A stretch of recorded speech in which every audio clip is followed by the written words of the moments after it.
In this world, every person has a chance to become God. According to the degree of divine power, people here are divided into several types: demigods, true gods, elder, and higher gods. Every person, upon reaching the age of 18, can awaken the sphere of the gods within themselves in order to find their irreplaceable representative. Among the representatives, there is also a gradation of ranks. The more talented a person is, the more potential his representative may have. This potential will allow him to develop to the highest level. The question arises whether Charlie Walter, the man who awakened the divine domain, will be able to rewrite his destiny under such conditions, since he has obtained a lower-level representative, a Locust. A voice is heard, emotionally asking the interlocutor how he dares to argue with the speaker. Chade Bone demands to give him the points of divine power, otherwise the sphere of the gods will be destroyed. Chade is an arrogant school bully who is mistakenly given incredible powers by the heavens. His god sphere contains the strength of a 5,000 orc army. He always gets what he wants. The fair-haired guy answers him with fervor, provoking him to act. The main character ended up in his body. He is weak because his representative is a weak Locust. This weak man dared to answer such a strong one because of what happened yesterday, namely because our hero ended up in this wonderful world where everyone can become God. Only now the time traveler found himself in the body of a weak-willed and weak-willed outcast, who on his 18th birthday awakened the sphere of gods with a representative, who is a Locust. On the bed with an oxygen mask on his face lies an elderly man, knowing that his grandson's parents are lost in the chaotic sea of stars of the Imperial Academy. But they must be alive. The old man is almost certain. The old man asks to find them if possible, and the young man remembers the words of the girl, saying that if he is ready to become her slave, feeding the Locust to her thunderer, he will definitely finish school and get a diploma. Charlie is roughly grabbed by the shoulder by a bully, ordered to bring him 100 points of divine power tomorrow, otherwise it will be bad. His Locust will be destroyed, as well as the sphere of the gods, and hope will be shattered into pieces. The guy puts his hand to his head. Apparently the difficulty of this game was set to hellish from the very beginning. He only has Locust as representatives. That's not even enough for a diploma, let alone the academy. The guy looks at the capsule connected to the devices and thinks that first, he needs to deal with Chade. He's not going to just stand and watch someone ruin his life. He climbs into the capsule and puts on the helmet. Since he came to this world, he must at least try to fix the situation he found himself in. Simply giving up would be disrespectful to the other time travelers. The system notifies the guy about connecting to the sphere of the gods. The download reaches 100%. The connection is successful, as reported by the corresponding system window that appears. Charlie's eyes widen at the sight before him. His gaze is presented with an incredibly beautiful landscape with mountains and an abundance of greenery. The guy looks at this whole spectacle silently and slightly puzzled. He suggests that his representatives are a group of locusts resting on the grass, the insects flashing their beady red eyes. Charlie opens his status system window and begins to study it carefully. According to this body's memories, it didn't have the talent chosen son of heaven or the life sacrifice ability before, so they appeared after the transfer. Charlie reads the descriptions. The talent helps to get one unique ability for each level achieved, and the ability allows to get something equal to it once a day for the life of a creature. The guy thinks, apparently he received the talent during the transfer, and the ability was received thanks to becoming a divine being. This is not bad. There is a possibility of the grandfather's wish coming true. But this is only possible if Charlie manages to survive the encounter with Chade tomorrow. The guy doubts his Locust. Charlie opens his representative's system window, reading the description in more detail. Something catches his attention. He thinks about what he has read, turning it over in his head and comparing one thing with another for analysis. And then the guy has a revelation. He understands what's what. With an anticipatory smile, he's going to take a risk and make a big bet. If Charlie wins, he will instantly become a master. But if he loses, he will lose everything that he has even at this moment. The next morning, a girl in a short skirt walks through an office full of guys who look at her with their mouths open in admiration.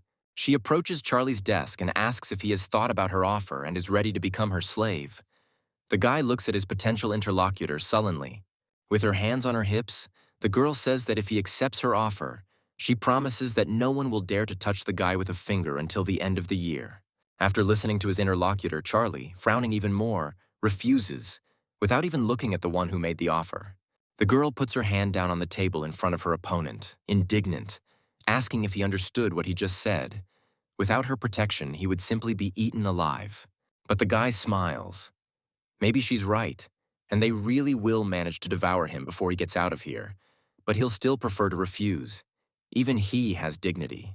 The girl turns around to leave, and finally throws words at the guy about how he will regret his decision. The guy takes a heavy sigh. Chade and several of his buddies approach Charlie. The Orc Lord asks with a malicious grin. If the guy has the 100 points he asked for, the escorts join the leader. One of them tells them not to do anything stupid, not to make them strain themselves, and the second threatens to destroy the opponent's god sphere if he does not follow their request. The guy looks at them with hopelessness.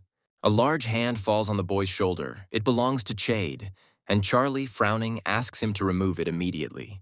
The big guy asks how the guy dares to argue with him, and promises to destroy the sphere of the gods if the divine power points are not given up voluntarily. Charlie's gaze becomes hard and filled with determination as he tells his opponent to try if he dares.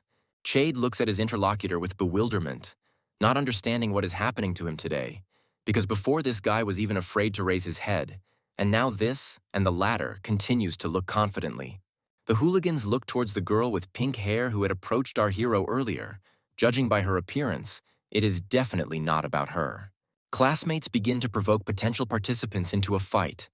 One of them is interested in what a destroyed god sphere looks like, and the Locust greatly reduces the average strength level of the class.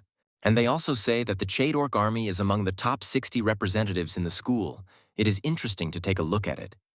Inspired by flattery, he asks Charlie not to say later that he was not given a chance. The bully pulls out a card, saying that he feels sorry to waste even 10 points on someone like his opponent. This card is Invasion. With its help, you can invade the world of the opponent's god sphere. Charlie looks at what is happening with bewilderment and wide-eyed eyes, internally preparing himself for the worst. The guy is pulled into the open portal and he makes a transition. The young man's face displays determination mixed with the expectation of something bad. He lands on a hard surface with the same expression on his face. The boy's body is enveloped in residual currents that are a consequence of the teleportation. The movement takes a fair amount of energy, so the guy flops down on his butt and, making a visor out of his hand, looks more closely at the huge gates in front of him. The next moment they open, revealing a black crowd of burning, red-flashing eyes, behind which lightning flashes and smoke billows. The crowd approaches, and it becomes clear to Charlie that it consists of angry orcs, who, judging by their appearance, are not friendly. Above the gates, the image of Chade appears, smiling predatorily, commanding in the name of the orc god to defeat the army of the Locust of his enemy and destroy the world of his sphere of the gods. The orcs listen carefully to the words of their master, heeding every word, and continue to slowly move forward, led by their leader. At the end of the speech, the monsters raise their green, tightly clenched fists, and as one, let out a menacing cry. The viewers watch the orcs on the screen raising their hands in the air. Some of them think that the army has been replenished with at least 1,000 orcs. It seems that Chad is already in the top 50 of the school. Someone parries. Each of the monsters is armed with an axe. This already claims a place among the 30 best, and someone else pays attention to the unusual creature. There is no chance for the opponent. The pink-haired girl standing behind the crowd snorts in displeasure. Cyan is also watching the battle. Chade's opponent stands up to his full height and, with his hand extended with fingers spread, commands the self-detonating Locust to appear out of nowhere and attack his enemies. The observers are surprised by the red insect, thinking that locusts should not be like that, but some of them guess that the insects are self-detonating locusts, which are an elite type. He shares this information with his colleagues, but also remembers that Charlie's god sphere only contained ordinary insects, and wonders when he managed to do so and in such large numbers. The interlocutor aggressively tries to parry. Elite locusts were insects and still are. They have no chance against orcs, so you shouldn't expect much from Charlie. A swarm of self-detonating insects with hundreds of tiny wings rushes to attack the green monsters with all their zeal, and they also run forward frantically, straight at them. The space is filled with loud sounds of explosions, leaving behind decent nuclear mushrooms. Charlie watches the scene before him from a distance, hope on his face as he remembers what happened the day before. The guy stands in the center of a pentagram drawn on a hard surface and glowing with purple light. His hands folded into an ornate groove, his face focused. He's going to take a big risk and make a big bet. Charlie is going to leave 1,000,000 adults to breed and sacrifice the rest. A tall purple column of flame rises into the air, in which small winged bodies of locusts can be seen, illuminating a significant area around with its hot light. Unable to resist these purple tongues, the insects perish, having been offered as a promised sacrifice. The guy looks at several options available to him, opened up by a generous sacrifice, and thoughtfully reads the descriptions of each one, so as not to allow himself to make a mistake in choosing. 10,000 goblin warriors sound tempting, so he can deal with tomorrow's problem. But the action is one time, which is not a big benefit. The life-giving spring will help the representatives.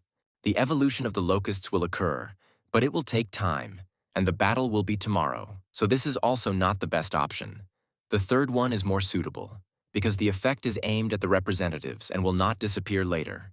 Charlie puts his palm forward. A crystal forms above it, enveloped in streams like himself. The guy's face is serious. The young man's hand squeezes hard, shattering the crystal into many translucent fragments. Charlie runs forward with a determined look on his face, holding one of the self-detonating locusts in his hand. He stops and throws the insect forward, leaving an explosion in its wake. The guy is happy, considering himself lucky, and admitting that the orcs can survive a single explosion. But with an increase in quantity, something might work. You just need to experiment. The site of the explosion and subsequent nuclear mushroom cloud is covered in clouds of smoke spreading in all directions, obscuring the view. Those watching the battle also do not see what is happening, but their interest is inflamed more and more. They were expecting a completely different fight. As some of the haze clears, the sight reveals orcish bodies scattered around the perimeter, with only one monster standing on its feet, its face twisted in rage. Fluttering and with his eyes flashing red, he clutches his solar plexus and moves forward.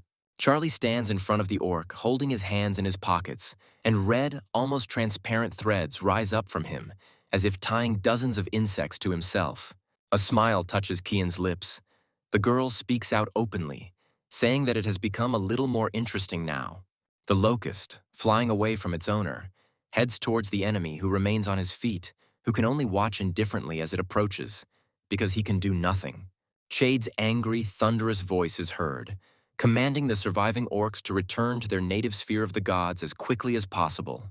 The same ones, standing in front of the open gates with faces distorted with hatred, look angrily at their enemy.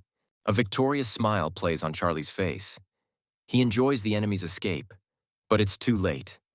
The guy points his hand with a pentagram in his direction, ordering him to catch up. A thick and sharp stream of locusts bursts through the gate, listening to the speech of the master when it is necessary to invade the sphere of the gods of Chade. The collision is followed by explosions and all the components that come out of it. Chade tells his opponent to command the insects to leave his sphere. The wounded orcs, meanwhile, cough up blood, unable to do anything about their inevitable defeat. Out of desperation, Chade admits his defeat, asking to remove the locusts from his domain and leave the orcs alone. His rival listens attentively and seriously to the proposal. He smiles, asking and reminding why he would do this. Wasn't it Chad who was going to destroy Charlie's sphere? He thinks it would be only fair to destroy someone else's in revenge. The rival is furious and afraid. He says that the boy will not dare to do this, because otherwise his parents will destroy Charlie. Chade's father is a demigod, and his mother is about to become one. With a blissful smile, Charlie orders the locusts to destroy the enemy sphere and allows them to not even hold back. As if waiting for this order, the insects rush towards the necessary object with all the agility they are capable of. Chade turns to his opponent with tears, asking him to stop and admitting defeat.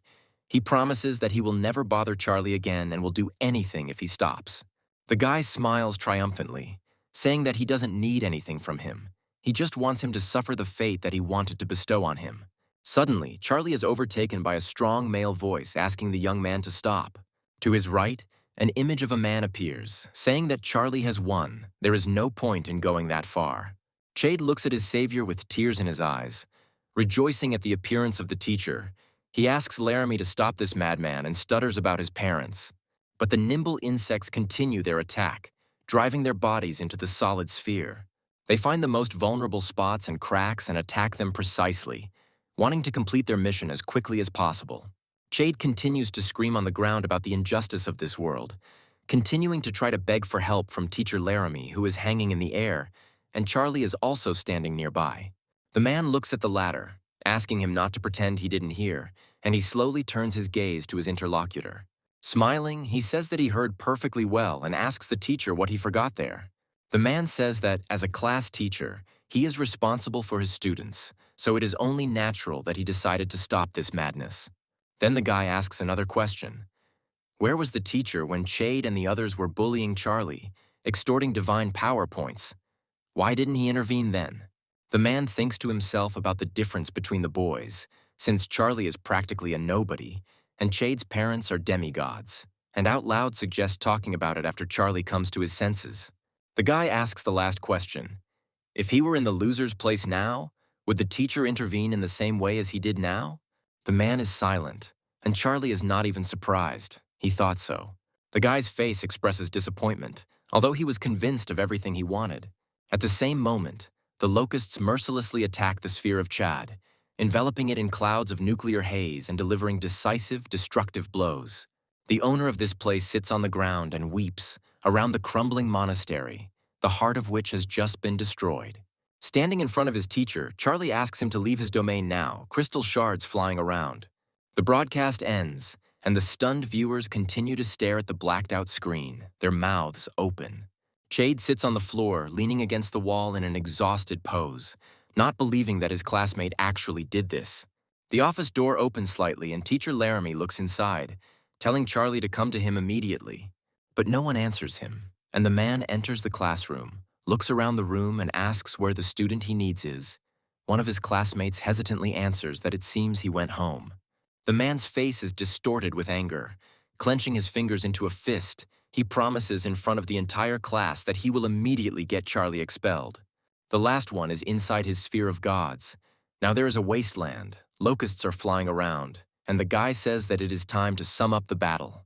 There are about 18,000 self-destructing locusts left, and the young man concludes that they need to be multiplied, confident that they will still be useful.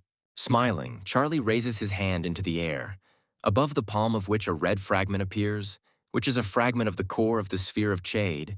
The guy is going to attach it to the core of his own. After the keyword, join, the shard rises higher and bright reddish fiery threads begin to extend from it. By adding a piece of another sphere, this place is enriched again, becoming even more fertile than before and receiving additional benefits. The guy is beaming. He is satisfied, although he understands that this is not enough to last until graduation.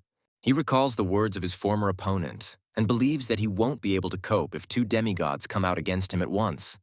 And judging by the teacher's behavior, the school won't protect him either. He will have to rely on his own strength. And as the first step towards improvement, Charlie decides to exchange the iron orc hammer he received for something a little more useful. He doesn't have to wait long. A system notification arrives almost immediately, which surprises the guy very much because he didn't expect the answer to come so quickly. Someone actually responded to the trade offer by offering a flame lava crystal. Charlie recalls that these crystals seem to increase the representative's resistance to fire. This can also increase the power of the explosion. The guy decides to confirm the exchange, because it will significantly strengthen his self-detonating locust. He stands in front of a fragment of Chade's sphere core and admires the golden threads extending from it. A previously unseen species of locust appears on the ground. Charlie looks at the description. Such insects are called magma, and their talent, accordingly, is magma explosion. The guy walks closer to the nearest representative and, squatting down, carefully lifts him up. In order to test his strength, he throws the insect in front of him, causing an explosion. The explosion has definitely become more powerful. Now the explosion of these babies can be compared to the explosion of a hand grenade. Adding to all this is the flying magma, and the damage and radius of damage are also impressive. Now you can consider that Charlie has a lot of fragmentation grenades. A scream is heard from the deputy principal's office. An angry parent speaks out about the destruction of his son's sphere core. It can no longer be restored, and the school has still not given an explanation. The teacher tries to explain to Chade's father that he was the one who first broke in, and that he had previously bullied some of the students, but the man's face is impenetrable. He gives off a bad aura when the demigod asks if the woman is only blaming his son. It turns out that neither the school nor the teachers are involved in what happened. The man turns to look at his wife as she, arms crossed over her chest, stubbornly expresses her opinion. She believes that her son, who destroyed the core, must be punished. The almost demigoddess believes that this student should, at the very least, be expelled. Standing in his world, surrounded by representatives, Charlie decides to use the growth acceleration skill to make as many magma locusts as possible. A system window appears in front of the guy, notifying him of a call. Deputy Director Sawyer is calling him. Charlie furrows his brows, thinking that this was entirely expected, and accepts the challenge. The woman greets him and introduces herself purely formally, and also informs him that she needs to talk about something with the ward. The deputy begins the conversation by talking about a recent visit. Chade's parents demanded Charlie's unconditional expulsion and would hear no other word. The disconcerted woman then repeated that Charlie Chade had been the first to invade the abode, so the guy had to accept this challenge as the most ordinary self-defense. There was no reason for exception. But Chade's mother was extremely persistent, accusing the school of continuing to cover up for the scoundrel who dared to destroy his own classmate's sphere. Sawyer decided to make it clear once again that the school had evidence that Chade had bullied other students, including Charlie, who was generally diligent. The woman didn't even want to listen to her interlocutor. She shouted even louder, demanding a clear answer to her question, whether the school would expel Charlie or not. The vice principal remained surprisingly calm, politely apologizing to Chade's mother and answering in the negative. Chade's father accepted the teacher's words, but also informed him that as a father he could not leave things so easily. If the request was not granted, he would no longer worry about the school's reputation. As a result, the man decided to send a squad of 1,000 of his representatives against Charlie. He doesn't care about the result of the invasion of the younger sphere, but supposedly this will definitely calm him down. Xavier apologizes. That's all the school could do. Chade's father wouldn't make any other concessions, but she asks if Charlie can handle it because the power is no joke. He says that he will sort everything out. He thanks the deputy for his help, and after hanging up, the guy assumes that one self-detonating locust won't be enough in this situation. He'll have to speed up a bit. Charlie raises his hand, calling for extreme measures and making a sacrifice in the form of almost 5 billion lives of his representatives, who are mercilessly sucked into the death vortex. A fiery column of unprecedented dimensions rises into the sky. Charlie looks at the system window with the results of his donation. The options are the same as last time, namely 3. He thinks that for a donation of such an amount it is very good. And the choice is already made. Charlie again chooses the third option, the Imperial Windsword, heroic representative type windsword. A huge gray-haired and long-haired old man with 4 arms materializes in front of the guy. His name is the Emperor Sword of the Wind. Charlie studies his status window. The sword respectfully addresses Charlie as a god, stating that he needs a sword. A magical glow emanates from it, and a symbol similar to a charmed tattoo burns on its forehead. The guy answers with a smile. No problem. The old man continues to silently exude a bluish aura. God enters the equipment store. Because he had spent the last few days speeding up the Locust's reproduction, they were giving him 100 million faith power a day, and it was beginning to transform the divinity points. Equipment is divided into 4 categories: normal, sacred, divine power equipment, and divine equipment. Charlie is considering purchasing the Whirlwind Sword, which belongs to sacred. The guy offers Sword to take this very sword, the Whirlwind Sword, into his hands, and he obeys, running a studying, appraising glance over the blade.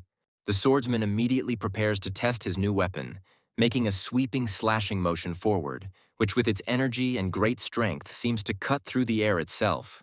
The sword speaks, addressing its god with the same respect as before. That it needs 3 more such swords to release the true power, the interlocutor listens to it attentively. The latter is amazed and puzzled to himself. 3 whirlwind swords will cost him a whole 150 points of divine power, and they don't grow on trees. The guy thinks about the fact that tomorrow he will have to fight with Haribon's 1,000-strong army, and the demigods should not be underestimated, and decides to try his luck by clicking on the screen. Cyan meditates in her god sphere, surrounded by lightning crackling with its naked charges. Ghostly hummingbirds fly around her, sometimes hovering in the air, sometimes touching and landing on the girl's clothes and body parts. The pink-haired girl's eyes are closed as she clears and tunes her thoughts and mind. But something still lingers in my mind, the memory of her drowning. And in that memory, there is also Charlie running across the lawn near the pond. He saved the then little Kian from certain death, fearlessly pulling her out of the water. The inexperienced boy then gave her artificial respiration, breathing new life into the girl. She saw him from under her lowered eyelashes, feeling the touch of warm lips. The grown-up Tsian still remembers their taste as if it were now. The girl's cheeks turn a deep blush. She calls Charlie an idiot who will die because of his own stupidity. In her family, there are demigods and one true god. With her protection, there would be nothing to fear. Tsian's mouth drops open in uncontrollable surprise when she sees who is calling her. The embarrassment seems to disappear when, instead of greeting him, she asks Charlie if he has changed his mind and decided to become her slave. However, the guy has other intentions. He says that he just wanted to borrow some divine power from a classmate. The girl's gaze becomes serious. She asks what will happen after the power is borrowed, when the debt is returned. Because Charlie's representatives are weak, even the new species barely reaches the elite. The guy is not going to convince Kian or argue with her. Instead, in order not to waste time, he suggests just forgetting about it and, saying goodbye, hangs up, leaving the girl surprised. Her cheeks flush again. She clutches her head in despair, wondering why such caustic words have escaped her mouth again, when she wanted to say something completely different. Now the guy probably misunderstood everything, and in order to dissuade him, Tsian decides to call him back and explain. Charlie asks what's going on, and the girl asks how much he needs to borrow, and embarrassed, asks for the account number. The windsword is in a fighting stance. Each of his hands holds a sword. The guy says that he spent all his savings on it, and also got into debt. He will have to work it off. Voices can be heard from the class, surprised that Charlie came at all, and wondering if he isn't afraid that the demigod's army will trample his god sphere, and others join the dialogue. Charlie stands surrounded by his classmates, no one uttering a word. To himself, he believes that everyone expects him to fail, and there is nothing surprising about this. Qian approaches the company, asking if this is why the guy borrowed the glasses from her, and advises not to waste his strength in vain, as right now Charlie would hardly be able to cope even with a 1,000-strong army of the demigod. The guy smiles not very cheerfully, saying that he has no other choice. Cyan approaches him, saying that there is a choice. If he agrees to become her slave, her family will be able to calm Harry Bon, because he is the only demigod in his family, and the girl weighs much more. Charlie says he appreciates the girl's concern, but it doesn't change his answer and turns away from her, saying he needs to prepare for battle. One of the classmates is angry. He does not understand why Kian is so worried about this loser, but he reassures himself that today will be the end for him. The door to the office opens and 3 people appear in the doorway. One of them is the class teacher. He ingratiatingly asks Chade's parents to come inside. Standing at his desk in front of the class, the man points his finger at Charlie, calling him out and saying that he is the one who hurt the Bond family's son. The pair look at the teenager sternly and with condemnation. The woman starts shouting curses at her son's classmate first, threatening and asking how he dared to encroach on her son's sphere of the gods. Her husband tries to calm her down. The class teacher, in a commanding tone, tells his charge to get up so as not to keep Mr. Bond waiting. The guy smiles a wide smile, saying that he would rather wait for Deputy Xavier Murray. The man starts to get even more worked up, saying that the deputy has other things to do, and that he alone will be enough as a witness to this battle, and he calls the young man to get up and come over. The deputy director enters the classroom, asking in her usual tone why the class teacher of these children is making so much noise. 3 angry pairs of eyes are directed at her. Laramie begins to blush, making excuses and apologizing for the disturbance, and saying that he was just trying to teach his students a few useful lessons. Murray reminds him of his status. The head of the Bond family, crossing his arms over his chest, remarks that since the deputy director is already here, they can begin. The woman asks her ward, looking only at him if he is ready. He, smiling decisively, confirms the teacher's words. When the man draws the invasion card forward, his eyes, as well as the aura around him, glow purple, and a malicious smile appears on his face. Charlie heads into the whirlpool that is now familiar to him, but his face now shows determination. The guy finds himself in front of similar gates, just like last time, and after opening them, behind the huge doors there is also a dark clot of unknown creatures with evil red eyes. As they come closer, it becomes clear that in front of him are humanoid wolves, reminiscent of werewolves, their mouths grinning eerily in anticipation. The classmates are watching the live broadcast again. One of them comments on the wolf cavalry, which consists only of elite creatures, and the leader of the army seems to be completely beyond the concept of elite. Someone explains to the ignorant, the wolf cavalry is a combination of orcs and wild wolves. Their equipment is high quality, the classmate doesn't have a chance, but he looks ahead with confidence. Harry Bond promises to make Charlie pay for what the latter did to his son and warns him not to even expect to leave here alive. Although the wolf cavalry consists of two types of representatives, the sphere counts one rider in the form of an orc and one wolf as one enemy unit, so there are clearly more than 1,000 of them. Cheyenne expresses his thoughts out loud to Sawyer, considering the battle with 2,000 representatives instead of 1,000 a cheat, but she remains silent. Harry Bond orders his cavalry to charge, and they, having been waiting for the order for a long time, rush forward. But Charlie's posture doesn't change. His Locust pushing forward, wanting to protect their god. The classmates are discussing the fight heatedly, noticing that the guy has almost 7 million elite Locusts, but yesterday he had about 20,000 left. Even for the Locusts with their reproduction, this is impressive. Even the weakest elite creatures could be a problem if outnumbered. But Charlie was unlucky that the fight was scheduled for the next day. For the Demigod's cavalry, that number was not scary. Laramie says that he is sorry that their school will have to say goodbye to such a talent, because if it were not for the guy's stubbornness and obstinacy, he would have been able to show his talent in the future. One of Charlie's classmates points at the screen and asks what it is. The teacher looks at him with a frown. The other guy looks at him with admiration. Wild wolves raise their muzzles upward, looking around in bewilderment. Charlie orders the magma locust to attack, and it does so with gusto, diving down at lightning speed on its enemies, leaving them bewildered. The wolves howl and bare their mouths in an evil grin, not yet suspecting what awaits them. The next moment they are attacked by a multitude of insects, exposing their bodies not only to explosions, but also to magma akin to grenade fragments, and the battlefield is filled with animal squeals and whines. The audience notices that the explosive power of this type is significantly higher than the normal self-detonating locust, and on top of that, they also spray lava and wonder if this is also an elite type. Looking over his shoulder, Sawyer asks the students if there is anyone with sensory abilities among them, if anyone can see information about this species. One of the students responds, his appraisal showing that the magma locust is indeed an elite type creature. The woman holds her fists for her ward. She praises him. Cian, standing next to her, looks at her classmate with admiration. Harry Bond steps forward, telling Charlie not to even dream of some insects being able to destroy his wolf cavalry, and orders his subjects to use the force. The wolf leader is surrounded by a purple light, as if coming from the hand of the head of the Bond family, and bursts into a blood-curdling howl. Other wolves join him, spewing icy mist from their mouths. This icy aura comes into contact with the heat left behind by magma locust Charlie.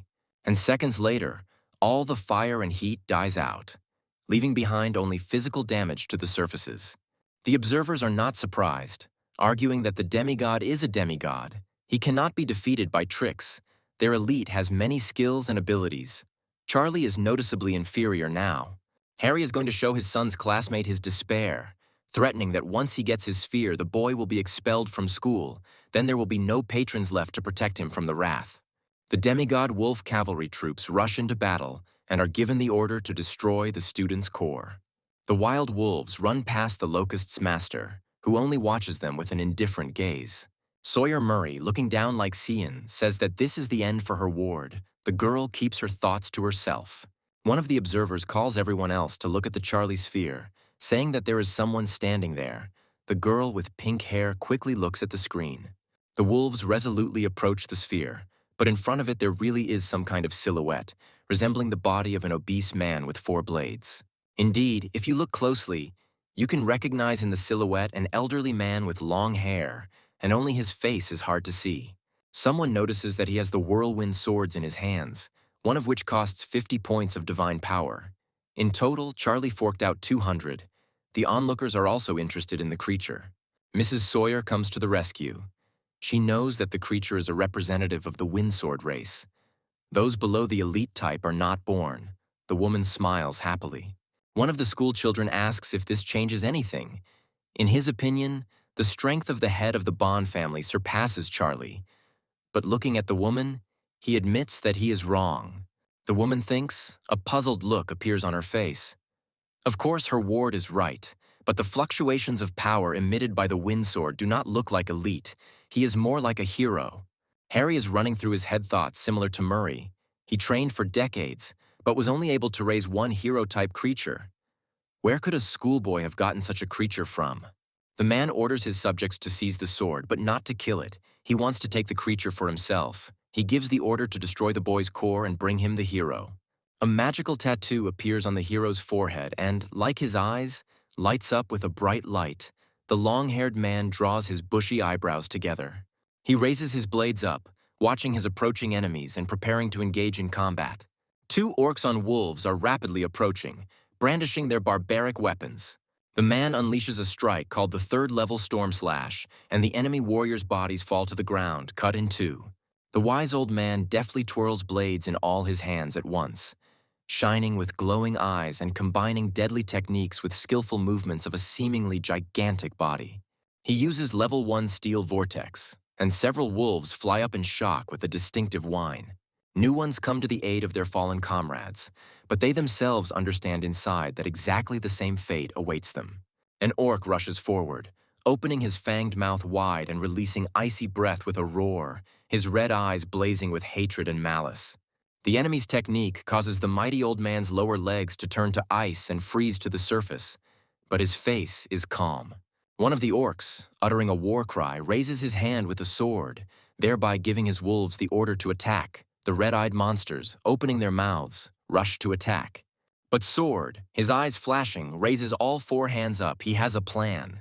A whirlwind begins to rise from the tops of the blades, swirling and forming a funnel. The swordsman uses the iron sword style. The wolves are forced to freeze in anticipation.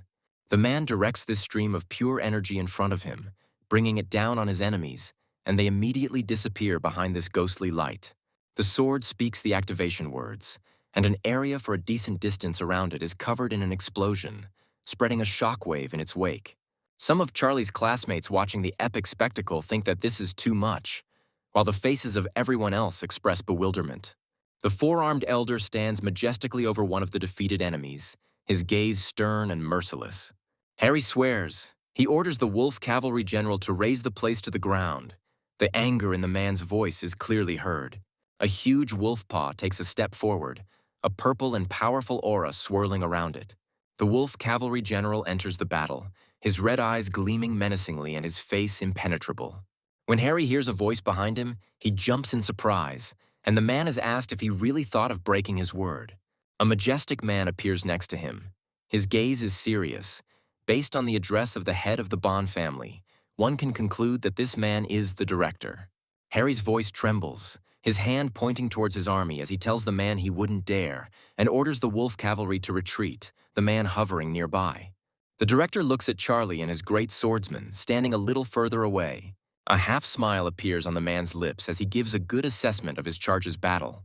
Charlie is praised. He did well, but you shouldn't relax just because you got a hero. Heroes are not invincible.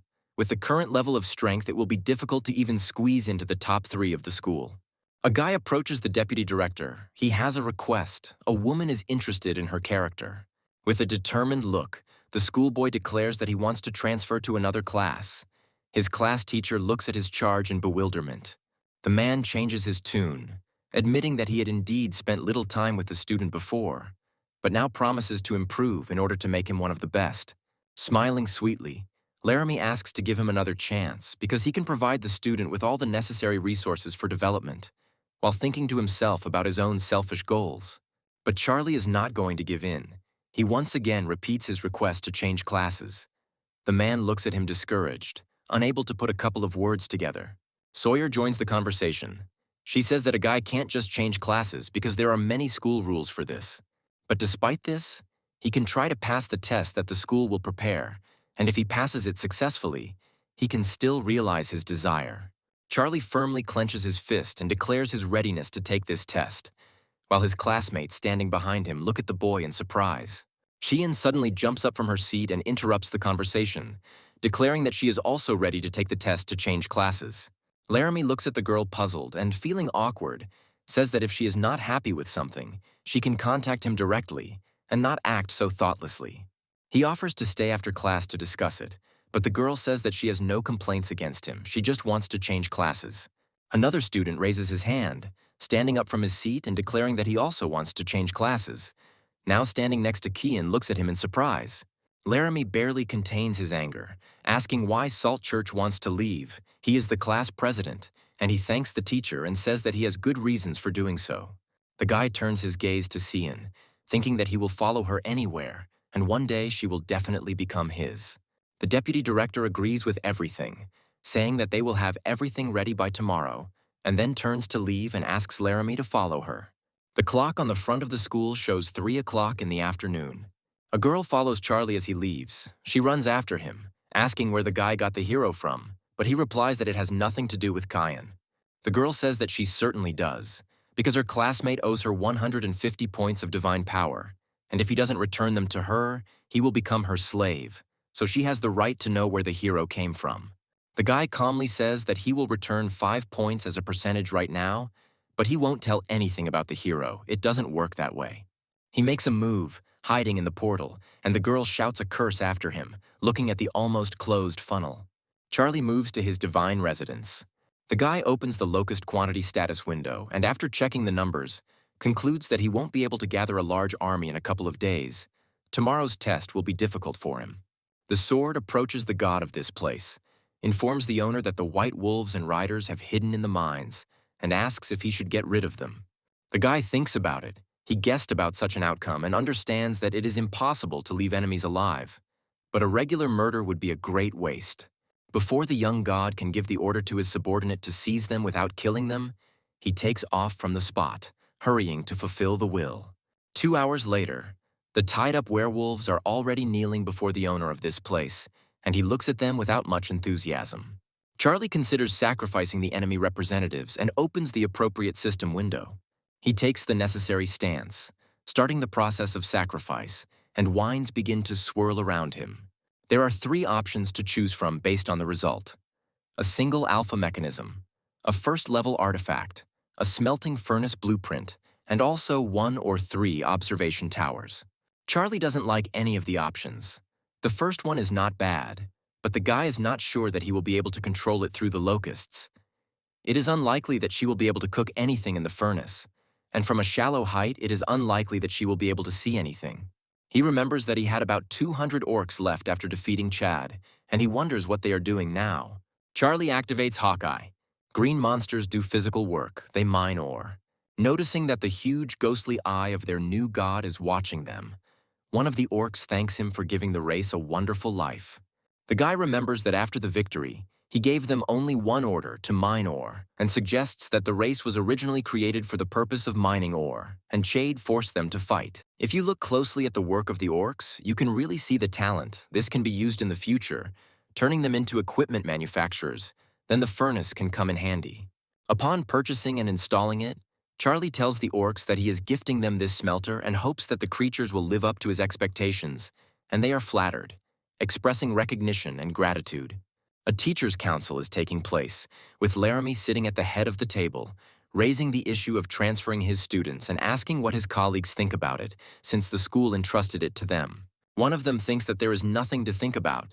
He just wants to express gratitude to the one who started for the fact that 3 of the best students in the class will immediately go to one of the teachers. Laramie says he doesn't particularly care about Cyan and Salt's fate, but he wants the hardest test possible for Charlie, because he didn't value his teacher, and he asks for a concession from his colleagues. The man reflects on the fact that what is happening is Charlie's fault, so he simply has to punish him. Meanwhile, several hands rise into the air, their owners ready to support him. Sometime later, Laramie holds in his hand 3 sheets of paper with the required tests, and looking at them, notifies the students about this. Salt, who received the test first, reads the lines written on the sheet with a smile, which are typical for the first level. He needs to defend himself from 1,000 invaders, as well as a wish for good luck. Xian looks at her sheet in surprise. She has exactly the same task, the same level. The face of the last student, who received and looked at his assignment, was distorted with discontent and bewilderment. A test of the 10th level was prepared for him, On the man's hand holding the piece of paper, it is written that he needs to defend himself from 10,000 invaders. Sawyer looks at the teacher with confusion when he asks if he thinks he was biased towards his student, but he counters that it was the decision of all the teachers, not his own. Charlie himself turns his confident gaze toward the teachers, saying that everything is fine, because Laramie just wants the student to demonstrate all his strength to the new class teacher. The guy gets up from his seat and leaves, and the man angrily tells him not to be so self-confident. Cyan catches up with her classmate with the same offer to become a slave and be under the protection of her family. He looks at her, looking back. But the guy, just like before, thanks the girl for her concern and politely invites her to see him after the tests. Cyan frowns as he looks after Charlie and calls him ungrateful, with Salt standing behind him, equally frowning. He believes that his classmate is digging his own grave. The test begins, revealing hundreds of short red creatures with evil eyes, their fangs flashing menacingly. The students habitually watch Charlie's test process from the screen, considering the difficulty higher than that of the other two. In response, someone retorts that he himself is to blame. Let him now pay for his pride. Charlie looks confused. The red goblins are coming at him. Their talent is excellent resistance to fire, and there are so many of them, he is sure that the former class teacher set this up. Laramie says that the boy is to blame for turning away from him, and now the 10,000-strong army will quickly sweep away the schoolboy's locusts and continue the march to the core. A student standing next to the man congratulates him on his victory with a smile, but he says that this is not a victory, but a useful lesson, since there can be no other way between a student and a teacher. The deputy director smiles reservedly, looking at her ward with hope. She says words of support out loud, confident that he will cope. Charlie sends his army of locusts into attack, and they immediately fly towards the approaching red goblins, who are marching in a formation. They bring their hands to their chests, spreading their fingers, and with fanged smiles activate fire attack, flames flaring up in their red paws. Dozens of goblins surge forward, throwing out fiery clusters in front of them that moments later engulf nearby insects. Standing behind the explosions, Charlie notes with annoyance that the regular locusts do not take on opponents at all. He puts his hand forward and orders the self-detonating locust to enter the battle. A clot of energy forms under his palm, threads from which lead to small winged bodies. The red goblins, seeing their rivals approaching, distort their faces with hostility and anger, but this does not diminish the fact that they are surprised. Explosions are happening everywhere, resulting in the deaths of 400 red goblins. And in the midst of all this chaos, Charlie stands calmly. 2 capsules open, and someone who noticed his classmates first notifies the rest of those present that Cyan and Salt have returned from their tests. The deputy director sympathetically says that it looks like this time the ward will have a hard time, and Cyan, standing nearby, mentally confirms her own assumptions about the weakness of the locust. And Charlie sends a batch of magma locusts into battle. A series of powerful explosions with fountains of magma are followed by the killing of 3,000 red goblins, the remains of which fly in different directions, trying to escape. But some of them still manage to get close to Charlie's god sphere at an impermissible distance. One of the observers expresses the opinion of many, believing that this time the classmate is definitely finished. Even the hero will not be able to cope with 6,000 representatives at once. Cyan looks at what is happening with confusion, considering it madness and saying out loud that the red goblins are going to destroy Charlie's core. Sawyer suggests that his protege admit defeat, because there is nothing shameful about it. He fought with dignity, and the woman is confident that over time he will be able to pass this test. But the guy refuses. He has already made a decision that he will not back down from, intending to fight until his last representative. Besides, he has not lost yet. Sword appears out of nowhere and uses the level 3 storm slash technique, slicing through the space in front of him with his blades. The red goblins standing in a row begin to die one after another, disappearing in flashes of 4 blades. The remaining ones simultaneously raise their hands and, with angry faces, release columns of hot flame from their palms. Explosions fill the space, and the simple commentator notes that even the hero has a hard time and believes that Charlie is definitely facing the end now. A gray-haired man stands in the middle of the epicenter, looking ahead with a frown. The boy's class teacher gloats, believing that this will be an excellent lesson for his ward. He waits with bated breath for the hour when his divine sphere will be destroyed. But one of the students attracts his attention, looks the other way, and he is forced to moderate his ardor. Green creatures appear on the battlefield, and someone excitedly notes that this is the orc army. One of the orcs, the oldest looking of them all, raises his weapon into the air and calls on his kin to defend their new god. The red goblins look at the representatives of the other race with puzzlement. They clearly did not expect such a turn of events. And the orcs, without wasting time, rush into the attack with the intention of killing the enemies. The latter, due to the element of surprise, only have time to cover themselves with their hands as a block. Some people speculate that it's Chad's orcs, while others wonder where Charlie gets his talent from. At this rate, he'll be in the top 10 by the end of the year. The orcs stand proudly in a group with weapons at the ready, towering over their defeated enemies. Charlie praises them, clenching his fists happily. They tried hard. The deputy director and Cian are also happy with the result. They praise the guy and, unable to contain their emotions, say that he won. And only the man is not happy. Laramie, frowning with displeasure, utters the words of a curse. When the three students who passed the test gather together, the teachers compete to outshout each other, trying to lure Charlie to their place with better conditions. Salt looks at Cian, intending to go where the girl is, and she awaits the verdict of another classmate. But Charlie is currently interested in something else. He asks Xavier why his test was much more difficult than others. The woman replies that all the teachers together were involved in choosing the difficulty levels. Apparently, the majority of votes indicated that it was the most optimal for the student. The guy smiles, asking if he can see the list of voters and see their specific choice. Following the orientation, Charlie stands in front of the teachers who voted against the decision to make the test more difficult and asks what he can expect when he transfers to their class. One of the men, smiling, says that after such a wonderful result, he is ready to provide his potential ward with an army of 10,000 orcs, which will allow him to rise high. The second candidate says that he understands the importance of success and therefore can help Charlie learn special techniques that will allow him to unlock the potential of all types of locusts in the future. After the boy chooses Tom Voice, Cian and Salt also ask the teacher to become students in his class. The man beams, thinking that at this rate he could become Teacher of the Year, since 3 strong students have come to him at once. He holds out 3 cards to his surprised new charges, saying that they will be small gifts for them. Charlie gets a level 2 card, Hive. Smiling, he reads the description, believing that it was literally made for him. If Charlie places the hive into his god sphere, the insects born in the future will immediately gain the effects of the Heart of Explosion and the Flame Lava Crystal. The guy bows gratefully to the man as a sign of appreciation, politely thanking him, and the man asks him not to rush, because it is better to show gratitude through good results. Sawyer spreads his arms wide, saying that since everything has been resolved so well, we can finish for today, but first reminds him of the important exams next week. Charlie stands in his world in front of the window with the status of the number of representatives and other life forms. The results are currently unsatisfactory. He thinks that if he had to take the exam now, the student would end up at the very bottom of the school's list. He needs to multiply the magma locust as quickly as possible and improve the other types. Charlie's attention is drawn to some red orc blacksmiths, 52 in number, and he goes to them himself, wanting to see everything with his own eyes. Noticing one of them, the guy reads the description. Red orc blacksmiths are the fruit of a bloody battle of ordinary orcs who evolved into the elite. The guy admires the fact that the orcs themselves raised their level. He would like to have such main representatives, so the guy could use growth acceleration on them, increasing their numbers.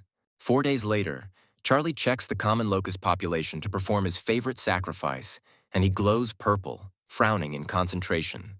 Sacrifice of life takes the lives of thousands of insects, devouring them with its merciless flame. He stands in front of the system window and looks at it with admiring eyes. The options offered exceeded his expectations. The first option is a level 2 sacred artifact, the second is a hero template, and the third is a bit of divinity. The guy is surrounded by an aura of joy and happiness. His eyes are simply running wild because of these wonderful options. The choice will not be easy. That is why he approaches the choice carefully, trying to put everything in its place and not make a mistake, although everything offered seems beyond all praise. But still, having carefully weighed all the pros and cons, Charlie chooses the first option, believing that there is no need to be very greedy. He needs to start using the full potential of his main representatives. 3 days later, a stunned Charlie, overcome with emotion, points his index finger at himself, never thinking that his locusts could grow to such a size. Standing before a creature that is larger than even him, the boy names it Magma Locust Plus. Chien approaches Charlie from behind. She asks him again if he is thinking about becoming her slave. Believing that only her family can help him, the guy looks at his interlocutor slightly irritated. The girl does not give up trying to convince her interlocutor, saying that locusts cannot evolve forever, and orcs are not the main representatives. Charlie thanks Chien for the 1,000th time, asking her to stop asking the same question. He is doing well. The girl will see confirmation of these words at the exam. She's also angry, considering her interlocutor stubborn, while Salt silently watches them from the side. But still, he can't resist making a sarcastic comment, wanting to one day make his rival disappear from his beloved girl's sight. Standing in front of the class, Tom talks about the importance of the upcoming exam. They need to give it their all, and the school will have a valuable reward for those who perform well. Looking at his students, the man asks everyone to familiarize themselves with the rules of the exam. Charlie reads the rules with a smile, noting the lines that if a student fails, he will be expelled from school, which is indeed an indication of the value of the potential rewards. After reviewing the list of awards, the guy becomes inspired, believing that he can move mountains for them. Tom looks at the class with an unreadable gaze as he announces the start of the exam. The first stage is about to begin, so you should prepare for the test. Charlie plunges into the blue abyss as the countdown starts. The huge gates swing open, revealing an impenetrable blue stream. Charlie takes the appropriate pose, placing defenders in the form of red orcs and locusts next to him, and gives the command to everyone to prepare for battle. Before them appear creatures that resemble a cross between a human, a dinosaur, and something with horns, emerging from the fog with their mouths open, revealing their sharp fangs. Charlie knows them. They are demonic golems. He thinks that for the first stage this is too much. Although they are considered normal, the strength is close to elite, but they still have a weakness, slowness. The guy directs 50,000 magma locusts with his hand, wanting to destroy the enemy with characteristic power. Thousands of small wings cut through the air. The battlefield is filled with angry cries of pain and rage from the demonic golems. The guy grins. The smell left behind by the explosions reminds him of barbecue. He wonders if they will be able to feed the locusts. The very next moment, the guy orders his red orc blacksmiths to drag the bodies of the fallen to him, and they obey the order without question. 15 minutes later, only bones remain from the demon golem's bodies. Charlie grins. Now he will know that this is possible. And jokes, the exam thus flowed into home delivery of food. There is a dialogue between the teachers observing the exam. About 20 students have already been kicked out of Tom's class, which is almost a third. The situation is worse for others. The difficulty is high. Sawyer says that the director is currently fighting with the demons of the abyss. Apparently, he had his own reasons for setting such a difficulty level, so it is not for them, the demigods, to be judges. Watching his ward fight, Tom is pleased with his resourcefulness. He notes that the locusts are gone, and asks his colleagues if they have seen other similar creatures that can eat toxin-laden flesh without harm. One of the teachers is surprised. He has never heard of anything like this and wants to study this phenomenon. His colleagues standing nearby are also interested. And only Laramie is dissatisfied. He belittles Charlie's merit, saying that immunity to toxins does not make the locusts stronger and more powerful, attributing everything to luck. The class teacher defends his protege, saying that luck is also part of strength. The kind that Charlie brought out is very strong and useful. We shouldn't forget about it. The guy's locust has become comparable in potential to the elite. Although it was originally a normal type, this is visible even to the naked eye. Laramie continues to stick to his guns, believing that the elite locust can't exist, that it can't even handle the ordinary goblins, and his colleague counters, saying that he's thinking one-sidedly. The stubborn one says he's not going to argue, but there's a student in his class with goblins as representatives. He suggests they see who's higher in the ranking. The bet is accepted. But Tom thinks that everything is not so simple, and he offers his future opponent to voice the conditions. Laramie, in turn, offers to put 5 divinity points on the line. Tom agrees. The provocateur notes to himself that the man gave the student he was talking about more points than others because he was his nephew. It is unlikely that Tom could boast of such generosity. The teachers look at the system board. 430 students passed the qualifying round of the exam, and 300 of them decided to participate in the ranking round. Laramie once again shows his superiority by calling the 130 who refused cowards. His colleague rebukes him, saying that he shouldn't say that. The difficulty level was higher than usual. The third one says that it is even better this way. They will only have to teach the strongest ones who are able to overcome their fear. Meanwhile, the second stage of the exam begins. Skeletons emerge from the gates of the tests. Teachers are amazed, thinking it is too simple. Charlie smiles puzzledly. His locusts are hungry, and their numbers are huge. The skeletons will be able to give the insects literally nothing, but there is nowhere to go. He orders his army, over 1 billion strong, to attack, and it rises up in a gigantic swarm, approaching the enemy in a coherent swarm. The skeletons open their bony mouths in a menacing manner, sensing trouble, but nothing can be changed. 2 hours later, Charlie sits down and yawns, saying that the meager meal will do for a snack. The second wave of battle are the skeleton warriors. Now it's the turn of the self-detonating locust, which, when colliding with the bone ones, causes their assembled parts to disintegrate with their characteristic sound. They literally die in lava, which, if it continues to accumulate, will not even allow the skeletons to get close to Charlie. In addition, this process can be accelerated. The guy orders his red orc blacksmiths to douse the monsters with molten metal from his great smelter. Obedient warriors immediately carry out the will of their master. The flames are raging right at the gate. Charlie is happy. Now the skeletons will die immediately after they emerge from the portal. He doesn't even have to do anything else. One of the observing teachers appreciates the boy's genius, and Tom, pleased with his student, smiling, says that it's all about training, while Laramie, standing nearby, is, as usual, dissatisfied. He tells his opponent that his student is 1 step ahead of Tom's student and teases him by asking if he has relaxed too much. In the God Realm, the mentioned 13 Arcbalist towers, 9 lightning towers, 12 first-tier fireball towers, it seems like he spent a fortune on all of them. Laramie gloats to himself.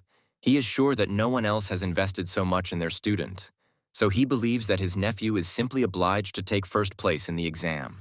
But someone pulls the man out of his thoughts, calling him to look at the sphere of the student Cyan. In her arsenal, there are not only those that surpass in quantity everything the previous student had, but also elite thunder sparrows, as well as normal wood giants. One of the men notes that the daughter of the Shirley family is strong. A neighbor echoes him. It is pointless to even compare with others. A third notes that even he does not have so many creatures in his arsenal. The first one considers the girl not just one of the top 3, but also the best, and Laramie is tormented with anger, mentally blaming Charlie for all the troubles in the world and promising to take revenge on him. After the 10th wave, only 18 students remain, including Charlie. Cyan is certainly also passing, and these two, along with the other 16, are asked to prepare themselves properly, for the next wave will be qualitatively different from all the previous ones. The gate opens, and against a red background appears a tall, dark figure in a cloak with terrifying blades extending from it. For some, it only takes one stunned glance at the screen to understand that the hero stands before the remaining ones. This hero is a skeleton, a bone collector. His talents are bone manipulation and bone fusion. Walking past the bones scattered here and there, the hero directs his terrifying aura at them. Its dark eye sockets seem to stare piercingly at its prey as it closes the distance, looking forward. The collector raises his wooden staff and begins to connect the bones he likes. Raising his other hand, he says just one word: forward, and that is enough. The newly assembled skeletons attack their former enemies with greater fury than before. The new creator orders his main weapon to kill everyone, and it, exuding from its slightly open jaws and transparent insides, releases traces of magic. A huge bony foot steps on the smaller creature, unafraid of the explosion left behind by the latter. The teachers watch with bated breath. Less than 3 minutes have passed and 8 participants have already dropped out. It's too difficult for them. Laramie is all about his own thing, complaining that the bone giant in Charlie's sphere is too small. Something is clearly wrong here. The skeleton, clinging to the rock, trembles. Tom thinks it's obvious, all because most of the skeletal warriors drowned in magma, so the bone collector didn't have enough material. The air is cut by ringing, light-bearing blades. The sword uses the technique, iron sword style. Charlie yawns. He has successfully survived the 11th wave. Laramie is torn between anger and indignation, not believing that the guy managed to cope. He believes that he deceived everyone, somehow knowing in advance about the monsters that were supposed to be on the test.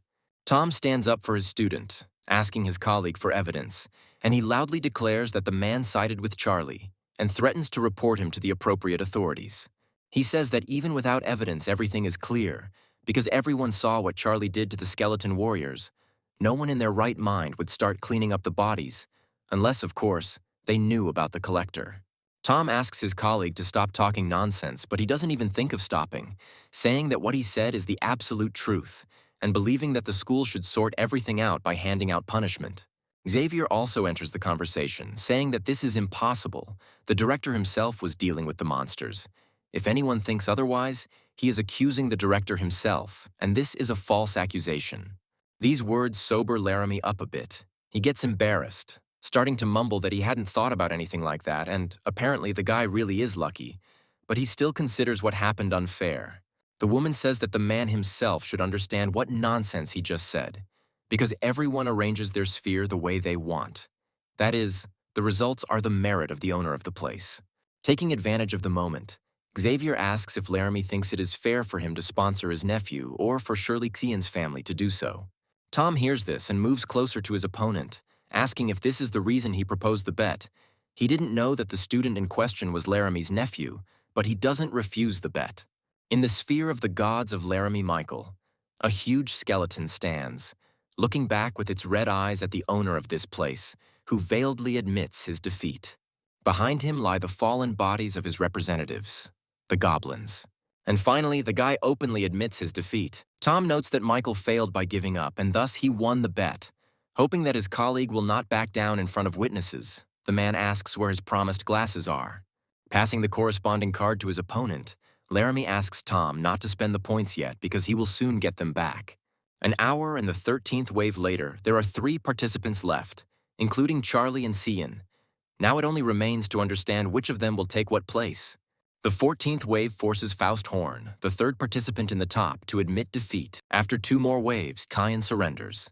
The vice principal is jubilant. Charlie took first place, but he doesn't give up even on the 20th wave, sending his magma locust forward. The space is illuminated by numerous nuclear mushrooms and splashes of magma. The skeleton, shrouded in a dark aura, raises its hand forward and howls. The sword bursts forth, proclaiming death to the invaders, and after only 15 minutes, silence reigns once more in Charlie's sphere. The system reports the successful completion of the wave and warns that the next one will be even more difficult. But the guy, frowning, smiles, although he thought that the completed one would be the last. The gate opens before him, illuminating the space blue and releasing lightning to match. Seeing the one who appears before him, the guy is amazed at the greatness of his opponent.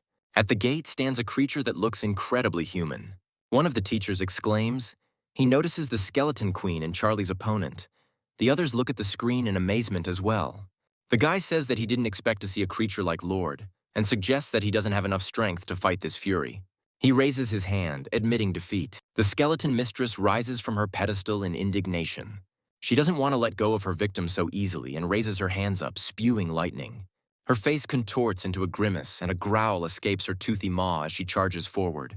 A bone covered in purple flies into the air.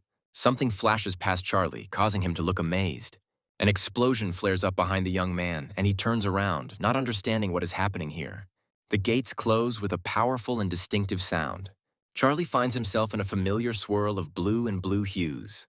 Looking at the system window with his own result, the guy is surprised, realizing that he took first place. The system chart shows the results of the classes and their homeroom teachers. Laramie is angry that he only took 8th place while Tom's students were in first place. Students look at their results with a wide range of emotions, some of them crying and feeling indignant at the prospect of expulsion. And a joyful Charlie is congratulated on first place, resting on his laurels. After 1 hour, rewards will appear on the board, including Iron Ore card, Sphereland card, Level 1 Sacred Artifact Exchange card, and more.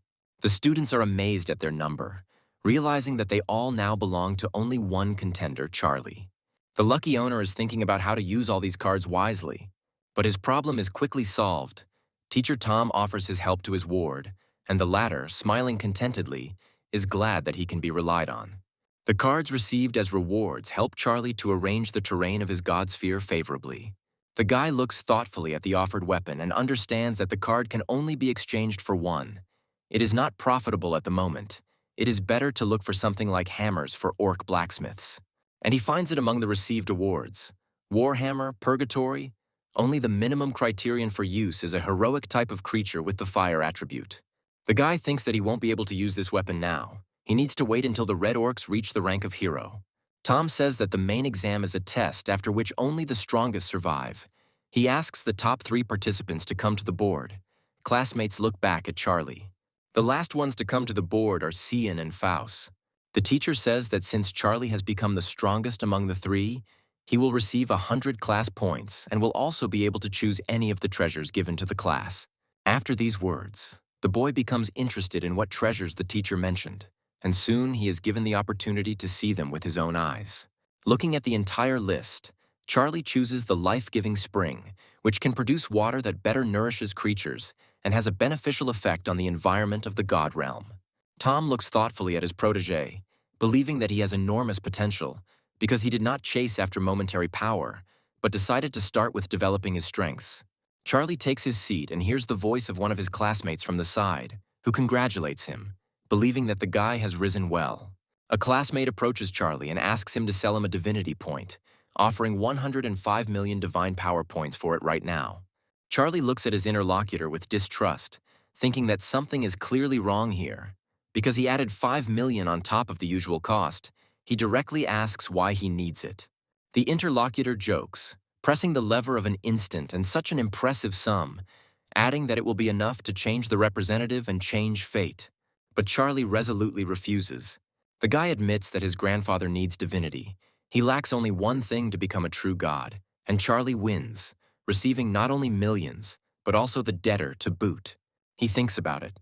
The offer is really tempting, because thanks to it, it is possible to increase the number of locusts tenfold and acquire a debtor. The guy is about to agree to the offer, but a notification sound comes from his pocket. Charlie receives a message from Cian.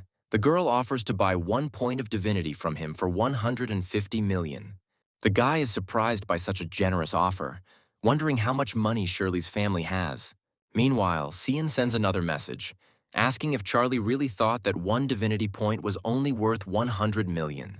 The girl explains in detail and clearly how much divinity can cost, and why Charlie's divinity cannot cost less than 145 million.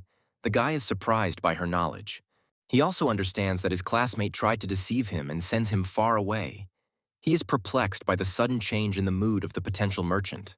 As he leaves, the guy tells Charlie not to get cocky just because he won first place on the exam, and describes him in less than flattering terms. Charlie feels rich when he gets 150 million divine power points into his account. He surveys his domain and concludes that the temple should be built in the Red Orc settlement. Charlie decides to install the life-giving spring in the desert so that over time this land will also become fertile. The hammer falls before the orcs, and the gray-haired elder, on behalf of his race, gives his esteemed god his heartfelt thanks, and he asks his subordinates to raise their heads. He did not come empty-handed, but brought the divine artifact, the warhammer, the purgatory, and what was currently on his hand, which resembled a red pineapple in shape. He bestows this elite seed, which is capable of raising potential, and hopes that someday his pupils will be able to become heroes and lift the gifted hammer. The orc who accepts the gift cries with happiness. The owner of the sphere flies away, and the orcs unanimously and wholeheartedly wish him a long life. The guy thoughtfully looks at the purple ball in his hand, called the Poison Mist Pearl. He took it on the advice of teacher Tom, but to be honest, he still does not understand for what purposes. Almost immediately, the one he had just remembered makes himself known in a different way. A characteristic system window appears in the air. The boy politely greets his class teacher and asks what he wanted to talk to him about. The man tells about his dispute with Charlie's former class teacher. He believes that it would be fair to share part of the winnings with his ward. He offers a map, but its value is not hard to understand. So he is going to tell about an egg created by the Insect King, who was a demon, and the egg can eventually turn locusts into them. Tom says from the very beginning that you should prioritize your representatives, and the egg will help you do this and develop their potential. Charlie thinks that Laramie and the others thought he was weak because of his respective representatives. But Tom is not like that. He seriously helps his ward to use the locusts as much as possible. With his help, The insects will be able to become low-level demons over time, which will help them compare with many ordinary creatures of other races. The teacher gives one to choose from. Casting aside his doubts, Charlie chooses the second option, the egg, with a smile because the prospect is obvious. The man had no doubts about his student. He suggests that the artifact synchronizes very well with the pearl, which the guy was worried about a little earlier. He thanks the teacher with all his heart. Taking advantage of the moment, the guy asks about meat. He needs to buy it in large quantities at a low price. The quality is indifferent. The interlocutor thinks and says that feeding Locust meat is not worth it. It is too expensive and of little use. The director recently took part in a battle after which many corpses remained. Tom will help. Pleased, Charlie thanks his class teacher again before he hangs up. Walking through the forest, Charlie thinks. The effect of gluttony turned out to be very unexpected. Now it is not easy to feed the locusts. It is necessary to find an alternative to the powers of the core as soon as possible. By placing the egg at the age tree, the boy believes that this way the process of releasing demonic energy will go faster. Perhaps it will even satisfy the locust's hunger a little. 2 days later, noticing the egg in a different place, the guy realizes with a smile that it looks like one locust has managed to eat its fill of demonic energy. He can't wait to see the result. The guy wonders how many days they develop, and at that moment a crack appears in the cocoon. Charlie's eyes widen in surprise as if a chick were hatching. What appears before his eyes is a normal-type sky demon beetle. The newly minted one's talent is toughness. His faith level is fanatic, and his faith power is 1 unit per day. It's hard to believe that this type is normal, because it is stronger than locusts. It's a pity that the status window does not say anything about reproduction. Apparently, individuals appear strictly after absorbing the energy of the egg. Charlie is surprised to see that the demon bug has already doubled in size. Apparently, gluttony works on this class as well. At this rate, evolution into elite shouldn't take long. He decides it's time to use the poison mist pearl and throws a purple sphere into the air. The boy's surprise knows no bounds when he realizes that the former heavenly demon bug has just become the elite poisonous demon bug, Ox. The man looks around the area in front of him in bewilderment, not understanding how this happened. The space in front of him is strewn with bare bones, and a demonic black haze swirls everywhere. He doesn't know what to do with these piles of demon corpses now. Sealing them inside the car doesn't give many guarantees. Sooner or later, the demonic power will break out. Teacher Tom calls the principal and asks what the matter is. The teacher greets the authorities a little embarrassedly and voices Charlie's desire to buy the corpses of the defeated demons. The principal himself is puzzled as to why the schoolboy needs the dead. Tom is immediately found, honestly answering that the representatives of the ward are locusts that feed on corpses, and even demonic ones will not be able to harm them. The interlocutor grins, asking if this is the same genius who recently defeated the Demigod. He didn't think that locusts could be so useful and regrets that they won't survive in the conditions of the abyss. Otherwise, it would be possible to let the challengers in right here. The director hands the teacher a map saying that there are 1 million corpses inside and there is no fee. The next day, Tom calls his boss again, awkwardly informing him that they are out of bodies and relaying Charlie's request for the director to be his body sponsor, which leaves him stunned. The class teacher agrees with the boss, saying that he also told the student about his impudence, but the man stops him, thinking. The director agrees to provide a constant supply of corpses to the ward if he is willing to exchange them for 10,000 divinity points in proportion to 100 corpses. 5 minutes later, the teacher calls back, saying that Charlie agrees, but he wants to start with 1 million divine power points. A few days later, dozens of winged demon beetles are circling around the boy. The time has come. Building a sacrificial fire that reaches to the sky, he offers to God the souls of 1 million winged insects. The sacrifice brings variants of 5 elite giant warriors, a Tier 3 skill crystal, poisonous explosion, and a disintegration mechanism that can disintegrate matter and extract energy. With a smile on his face, the guy thinks that for the sacrifice of 12 billion elite beings, this is a very good result. Even the first option does not seem so bad. But the young man does not allow himself to make an impulsive decision. The other options also require study, and poisonous explosion is ideally combined with demon beetles and poisonous mist. But unfortunately, his core can't accommodate this crystal now, so the option is useless. Charlie readily chooses the remaining option, the decay mechanism. If he understood correctly, he would expand the matter and give out energy crystals at the end. This would be a good way to earn money, considering the value of the above. Charlie thinks the mechanism is huge, and the first thing he does is to lay out the iron ore. After 5 hours, the guy receives 3 iron crystals. He is surprised, but remembers that this item is used as food by some races, and each one costs about 5 points of divine power, which is, of course, unexpected, but also profitable. A puzzled look appears on the guy's face. The red orcs are asking for help. They were attacked by some undead, 3 were wounded, and the leader, armed with the gifted hammer, is trying to hold off the enemy. The guy understands that the temple begins to transmit to him the prayers of his creatures, but he is perplexed as to how the undead were able to get into his sphere of gods. A devilish flame of determination flares up in the gaze of God. He sees a skeleton approaching a red orc with a hammer. The blacksmith attacks, but the undead dodges, and Charlie doesn't understand why the intruder has the aura of the monster from the exam. The skeleton stops the warrior's attack with just one bony hand. Charlie realizes that he is strong and is going to gather information about the enemy. The attempt at identification fails. The creature is not a follower of the owner of this place, so he cannot get information about it. The guy is indignant and puzzled. Then the young man sees no better solution than to call upon his faithful sword, who appears immediately after the words of the summoning are finished, armed with his blades. Appearing in front of the skeleton, the man smashes all of its bones. But those same ones, falling to the ground with a consonant crunch, begin to tremble, enveloped in a purple aura.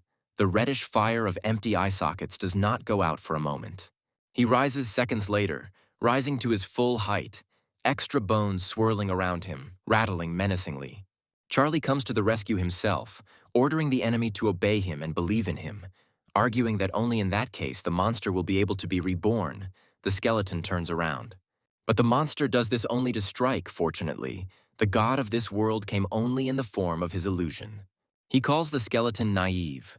As long as the core of his divine realm exists, it will not be possible to injure the owner of the place. Charlie orders his men to pick apart the skeleton until he gives in, and 2 giants loom over the undead. 3 days later, the skeletons fall to their knees, expressing their desire to submit to the deity. The guy approaches one of them and, praising, strokes his bare skull. Hoping to get information now, he succeeds. The type of undead is a weakened and unfinished sealed lord. A voice comes from the classroom, asking the students if they are ready for the exam. The voice belongs to Tom. Leaning on the table, he says that the upcoming exam will greatly increase the gap between classmates, and the result will determine which academy you can enter. Charlie remembers his grandfather's request before he died. Apparently, the academy in question is one of the best educational institutions in the world. The test will take place in the dimension of the demon abyss. Details will be received after the transfer. An hour is allotted for preparation, which the teacher recommends to spend usefully. The students discuss the abyss. It is dangerous to be there because creatures can become infected and turn into demons, while Salt rejoices, believing that the right time has come for him. But he is surprised when he sees that an unknown number is calling him. The guy leaves the classroom. The caller is Laramie. He politely greets his former protege, and he asks why the teacher is calling. The man wants the schoolboy to help him get rid of one person, and the guy leaning against the wall says that if we are talking about Charlie, then there is no need to continue. He has exactly the same thoughts on his mind. Laramie grins, noting that it was not for nothing that he considered Salt his best student, and promises that if he succeeds, he will receive a good reward, and for now, he offers a gift that can help on the exam. The schoolboy is amazed to see the card of the demon dragon in front of him, which is an elite type, not inferior in strength to the heroic ones. In the S793,826th dimension of the demon abyss, the exam begins. Charlie stands in front of the board with the conditions for passing the exam and carefully studies them. It is necessary to choose in which incarnation of his beings the participant wants to appear in the dimension. The guy looks at the options available to him. There is nothing to think about here, because the undead are the only type of creature that will not be affected by the destructive effects of the demonic aura. The guy immediately begins to be enveloped in dark, translucent energy tentacles, enveloping him in a dense cocoon. And the next moment, looking at his body, he realizes that he has turned into an undead. He believes that the demon abyss is a true paradise for the undead and demons. Raising his hand in a commanding gesture, the boy summons 100 locusts. A dark aura immediately envelops the common locust, killing it. Everything is exactly as he thought. She simply won't survive here. But the three demonic babies feel quite comfortable in the alien dimension. Charlie tells them that he's counting on them. He notices demon fruits growing on one of the slopes. The schoolboy points at them with his finger and asks his charges to collect them for him, and they immediately rush to fulfill the owner's request. But Charlie's attention is drawn to a strange sound, and he turns towards it. Nearby, several zombie-like creatures emerge, shrouded in demonic energy, and advance forward with an ominous roar. They are aggressive, and Charlie is happy about it. He was just about to test the power of the skeleton lord. 10 minutes later, a mountain of corpses rises behind the schoolboy, emitting a demonic stench. They turned out to be weak by his standards. Meanwhile, the demon babies have collected a lot of the declared fruits. But unfortunately, the system offered very little for them. Charlie decides to take quantity, telling the bugs to focus on collecting. A day later, there is not a single tree with demon fruits left in the area. Charlie has collected them all and smiles slyly, because now without his help, no one will complete one of the tasks. He enters the class chat and offers his services to complete the 49th task. He has a plan. Those who want to immediately appear, but along with them there are also those who are negatively disposed, as well as warnings, and Charlie is happy. It turns out that he has a universal currency for this dimension. On the other side of the screen, another demonic entity is rejoicing. The student who took on its appearance didn't even have to work hard to figure out his opponent. He promises to finish off Charlie. Salt stands proudly surrounded by his demonic wolves. A few hours later, Charlie realizes that his representatives are too weak, but if he doesn't start taking on challenging tasks, he'll fall to the bottom of the list. He hears the sound of rattling bones behind him and turns around. Skeletons approach from behind, led by the leader. They look ahead in amazement, stopping in front of a tree. A conversation begins between the undead that only they can understand. Charlie doesn't know if he can subdue the local undead with the skeleton lord, but he's going to try. The skeletons look at him with dismay. One of them looks at the approaching one more piercingly than the others, his red eyes flashing. The undead line up looking at Charlie, who asks if they recognize him. And they will know, because the very next moment they fall prostrate before their lord, who, taking advantage of the moment, reads the information. The schoolboy is amazed, not believing that the idea worked. He didn't even have time to say anything, and he already has a small squad of devout skeleton warriors. The undead kneel in orderly ranks as their new leader commands them to stand and lead him to their camp. An hour later, more undead are kneeling before Charlie, including a skeleton knight who is an elite type sitting on top of a demonic wolf. Charlie is stunned. He never expected such a result. But at the same time, he is happy that he now has a real army of the undead. The skeleton knight tells his story. He was once a member of the First Skeleton Legion, but after the battle with the demonic golems, his squad had to separate from the main army. He had no choice but to set up camp here. He sent the skeletons to search for demon fruits, as they are able to strengthen their bodies. And Charlie thinks about this possibility. When looking at the rating the next day, the student understands that there is no point in postponing anymore. Compared to the initial result, he has dropped by about 100 steps. Charlie presents the knight with the fruits, telling him to handle the rest himself, like distributing them among the squad members, and he is clearly flattered, kneeling before his lord with his hand on his heart. 10 minutes later, the skeleton's power can literally be felt in the air and in their fiery gazes. Their target is the demon golem's lair, and they head into battle. The hooded squad sets out on their journey, walking in a neat row past picturesque landscapes. Charlie ponders that there are 8,000 to 10,000 creatures in the demon camp, and only 1,000 skeletons. A head-on collision is unlikely to be successful, so he will have to take the opponents by cunning. He offers one of the skeletons to lure out about a dozen demons, and he obediently fulfills his fate. The plan succeeds, and enraged demons run out to meet the undead. But soon their facial expressions change to surprise. Skeletons come out to meet the demons, taking them by surprise. Taking advantage of the moment of surprise, the undead rush to attack. Charlie uses all his advantages, finding it convenient to turn demon golems into skeleton warriors after their death, which is why the schoolboy loves the undead. An hour later, Charlie's army already consists of 7,000 warriors. According to his calculations, there are about 3,000 creatures left in the lair, so it is time for a large-scale battle. A schoolboy sends his army into battle. 3 hours later, one of the subordinates presents his lord with a reward. He praises the army. Noting that the task was completed, he receives 60 points for it. The guy quickly rises up the rankings, and the demonic wolf looks ahead with a sparkling red gaze. Salt curses, wondering where his opponent is, his wolf demons languishing in inaction. Looking at the changes in the student list, he notes that his classmate has scored 60 points, and guesses that he cleared the demon golem lair. He has exceeded expectations. Someone is approaching Charlie's small squad of skeleton warriors. It's Salt, who is puzzled by the idea that his rival acquired the skeletons in secret, but believes that this clever move will not help Charlie get a higher place in the exam.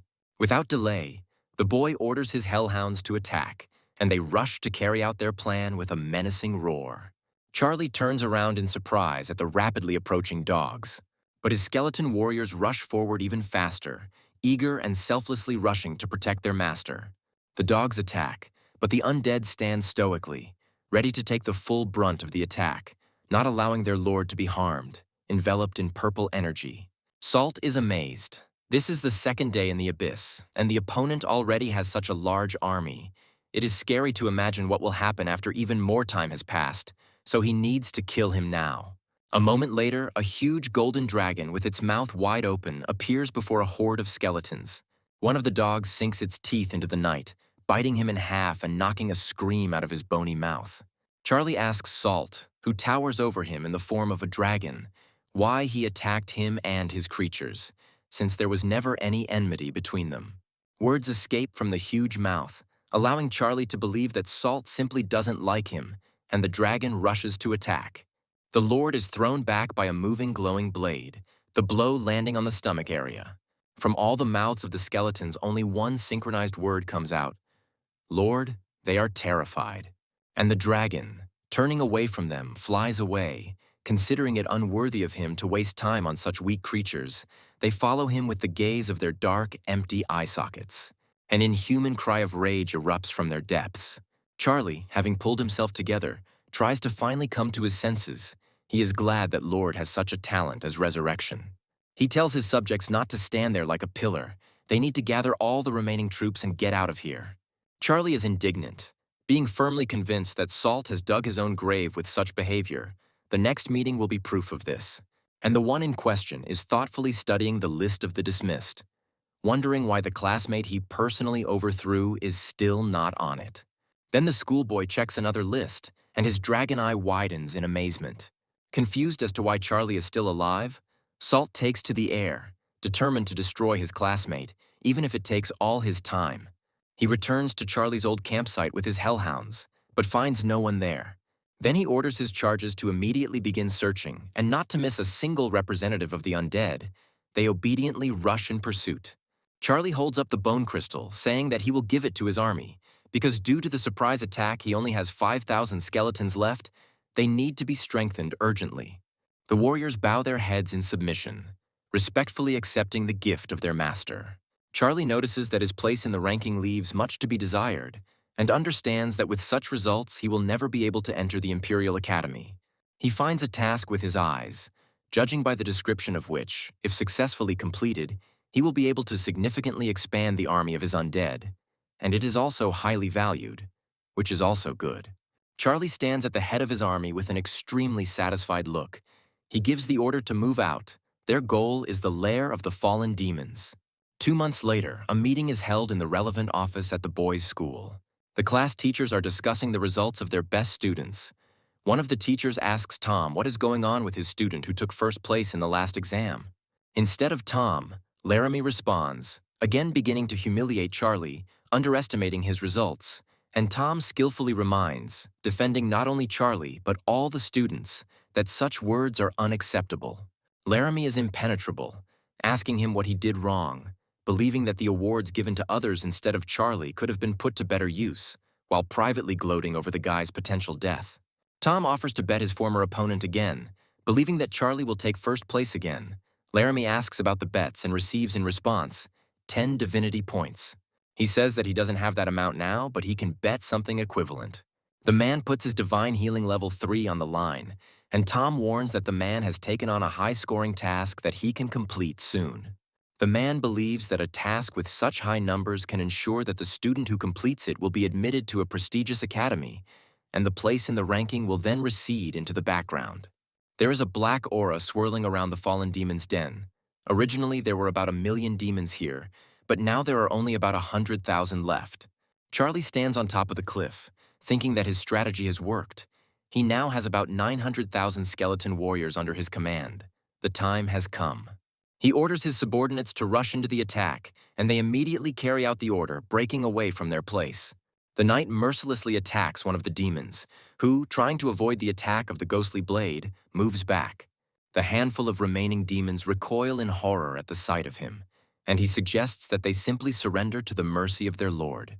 20 minutes later, Charlie takes full control of the settlement, planting his flag and giving his subjects a rousing speech. They have won. The skeletons channel magical energies into the remaining handful of demons lying before them. One of them begins to be entangled in magic. This skeleton grows long hair, and when opening its status window, Charlie sees new information. This individual is now an elite resurrection skeleton. The schoolboy is amazed. This resurrectionist looks even stronger than his knight. The resurrectionist waves his hand, applying magical energy to the movement, and scattered bones enveloped in it rise into the air. The next moment, the parts come together into a single whole, and a complete skeleton appears before the eye. Charlie, standing on a hill in front of his subjects, rejoices that all the warriors of his army are back in action. A knight approaches him from behind, and kneeling and addressing his master with respect, presents him with the trophy. Charlie picks up the level 1 sacred artifact, the flame staff, and begins to carefully study its description. In addition to it, there is also a quarter of the hero template fragment and the source of the fallen. He understands that the source of the fallen is a real treasure for this dimension, which means that later he will be able to summon locusts, and now with such an army, the guy is not afraid of salt. Charlie looks at the awards and checks his place in the ranking, and also remembers that there was another task on the list to clear the lair of local demons. He needs to hurry. Standing behind his troops, the schoolboy orders his army to move forward, and it moves forward with all readiness. 3 days later, Charlie's results are discussed by the teachers, including Tom, who speaks for the others. The fact that the student was able to rise from the last places to fourth is amazing. Laramie crosses his arms adamantly, saying that no one cares about fourth place when first place exists. The academies, seeing such results, begin to send Charlie invitations to join their ranks.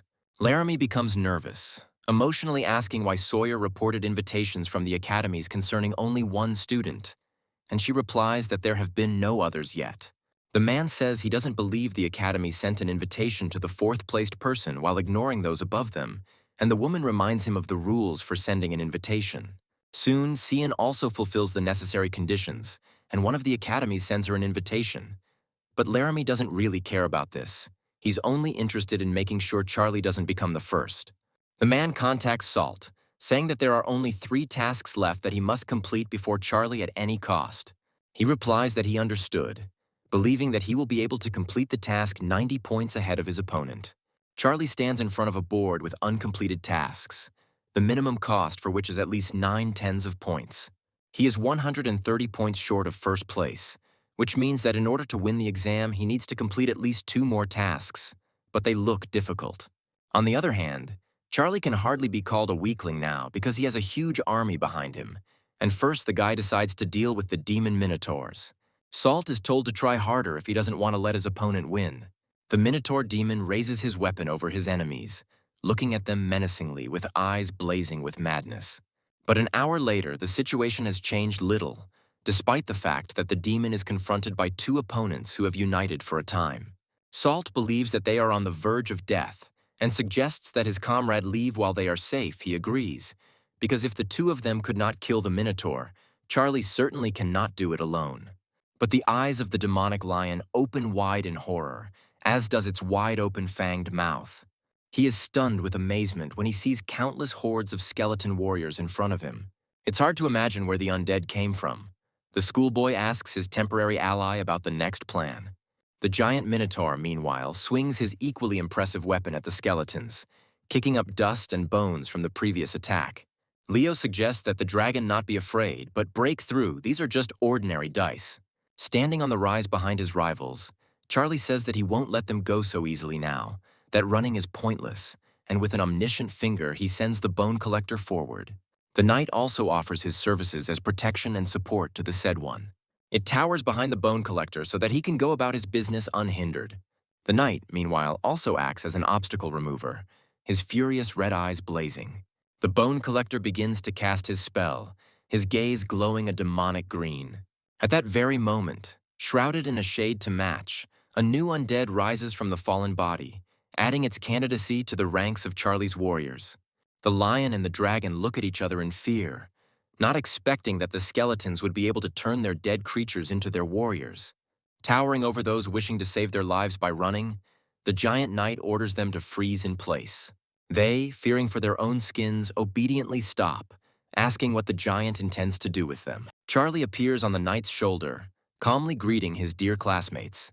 The dragon is shocked, not expecting to see his sworn enemy as the ruler of this undead, and asks how he managed to get skeletons into his leadership, since his main representative is a Locust. He doesn't even let his classmate finish speaking, mercifully saying that he won't bully him out of politeness and will quickly relieve him of unnecessary suffering. Salt doesn't dare to utter an extra word, since he understands perfectly well the situation he's found himself in, but his temporary comrade has slipped away somewhere in the confusion. A huge foot is reflected in the dragon's eye sockets as he screams furiously, asking his opponent to stop. Another classmate watches the terrible spectacle from the side in horror. He speaks puzzled, sweating. There were never any disagreements between him and Charlie. He can apologize to his classmate, but his death will not bring him any benefit. Charlie actually stops for a moment, thinking and agreeing, but also notices that he can no longer just let Lev go. With tears in his eyes and a pitiful roar, he offers to give his classmate all the treasures he has accumulated in this dimension in exchange for his life. Charlie smiles slyly, saying that they have a deal, and tells his former rival to leave. The lion immediately runs away, afraid that his opponent might change his mind, periodically looking back at the undead. 5 hours later, events take a turn in Charlie's favor. The remaining Minotaurs fall to their knees before the victor, begging for mercy and ready to surrender and submit. The schoolboy looks contentedly at the system window, notifying him of his successful completion of the task and receipt of the specified reward. He also checks his total points and remaining tasks, glad that no one has yet managed to complete the remaining task for 90 points. But at that very moment, fate hits him on the head with a blow. The task is completed. Charlie wonders who could have done this. The answer comes almost immediately. It is Cian, who, thanks to her performance, managed to rise to second place. But the guy is not surprised. He understands that now first place is only for him in one case. The test participant will have to kill the dark frog, the demigod. Charlie thinks about this seriously. The complexity of the task is beyond the capabilities of an ordinary student. But if he wants to attract the attention of the Imperial Academy, he must complete it. He commands his army to move forward, their goal now being the lair of the dark frog. The rest of the students had already left the Abyss dimension, leaving only Tom's wards there. The latter looks at his students' scores and wonders what they are doing there. Laramie interferes where she shouldn't, saying that they are fooling around. The last task is very difficult, which means that no one will dare to challenge the demigod. No one has yet completed this task. Tom approaches his opponent from behind and says that this is exactly what his students did. They went to the Toad's lair right now, and very soon everyone will find out what will come of it.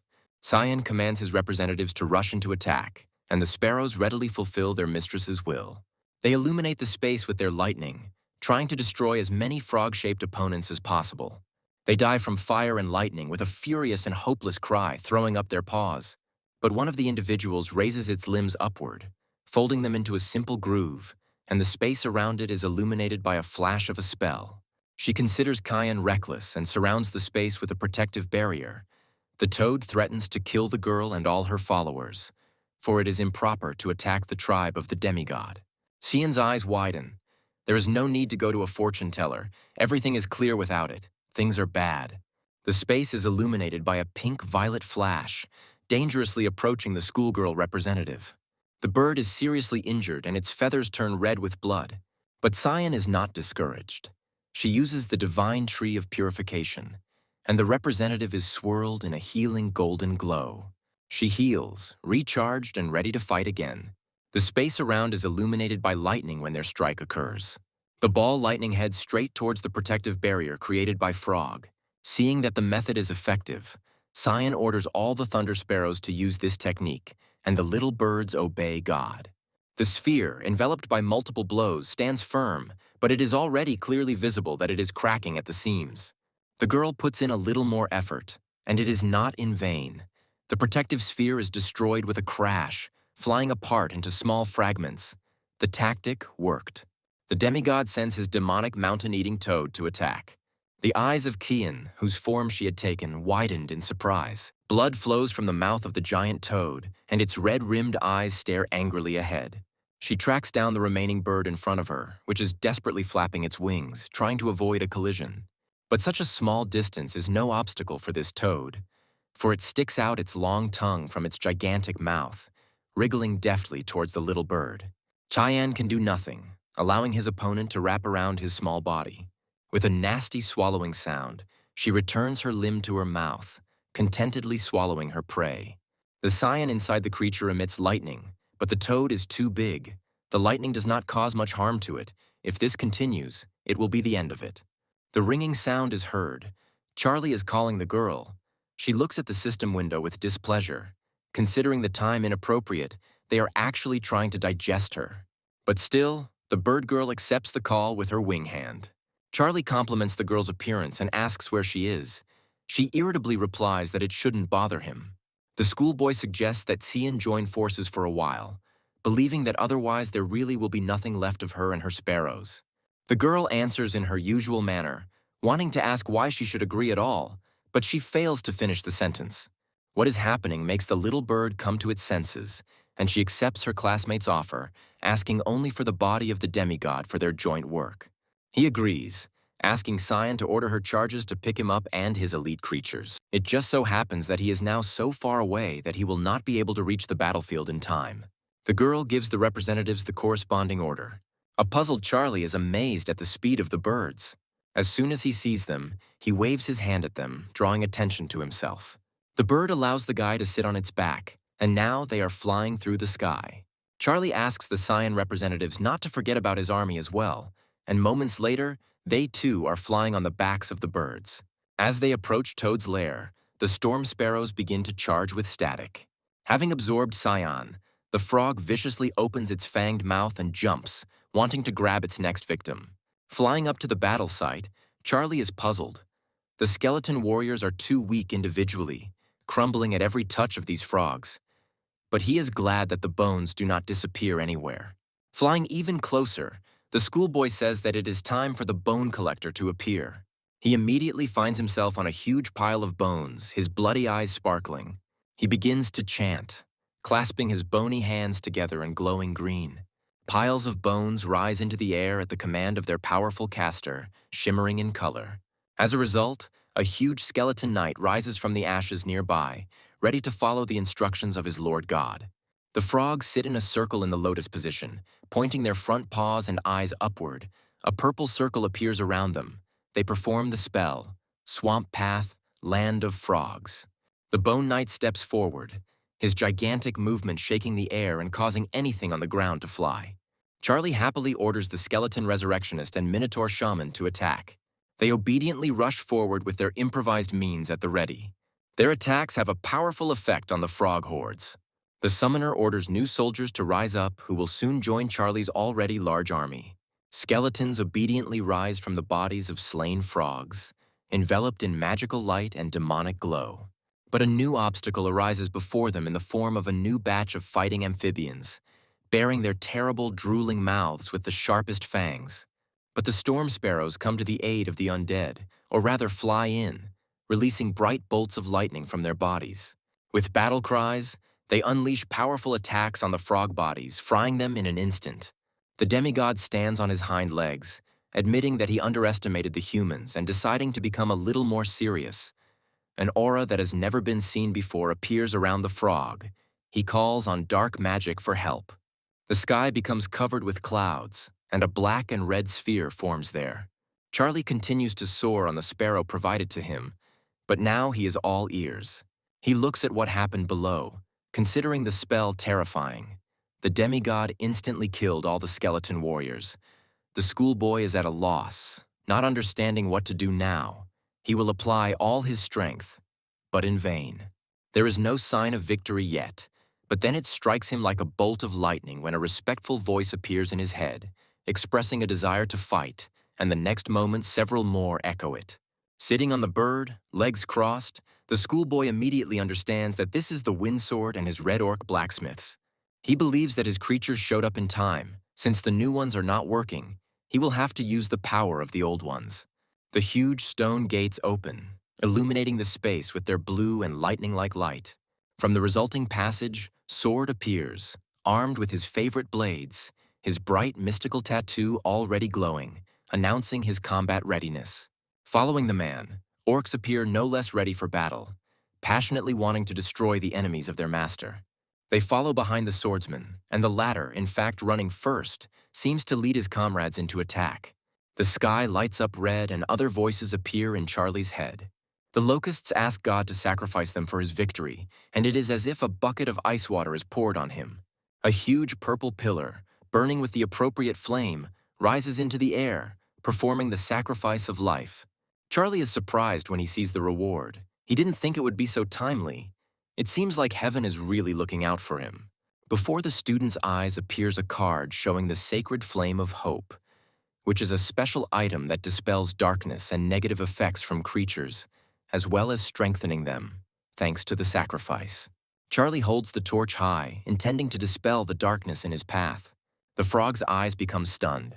The schoolboy grins, his gaze becoming stern and at the same time anticipating victory when he says that finally their turn has come. The toad demigod is furious. Not understanding how such a weak artifact could dispel her dark spell, he does not want to believe it. And Charlie, illuminating his path and the paths of his comrades with the sacred flame of hope, proudly flies forward on Thunder Sparrow. The toads below grin viciously, wanting but unable to reach their enemy. A schoolboy flies up to a giant toad with a bloody mouth, remembering that it seems like it was the one that swallowed his classmate. He signals his comrades to deal with the mountain-eating toad as quickly as possible, and they agree, immediately rushing into battle with predatory smiles. Windsword also does not want to stand aside, rushing along with all the attackers. With coordinated teamwork, Charlie's creatures attack the giant. Finally, Tame bursts out of the cut guts, helping with his lightning. She turns sharply, forming a ball lightning under her paws. The giant toad stands frozen in stupor for a moment, unable to figure out what to do. And at the same moment, a hail of blows rain down on her from all sides. Tame leads the way, leading and directing his birds into battle, the space illuminated by lightning. And across the Earth's surface, red orcs are running towards the giant. Several explosions fill the area around, sending a nuclear column into the air. A giant skeleton knight joins the attackers. He throws small enemies around with his feet like tennis balls, causing them to run away in fear. The roasted toad spews curses, but it is clear that its end is near. It is exhausted. And then Charlie flies up to her on his Thunder Sparrow with a flaming torch, and the frog gets lost. Tyon doesn't want to lag behind and give all the laurels to her classmate. She also flies up to the enemy, emitting discharges.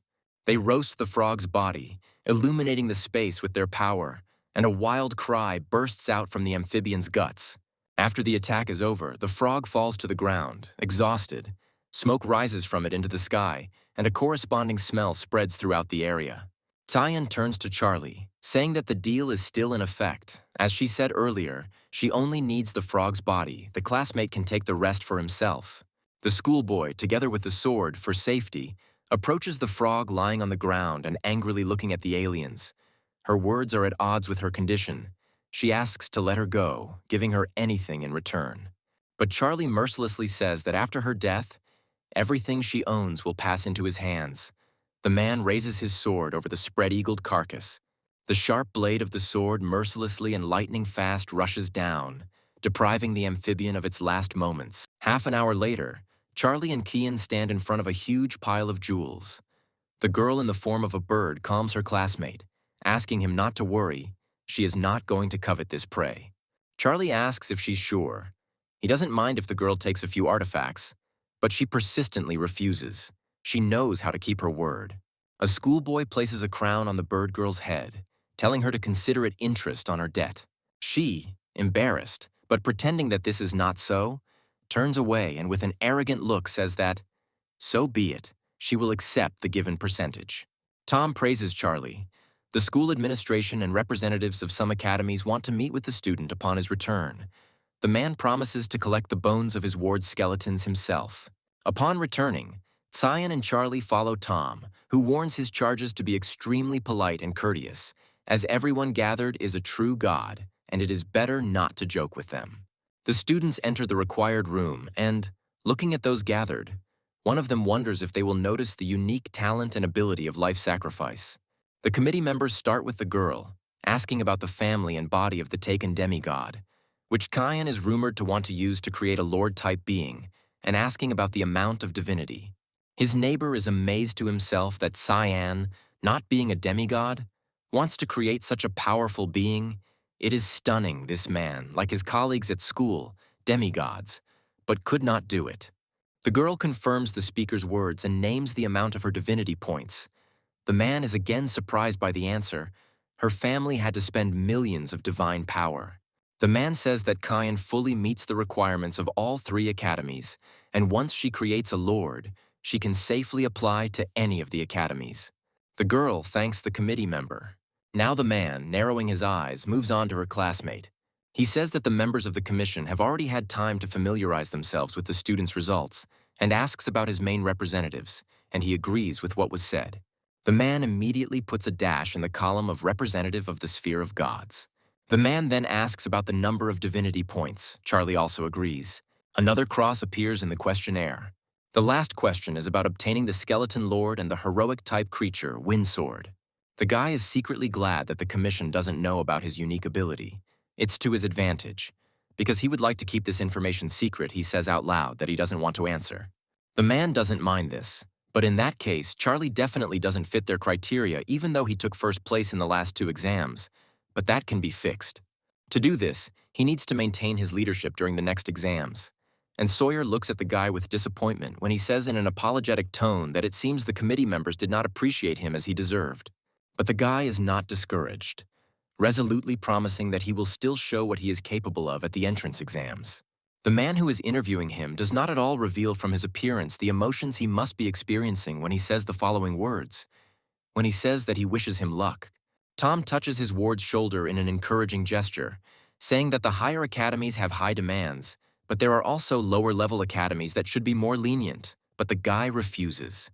When Charlie leaves the office, he is greeted by Kian, who boasts about how she was invited by top academies and asks about her classmates' expectations for admission. He says that everything is so. One day he will enter the Imperial Academy, he is sure. The guy remembers the promise he made to his grandfather. He is obliged to find his parents. Cian, embarrassed, says that she also wanted to enter this academy, and for a very long time, and then awkwardly encourages her, saying that while she is busy creating the Lord, Charlie has a chance. But the guy rightly notes that he is doing well without his classmate. She herself should understand, because she saw the results. Becoming her slave makes no sense. The girl looks after him with rosy cheeks, telling the guy to think about it. Cyan thinks he's an idiot in her mind, but she really liked the cute little skeleton form he was in. Charlie stands in his god realm with the card in his hands, his appearance expressing joy as he speaks the words of divine card absorption. He looks at the system windows with his own description and the descriptions of his creatures, both main and secondary, and says that, of course, he could buy better equipment, but the priority is different. First of all, he is interested in the development of his main representative, and to begin with, the guy is going to use the Source of the Fallen. A red flame flares up in his hand. In the clouds of dark haze, the main representatives of the schoolboy appear, beginning to circle around him in an intricate dance. But these are not ordinary individuals. Charlie looks at them and understands that these representatives are more resilient and strong, have enormous resistance to negative effects and a complete disregard for demonic aura. He calls them fallen locusts, and the guy is going to strengthen the second batch with the dark magic of the heart of the previously defeated demigod frog. One of the individuals flies very close to the owner. Others like it can fly stealthily and impose various negative effects on their opponents. Charlie calls it the cursed locust. The guy hears a repentant voice asking for forgiveness, and knowing that while working with ore, someone dropped a sacred relic into the decay mechanism. The guy is amazed by the unexpected news. Immediately, the master of the world jumps up and goes to the scene of the incident, intending to see with his own eyes what exactly happened and check everything. The hammer of God and his younger brother fall at Charlie's feet, begging for forgiveness.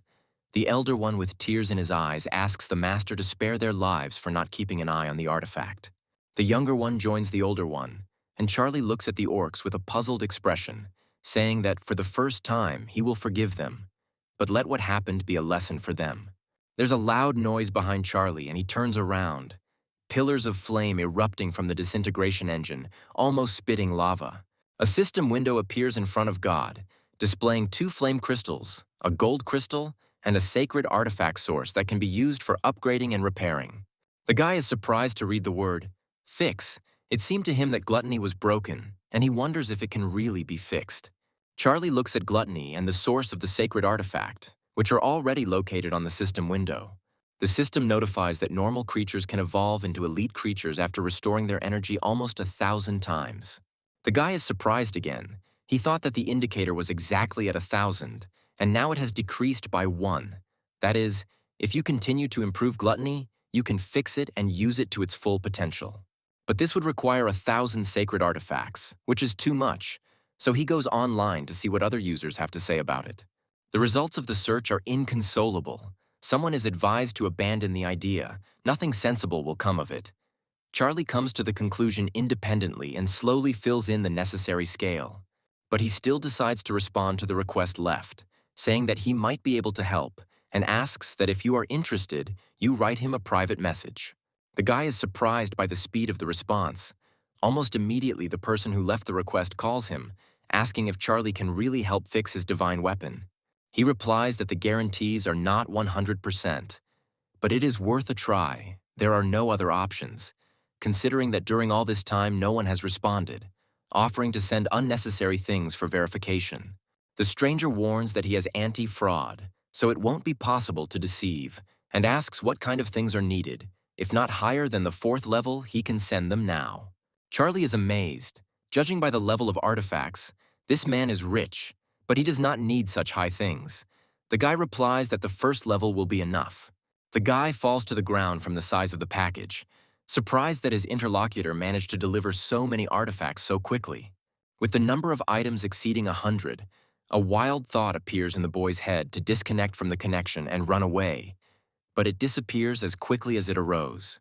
Assuming that anti-fraud representatives might actually show up to see him, Charlie becomes more convinced that it is not worth the risk. He pours the fragments of sacred relics into his miracle machine. The bright flames of the stove shoot up into the air, greedy and fiery, as Charlie watches everything in anticipation, eager to see the result. 2 hours later, mountains of gold lay before him. Thanks to the source of sacred artifacts, 109 items were obtained. With an extremely satisfied look, the guy sends 100 of them, believing that help must be paid for and the sender will not notice the loss of 9 sources. A man named Davy Eugene is in awe, and he reverently asks Charlie to help him in the divine realm as well, speaking of its importance and calling him master. The guy, embarrassed, talks about the volume of the words and how it was a mere trifle for him. A man sits in the dark, surrounded only by the light coming from a small sphere levitating between his palms. The man's eyes are closed, clearly focused. Someone at Charlie's school gives his interlocutor a sacred artifact of the 3rd level. The time on the building's clock shows 3 days. The voice belongs to Laramie, who, having given the item to his rival, tells him not to rush to sell it because, most likely, it will soon have to be returned to its previous owner. Tom receives a call from his ward, and he is surprised by its suddenness. The man tells the student so and asks what happened, and the student politely greets the teacher and asks if he knows a way to get resources that will help increase the level of the sphere core.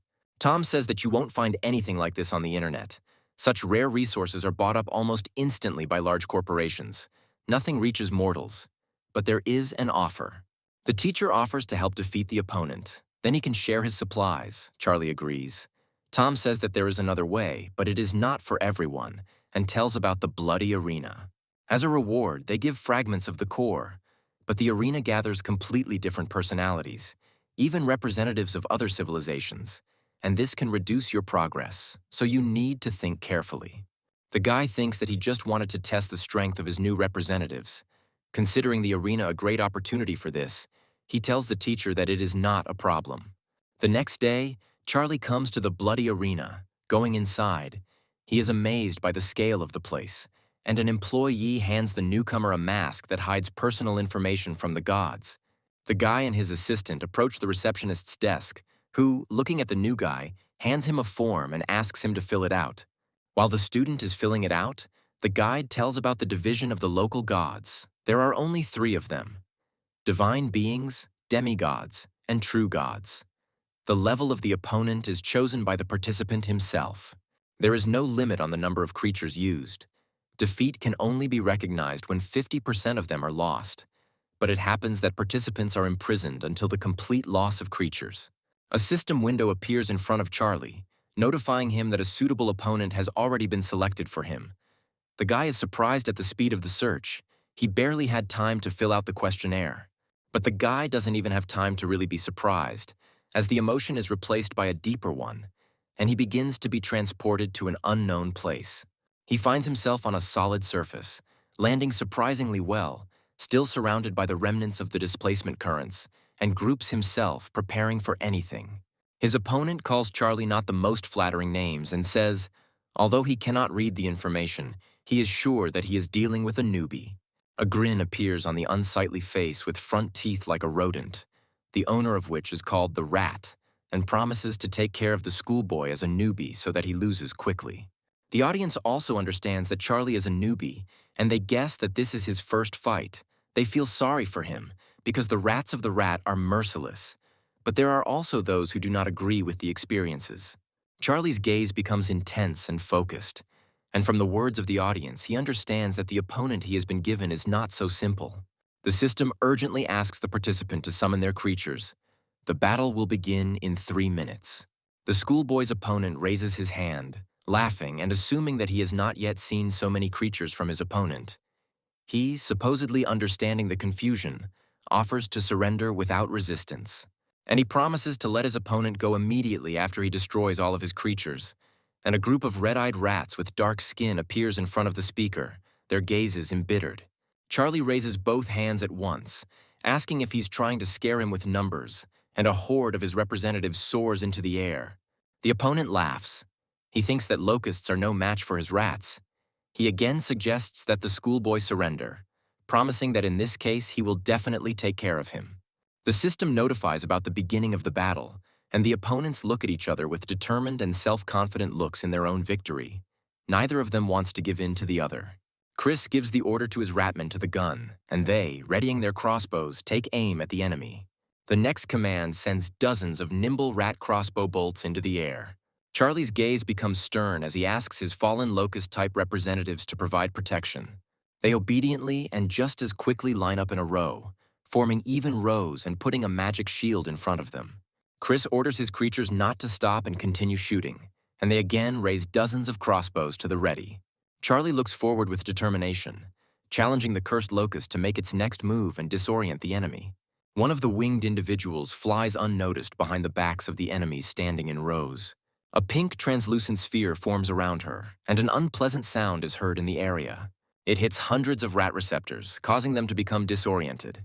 Charlie, meanwhile, gives orders to his other representatives, namely the heavenly demon bug, to kill all enemies in a state of defocus. The insects line up in a line, point their stings at their enemies, and, having taken aim, immediately separate them from the body, bringing them down on the enemy, who is unable to properly defend himself. The razor-sharp stings quickly approach the rats who want to protect themselves, but all they can do is cover themselves with their little paws. The scoreboard shows the results of the battle. Rat is losing badly, with about 20% of his creatures surviving, while Charlie has lost almost none of his own. Rat, stretching out his hand in a surrendering gesture, asks his opponent to stop. He admits his defeat. Fear is clearly visible on his face.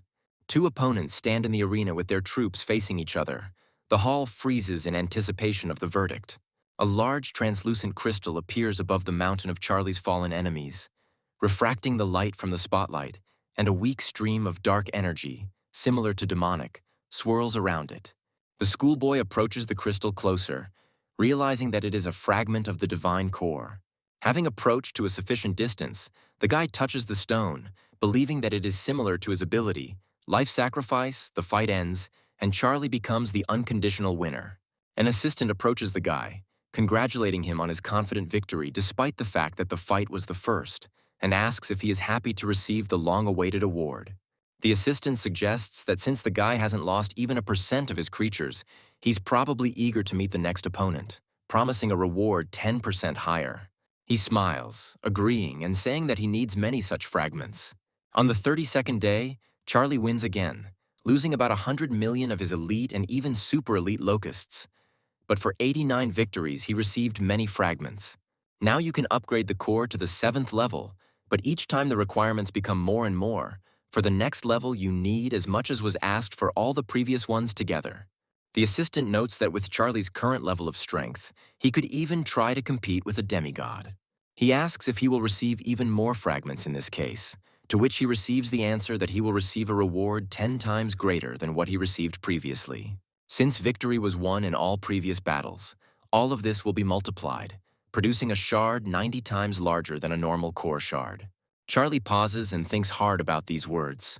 After some time, the schoolboy sees an application to participate in an inter-rank battle. The administrator asks if the participant is really sure of his choice, because it is very risky. But he, without thinking for a moment, confirms what was said earlier. The audience discusses Charlie, thinking that he has become arrogant after being in the arena for a month, thinking that it must have gone to his head since he dared to challenge the demigods. One of the spectators notices that demigods have a completely different level of core, so they can use high-level sacred artifacts and have many divine spells. Tom, slightly puzzled, tells Charlie that people don't really believe in him. The odds are 1 to 100, but he, since he himself can't place bets, asks him to bet 10 million divine power points on himself. The teacher smiles, agreeing to bet another 5 million to make it more interesting to watch, and promises, in case of victory, to buy his ward a divine weapon, who thanks him. But frankly, these words did not add any motivation to the puzzled guy. He was already in anticipation of the upcoming battle. In the golden light, Charlie moves down and thinks about how he hasn't added any artifacts yet after upgrading the core, not knowing where to start. Standing on one of the high points of his sphere's peak, he ponders, thinking that gluttony or poison will not be able to help him in the upcoming battle. He gets a call. The interlocutor asks in a polite tone, addressing Charlie as a master, whether he got today's portion of the sources of sacred artifacts. And he remembers that he said that he would be able to get artifacts up to the 4th level at once, and asks about it. Davi confirms these words, saying that he has a lot of them and offering help if needed. The guy smirks, saying that he won't refuse. He needs powerful 2nd-level artifacts, preferably with attributes of poison, earth, darkness, and fire. A huge box, even bigger than the original one, falls in front of Charlie, causing him to jump back in dismay, either from the wave or from surprise. It seems that Davi is incredibly rich. The sacred artifact, Magma Sphere, carries the power of the fire and earth attributes and increases the defense and resistance of creatures, as well as speeds up their recovery. The Shadow Nail carries the power of darkness. After being absorbed by the core, creatures can gain this skill, which locks the target's shadow in one place, preventing it from moving. Charlie smiles. This could work for both the fallen Locust and the cursed Locust. They should definitely be used. The Master of the World admires two seemingly opposing forces, enjoying in absentia the potential results of their use. The guy calls his representatives to him and stretches out his hands, preparing to perform the necessary actions. He takes a closer look at one of the individuals and is pleased to realize that it has evolved. And now the upcoming battle no longer seems as hopeless as before. The system politely asks the participants to return to the arena to begin the upcoming fight. Charlie makes the move with alacrity, feeling more confident than when he left the scene. Even the look in his eyes is blazing with determination. The fans' hands go up in the air, more than before. Spectators shout words of encouragement to the schoolboy's opponent, wanting him to deal with him. But someone also shouts words of encouragement to Charlie. The demigod's pose expresses self-confidence. He's happy to show the arrogant newcomer where his true place is, and at the same time make some good money. He turns to the opponent, asking about his loss. Although the boy looks at his opponent with a little awkwardness, he says out loud about his talkativeness, while the latter says that he is amazed by the boy's courage. The man springs into action, ordering his glorious legion of mammoths to show themselves. He raises his hand in a commanding gesture, and the representatives of the demigod appear behind him. The spectators begin to shout words of encouragement to the Mammoth Lord again, wanting him to crush his opponent, some of them at the sight of these creatures. The Overlord stands on one of his pets, the giant thunder mammoth, with his arms crossed over his chest, asking the opponent in front of him to at least try to cheer him up. He summons his pets, sending his numerous swarm forward with just a flick of his left hand. Among the creatures sent into battle is a poisonous sky demon bug, raised from demon eggs in the nest using poison mist and gluttony. The second contender is the magma-fallen Locust, which was bred in the nest using the aforementioned gluttony, but not with mist, but with a magma orb. And rounding out the trio is the shadow-cursed Locust, raised in the nest using gluttony, dark curses, and shadow nail. The enemy, seeing the opponents of his creatures, smiles. Considering the game not bad for a beginner, he can't wait to enter the battle. And on that note, the man sends his legion into battle, to which small, especially compared to their opponents, winged insects burst forth. Charlie sends the shadow-cursed Locust into battle with a mischievous smile. They take up a position in a row and with their stingers at the ready, send them towards the vulnerable spots of their opponents. Small stings fly towards the mammoth's leg, but it manages to successfully dodge them, and an enthusiastic cry is heard from the stands. The creature, which had been confidently striding forward until now, suddenly freezes, and the audience wonders what kind of ability they are dealing with, since the weapon used hit the shadow and the mammoth froze. Charlie, meanwhile, does not hesitate, sending poisonous sky demon beetles at the enemy creatures. The named ones act with readiness. The needles stick into the animal's face in a neat row, but its owner is not impressed. He says that everything is useless and asks the enemy to accept it. Yes, Charlie was able to stop Mammoth Thunder, but it is of little use. The Locust, even if it is elite, cannot do much harm. But a malicious grin appears on Charlie's face. He doesn't think so, asking if the enemy is really so confident in his words. Before the next group of mammoths advance, sudden and rather large explosions occur. The man angrily throws his hand up, realizing that the element of surprise had worked, thanks to which the enemy decided to take out the strongest creature at the expense of his Death Eaters. The Lord sends his representatives to the Thunder Mammoth, but a swarm of locusts appears on the way of those hurrying, blocking the road to the goal. They are surrounded by numerous explosions, which, if not the cause of death of the opponent's creatures, are a serious obstacle. The Mammoth Lord puts his hands together in a spell gesture, calling upon Beast Magic, Thick Hide, Beast Magic, Blood Aura, and Beast Magic, Healing. And then a healing light descends upon all the mammoths, which is a sign of the impact of positive effects that soon bring the male candidates to their senses. And their eyes flashing furiously, the mighty creatures rush forward with renewed vigor, ignoring and, in some places, even anticipating the explosions. The man smiles contentedly, starting to get into the swing of things. He says that the fact that Charlie forced him to use magic already says a lot, so he suggests giving up. In this case, he promises to leave half of the enemy's creatures, but the guy does not agree, asking why the Overlord even thought that he lost. Charlie says that giving up is not in his nature and raises his hand, wanting to call for more helpers. Behind the guy, the gates immediately open, and from them, one after another, majestic and enraged demon minotaurs emerge. They approach the clearly stunned mammoths, who involuntarily make loud trumpeting sounds. Even their owner is in a state of shock, wondering where the enemy could have gotten them from. One of the demon minotaurs rushes forward with a strange weapon in his hands and, swinging it furiously, brings it down, resembling a huge flask with contents of unknown origin. The blow lands squarely on the head of one of the Mammoth Lord's red-eyed and blue mammoths. And Charlie doesn't allow the enemy to catch his breath, releasing squads of skeletons from the gate, led by the Lord and his assistants. The Skeleton Lord sits majestically on his throne, with the Collector at his right and the Resurrector at his left. A sight that alone makes his enemies shudder inwardly. Charlie climbs onto the armrest of the Lord's throne and addresses the Resurrectionist, saying that he is counting on him. The Lord looks at his god in bewilderment, either by his behavior or by his words. The next moment, the Lord frowned with displeasure, making an unambiguous sound that only reinforced his displeasure. And the Resurrector, having exploded, rushes forward towards the defeated creatures. With genuine satisfaction on his bony face, he raises his magic staff and casts a spell. The skeleton exposed to its influence breaks out of the body of the dead mammoth, appearing before the new god. The demigod looks at the spectacle with bewilderment and even a bit of fear, fully aware that his dead creatures are being resurrected. but warns his opponent that people like him are not easy to break. The man speaks the magic words, asking the giant war mammoth to activate its ability. War Stomp. The massive creature charges forward, smashing several of the newly undead bones and tusks as the spectators cheer, asking the mammoth lord to teach his opponent a lesson. Charlie orders the demon minotaurs to retreat, sending the bone collector in their place, who flawlessly takes off, rushing to the battlefield. Having taken a comfortable place for himself, he uses magic and a spell to lift unattended bones from all corners of the arena into the air.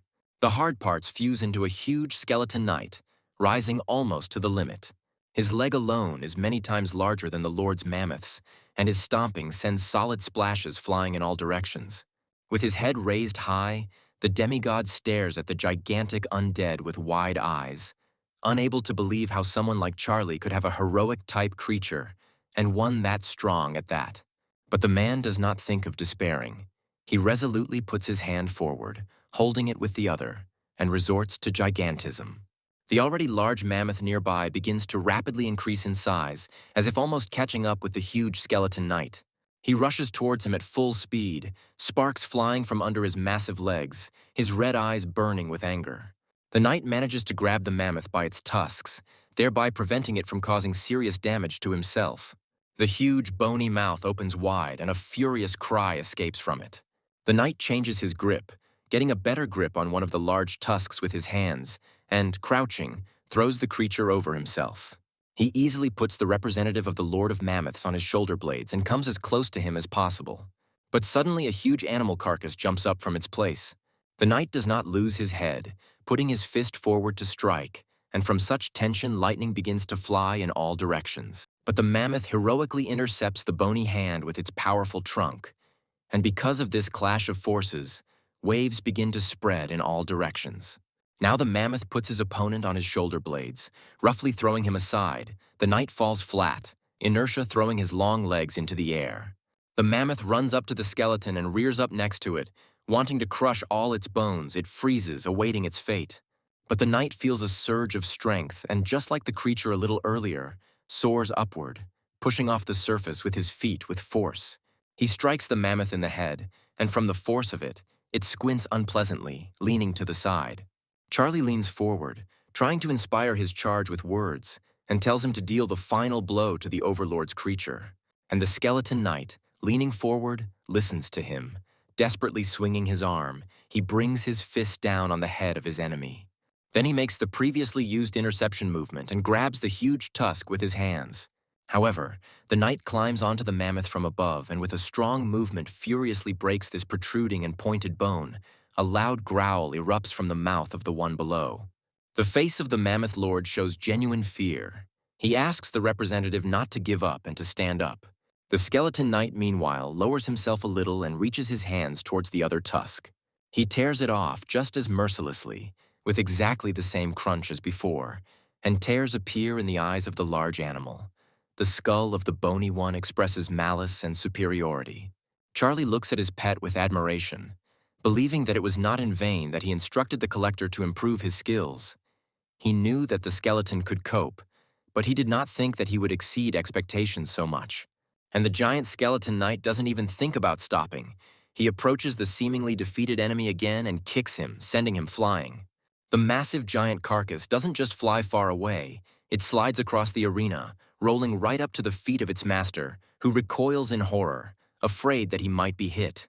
The man's face breaks out in sweat, which turns into pouring sweat as he fearfully orders his giant mammoths to attack all at once. The colossal knight looks at the approaching creatures as if they were bugs.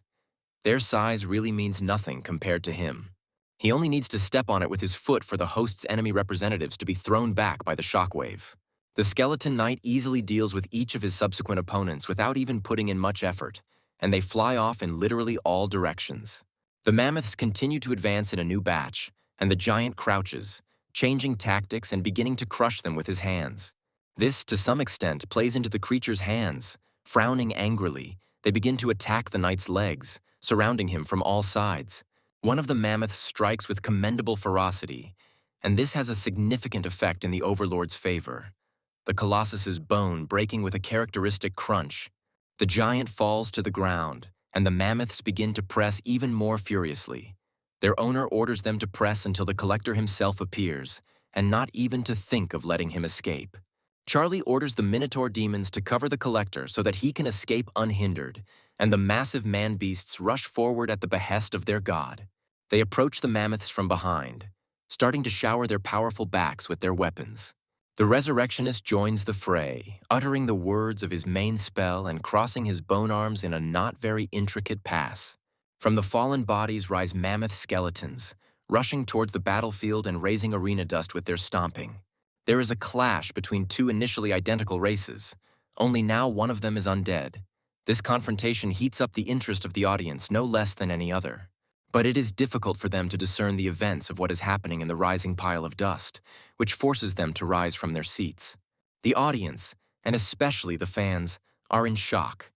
The demigod has barely a tenth of all his creatures left. It is hard for anyone present to believe this. The Locust invasion is truly deadly. Taking a deep breath, the man drops to his knees and announces for everyone to hear that he surrenders. Not far from him, a schoolboy stands, stubbornly crossing his arms over his chest. From the defeated bodies of the opponent, ghostly threads rise up, which continue to stretch higher and higher. They form a translucent fragment of the core of the sphere of the gods. Charlie takes it in his hands and smiles. He thinks that this piece is bigger than those he received before, making the assumption that it is connected with the opponent's demi-divinity. Someone addresses the boy respectfully, saying that the management of the bloody arena is inviting him to a meeting. The schoolboy is surprised. He begins to be enveloped in bluish and glowing threads from all sides, and an expression of anticipation appears on the young man's face. A little later, Charlie finds himself on a hard surface, indicating this with a characteristic sound. The invisible interlocutor continues to speak, promising that the management will not harm him. He asks why he was called and receives the answer that his performance was monitored and several tricks were noticed. But this does not detract from the fact of victory over a higher rank. There is a proposal. Charlie is offered to become the heir to the arena, because it was originally conceived for this very purpose, so that the one who challenged the one standing above could become that very heir. The guy is asked if he's ready to take on this role, and he is seriously puzzled, asking again. Charlie thinks about how many participants there are here, and not only the human race. There must be crazy money circulating here, and he is being offered to become the heir. Something is wrong. He says that before making a decision, he wants to know how many heirs there are in total, as well as understand all the benefits and responsibilities of this status. The unusual interlocutor says that Charlie surprised them, because not everyone can immediately renounce the idea of huge money. Since the guy asked this out of good intentions, they will tell him. Currently, the Blood Arena has 349 heirs, 221 of whom are divine beings. 118 of the Blood Arena's heirs have the status of demigods behind them. There are only 9 true gods out of the total number, and the remaining one heir is the supreme god. Having become the heir, the named one receives the eternal coordinates of the bloody arena, and can also teleport to any of the worlds connected to it without any artifact, but naturally not for free. This privilege costs 1 million divine power points, and along with this, permission will be given to build your own arena inside your sphere for training creatures. The duties couldn't be simpler. As soon as there are 500 heirs, the obligatory fight for the title of True will begin. Everything will take place in the bloody arena itself. The winner will become its owner. Charlie begins to think that given the diversity of the current arena's participants, the fight will be quite a challenge, forcing the contenders to fight for the title to the last drop of their being's blood. But now there are 349 applicants, and perhaps by the time the required number has gathered, Charlie will be able to become a true god, and the leadership is rushing to answer. But the guy has already decided everything for himself. He accepts the offer, and the system notifies him of congratulations on receiving the title of the 349th contender for the heir of the bloody arena. Suddenly, a powerful red flash, similar to a thick laser, hits the guy in the shoulder. His eyes widen in bewilderment. There is a quick shift to the waiting room, and Charlie realizes that he is not alone there. Teacher Tom leans forward to his student, radiating joy and happiness. He says that the student is a real treasure.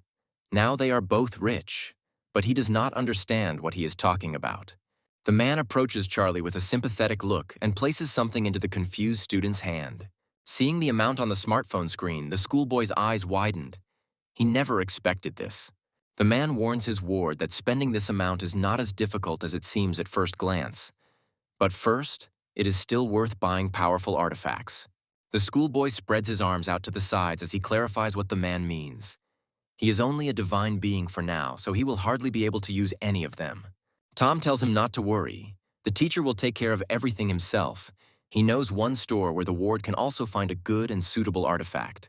Charlie just has time to think that this is an interesting coincidence, because he himself wanted to do this, when he hears behind him a rapidly approaching heavy run and a strange address. He hides behind his teacher's back, asking for help. When he realizes that the Lord of the Mammoths himself is addressing him, the man turns questioningly to his student. But Tom quickly understands what's going on and heroically shields his charge's body, saying that while he's around, no one will dare harm his student. Charlie looks at him puzzled, but the Lord of the Mammoths stops a few meters away from the supposed victim and his hero, and says that he was misunderstood. He did not intend to take revenge. The man straightens up and extends his hand for a handshake, saying that, on the contrary, he wanted to establish friendly relations with his former rival. Since he considers him capable, he introduces himself. Charlie shakes Martin's hand, saying that he now understands why he is so strong, because he is a first-year student at the Imperial Academy, and Martin smiles contentedly. Martin assumes that his potential friend is still a schoolboy and asks him which academy he wants to attend and whether he has passed the entrance exam. Charlie, feeling awkward, replies that, in fact, he is an ordinary school student who has not yet entered any course, and his interlocutor stares at him in bewilderment. The man, approaching, pokes the guy in the chest with his finger, asking if he is making fun of him and considering what he heard to be impossible. The schoolboy says that he is not lying and suggests asking the teacher standing nearby, who immediately confirms the veracity of his words and says that many people invited him, but Charlie refused. He doesn't keep silent about the reason either. Charlie wants to enroll in the Imperial Academy, but the representative wasn't interested in the student's candidacy. Martin listens attentively to his interlocutors. At the end of the conversation, he expresses understanding and says that the guy has a keen eye, because the Imperial Academy is the most powerful among the 3 higher academies. The man puts his hand on Charlie's shoulder and, saying that he himself was convinced of his abilities, hopes that he will still become his junior. He also promises to put in a good word for the guy, hoping that this will help. Martin instructs Charlie, recommending that he immediately start developing himself when he returns, and he asks if the man can really help. Martin laughs, but confirms his words. In addition, the Academy will give him a bonus if the proposed candidate passes the test, and he believes that this is something he cannot refuse. Charlie respectfully thanks his departing newfound friend, and perhaps, in the future, his senior comrade at the Academy. The same one, leaving, says that now everything depends only on him and advises to focus specifically on bringing out the hero from his main representatives. This can make the task easier. Charlie and Tom are standing outside a store that sells artifacts, and the younger one is thinking about how trivial its name is. The teacher stands silently, his hands behind his back. The man pushes the door forward with determination, intending to get inside as quickly as possible, and Charlie's eyes widen. Potential buyers are confronted by a woman in a short dress, greeting them politely in the manner of most salespeople. With a sweet, flirtatious smile, she asks, propping up her side with her hand, what kind of artifacts they are interested in, or whether they want to meet the forging master right away. She asks someone to contact the master and inform him of Tom's arrival, who follows the woman, smiling sweetly, bringing up the rear of Charlie's small procession, thinking about the master's abilities. They approach a portal crackling with static, and the girl stops and politely invites the guests forward. The class teacher and his student exchange silent glances. It is difficult to tell from their facial expressions what each is thinking. However, one of them still takes a decisive step forward. A bare-chested man with a wooden sledgehammer is busily forging something. Behind and slightly to the side of him is the other side of the portal.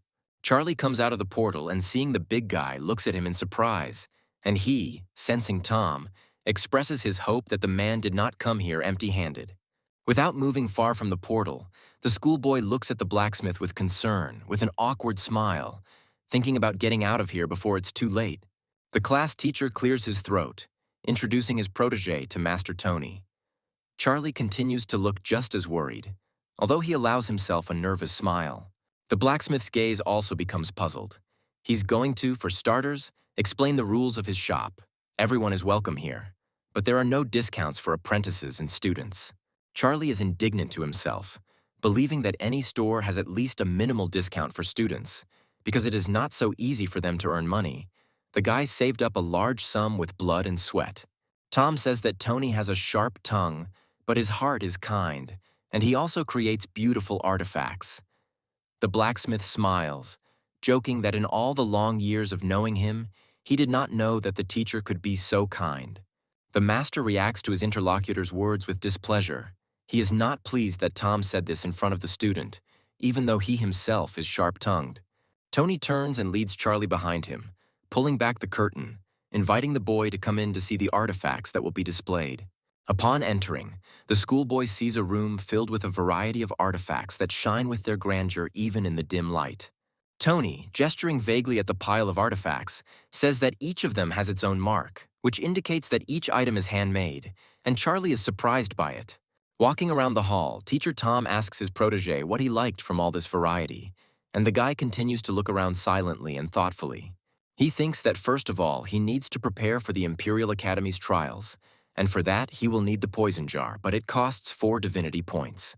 With a confident look in his eyes, the guy states that he needs the poison jug, which is a 2-star artifact. Its first function is poison cleansing.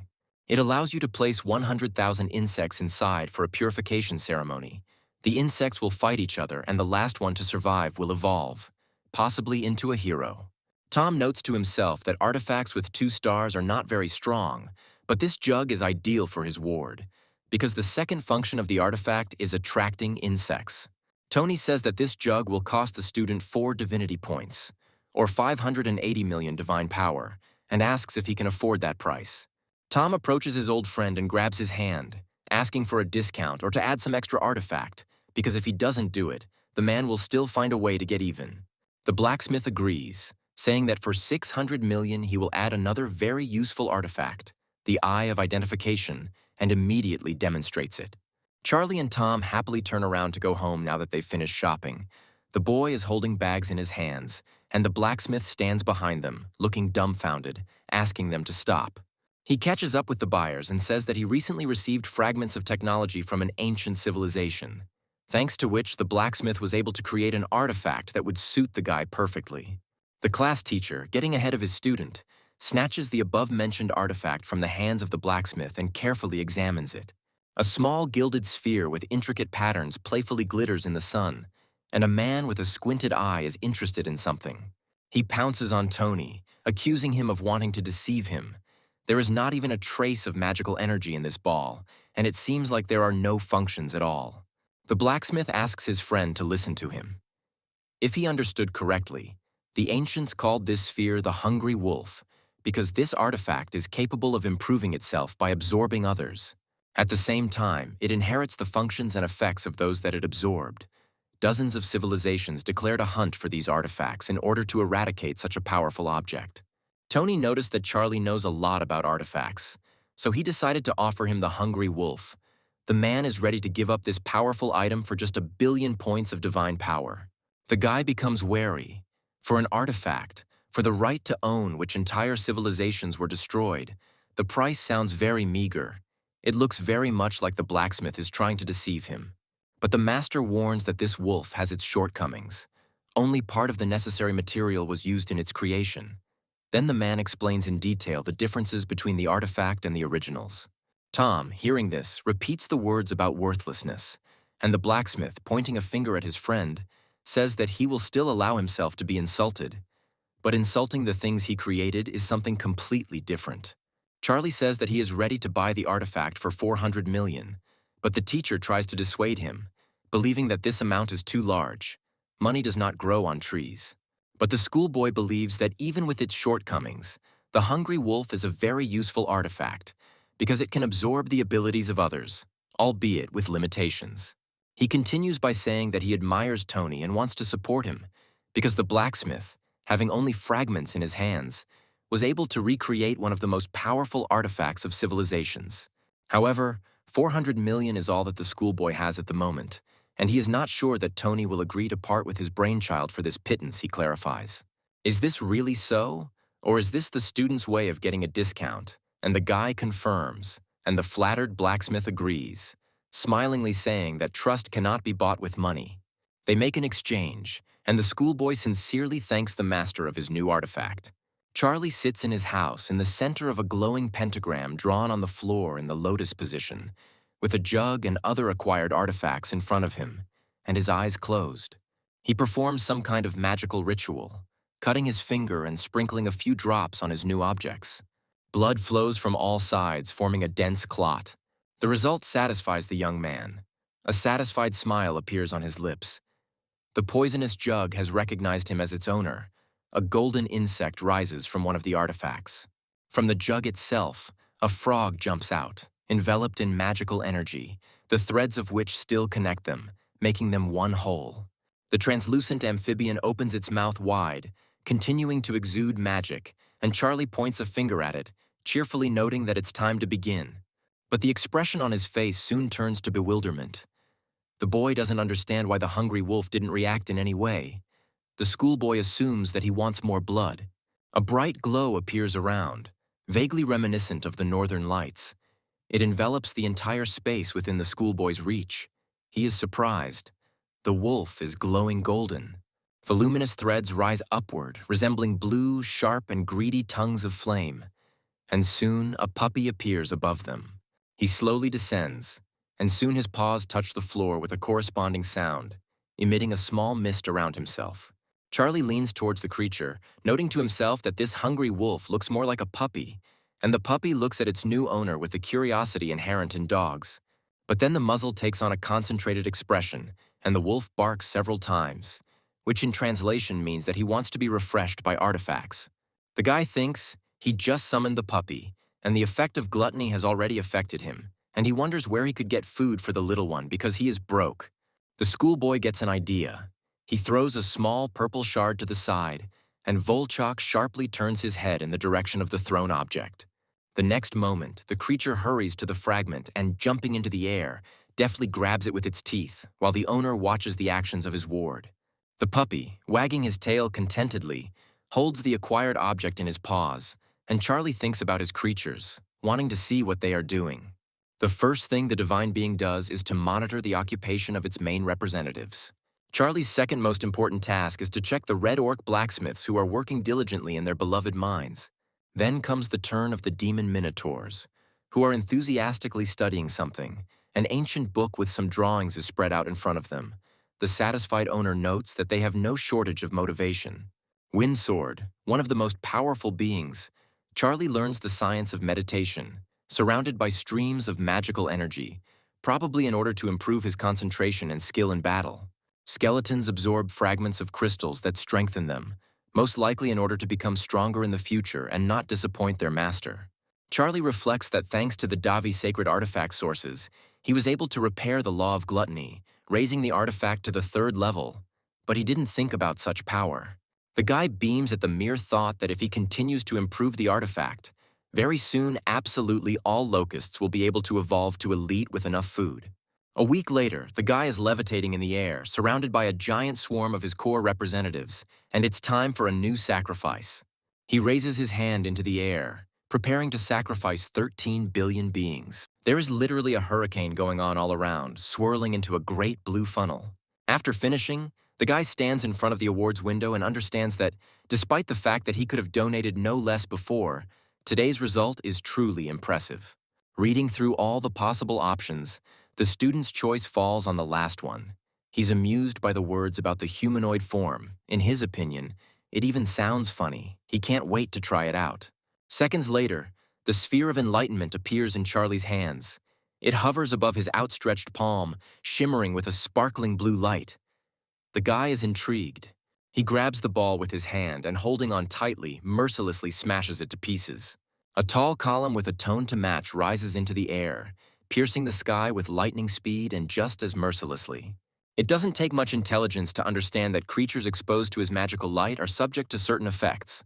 The main representatives of Charlie immediately begin to experience changes that are noticeable even to the eye. Their limbs rapidly stretch out, taking on a slightly different shape. Looking at the altered locusts, delight appears in Charlie's eyes.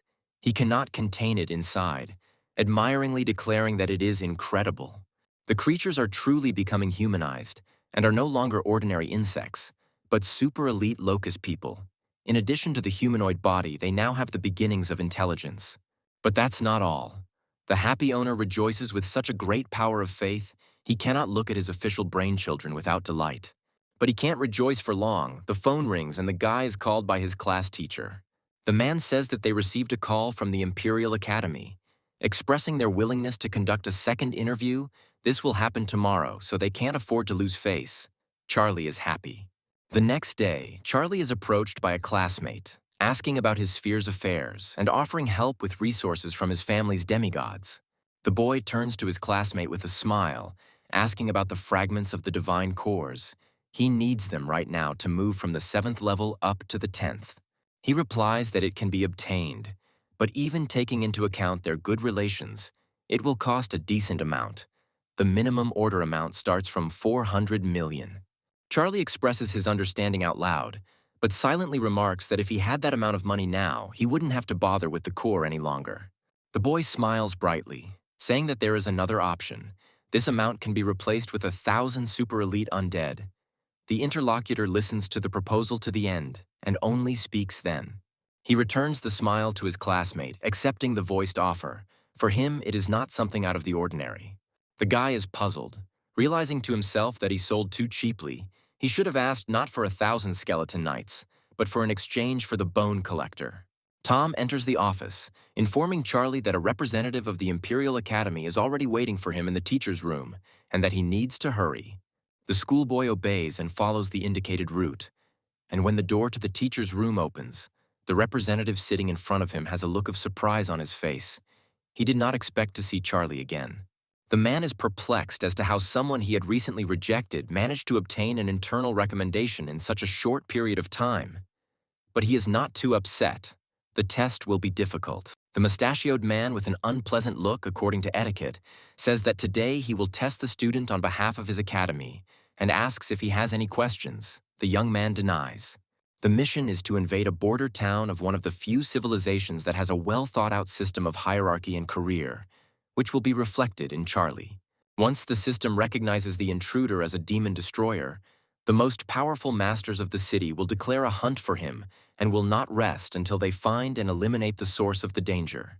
From the above follows the goal that the person undergoing the test must achieve, namely, the killing of at least one master who guards the aforementioned city. The guy politely asks if he can find out how many troops and defenders there are in the city. Usopp answers.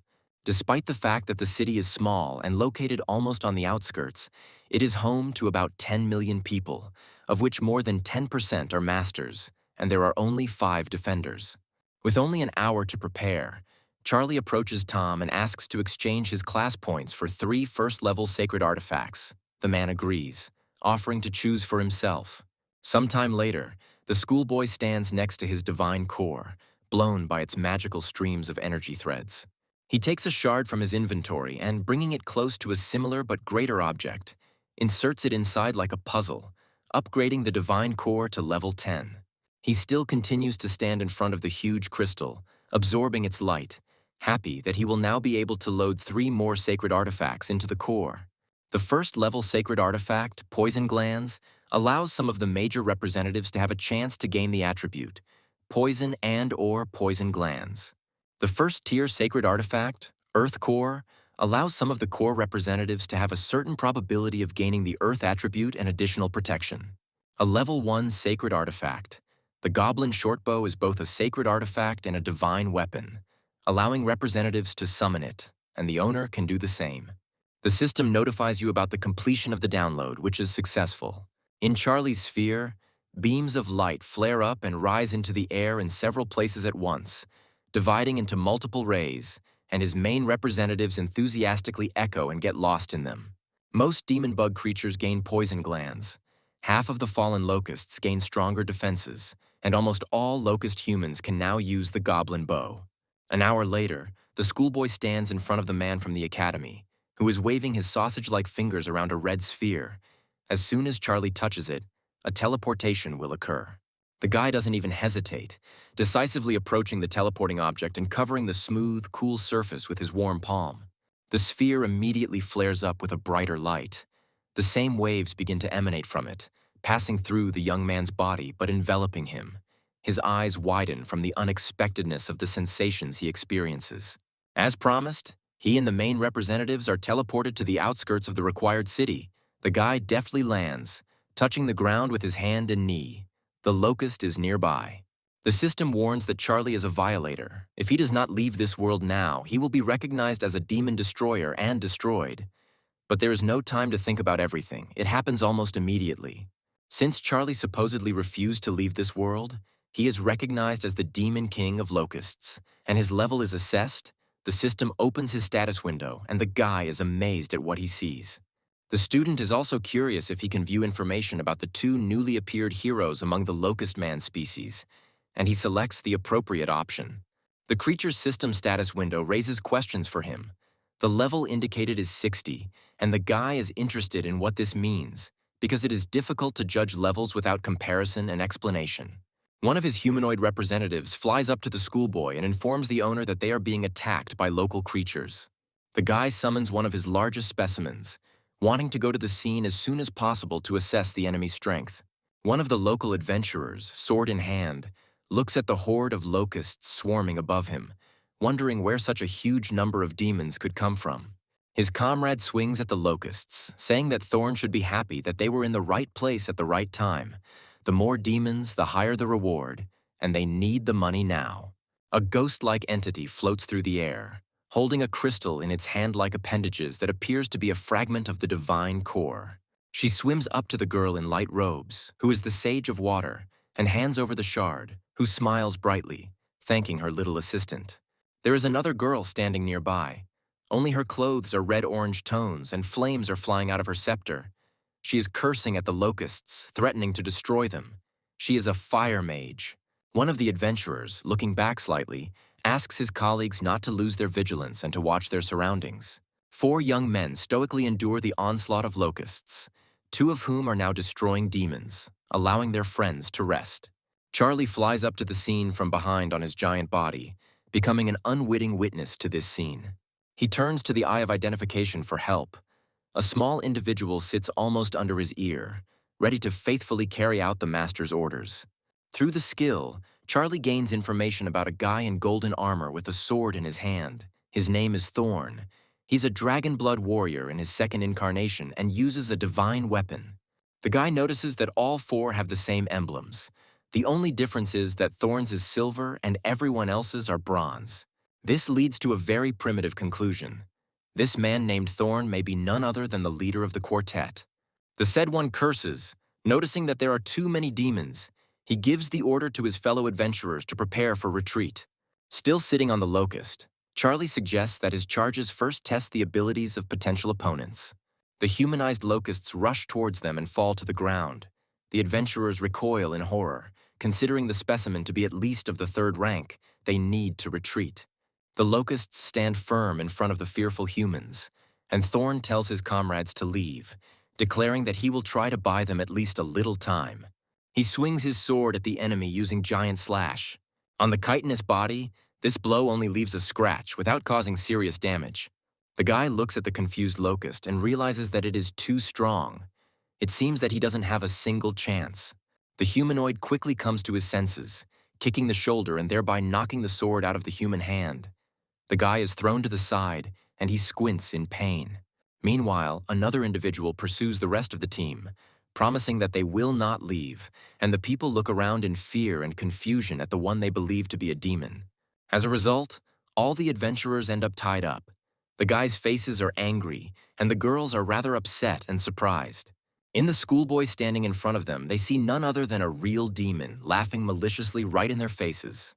One of the guys growls cruelly, but not without a bit of fear and confusion, at Charlie to stay put and not dare approach the team. He is touched by unflattering words, and, unable to restrain himself, he speaks out, feeling dissatisfied. He says that if the adventurers want to live, they will have to answer all the questions, and first asks what the locust looks like in their eyes, standing nearby and a little behind. The same guy stubbornly and fearlessly says that he is not going to answer the dirty demon's questions. The Locust acts on its own, striking at anyone who dares to insult its master, and a red flash passes through them, causing them to bend over. Charlie turns angrily to his subordinate, asking why he killed the man when all he wanted was to scare the adventurers.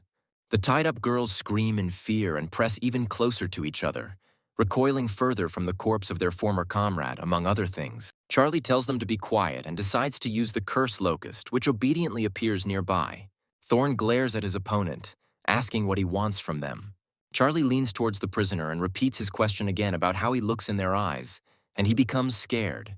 The leader of the adventurer team gives in and begins to describe Charlie to them as looking like a locust, with huge eyes and very long antennae on his head. The schoolboy himself now understands that he looks like a locust man to the inhabitants of this world, and assumes that this world deliberately disfigures the invaders. The guy smiles sweetly at his captive, praising him and telling him to continue answering questions just as well in the future, but he becomes more puzzled than before. 3 hours later, Charlie unties a puzzled Thorn, saying that all questions are exhausted because he learned everything he wanted from the adventurers. The boy, constantly looking back, runs away from the schoolboy in horror, silently planning to quickly inform his guild about the appearance of the army of demons. Thorn runs down the road towards the city, and Charlie climbs onto his Locust to be able to track the route. This is his main goal, he apologizes, saying that he cannot allow him to enter the city yet. He needs to lie here until the schoolboy completes his task. Locust strikes Thorn in the back, and his eyes widen in surprise. If we are to believe his words, then there are millions of adventurers living in the city. It would be stupid to attack them head-on and go at them with only 3 of them, even though the Locusts are, as they say here, 3rd rank. Hearing a strange sound, the boy looks down. The green goblins are smiling at him, and Charlie thinks that this is better than nothing. The creatures kneel before him, and the schoolboy realizes that most of them are ordinary low-level creatures. But the leader has managed to reach level 62. He also rose to the 3rd rank, and Charlie wonders how he was able to acquire a profession. And the goblin answers this question by saying that he ate many profession fragments left by adventurers. The young man's eyes reflect happiness when he has a hunch that it means that here you can get professions by eating shards, which means that his locusts can do the same. The boy raises his hand, attracting the attention of the swarm, and tells it to keep a close eye on any adventurers it spots and bring back any shards it can get its hands on. 3 days later, dozens of shards of glass shining in the light lie before the schoolboy. He looks at them with a critical eye and is about to begin implementing his plan. All the found artifacts are thrown into the air at the wave of Charlie's hands, shrouded in pink ribbons of smoke. A system window appears in front of him with several options for choosing professions such as mage, warrior, fighter, and archer, and without thinking, the guy chooses the last one. This option is ideal for the divine creature special locust, and the magma demon locust will instantly gain the above-mentioned profession. Charlie feels joy. His idea worked. He tells his new archer to continue to develop his skills. Now he is not just a 3rd-rank demon, but a demon with the archer profession. A locust flies up to the guy and informs him that they have found a cave nearby, but the pressure coming from inside it has stopped the reconnaissance advance. The guy asks to take him there, and after some time, they are already standing in front of that very cave. After feeling the aura, Charlie realizes that it is filled with particles of divine power. This interests him, and he is going to find out who is hiding in this cave. Charlie walks inside with a pair of human-type locusts and walks up to the edge of the cliff. They stand on either side of their god-like bodyguards. An interesting sight appears before the eyes of the 3 pairs of eyes. In front of them, in the lowland, lies a dragon, chained, its eyes closed. The guy remembers that during lessons, teachers mentioned that in some worlds, its inhabitants often sealed opponents who were beyond their strength. Apparently, this is just the case. God commands his representatives to activate the Eye of Initiation. They do so. This black dragon's name is Elphus. His level is 103, but his state is sealed. Originally, he was 149. The dragon's profession is rebel, and his talent is blood.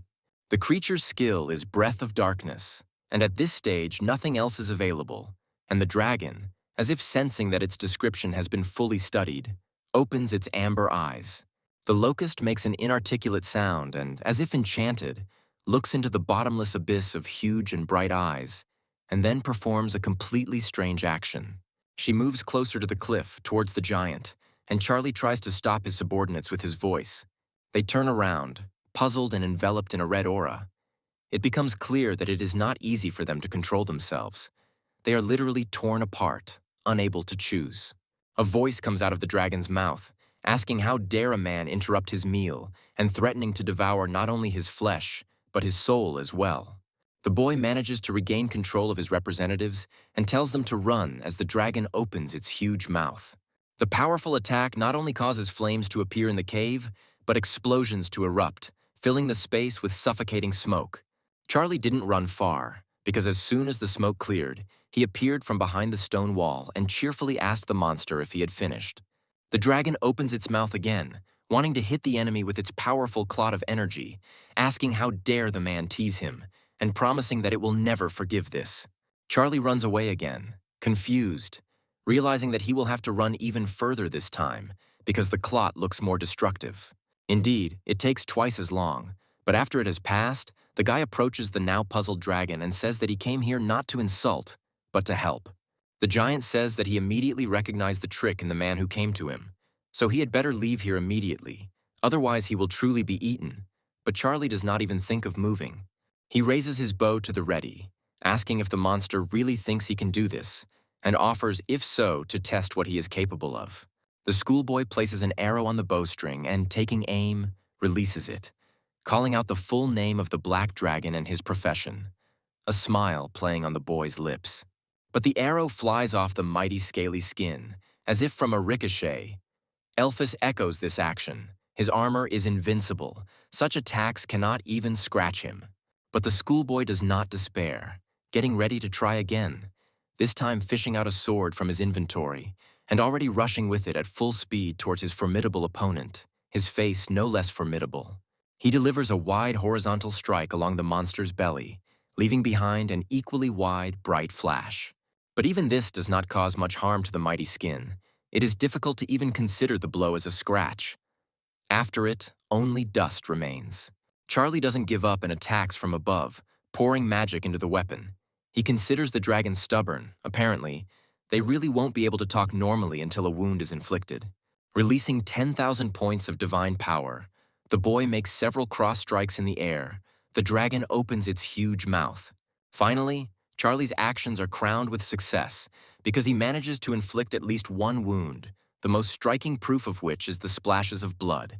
The dragon again showers himself with his titles, calling out his full name and begins to ask how some human dared to hurt him, but he fails to finish. Charlie points the tip of his blade at his opponent, saying that he has a lot of other weapons in reserve, and if he continues to talk about nothing, he may lose his life. The dragon doesn't need to be told many times, and with a noticeable dampening of ardor, he asks what Charlie wants. He replies that he has a dream. He wants to kill one of the heroes who defend the city, but he is not strong enough yet, so he wants to ask his interlocutor for help. The dragon says that he can hardly help, because for hundreds of years he has been wearing shackles, which are a divine artifact created specifically for Elphys. Neither the dragon's magic nor Charlie can destroy them, and the guy asks if the chain is really an artifact. The dragon replies that it is, because he never lies. The guy has a great idea, and with a sly smile, he takes out the Hungry Wolf artifact from his inventory. Charlie holds a golden orb with carvings that begins to glow as he speaks, and he calls his puppy, letting him know that dinner is served. One of the links of the chain takes on the color of hot metal, and then it seems to flare up, covered in fire. The dragon is puzzled by what he saw. He would never have thought that something like this could happen so easily, because before he himself had made efforts day and night. Meanwhile, the red-hot and burning link of the chain that binds the mighty dragon melts completely, splitting the shackles into two parts.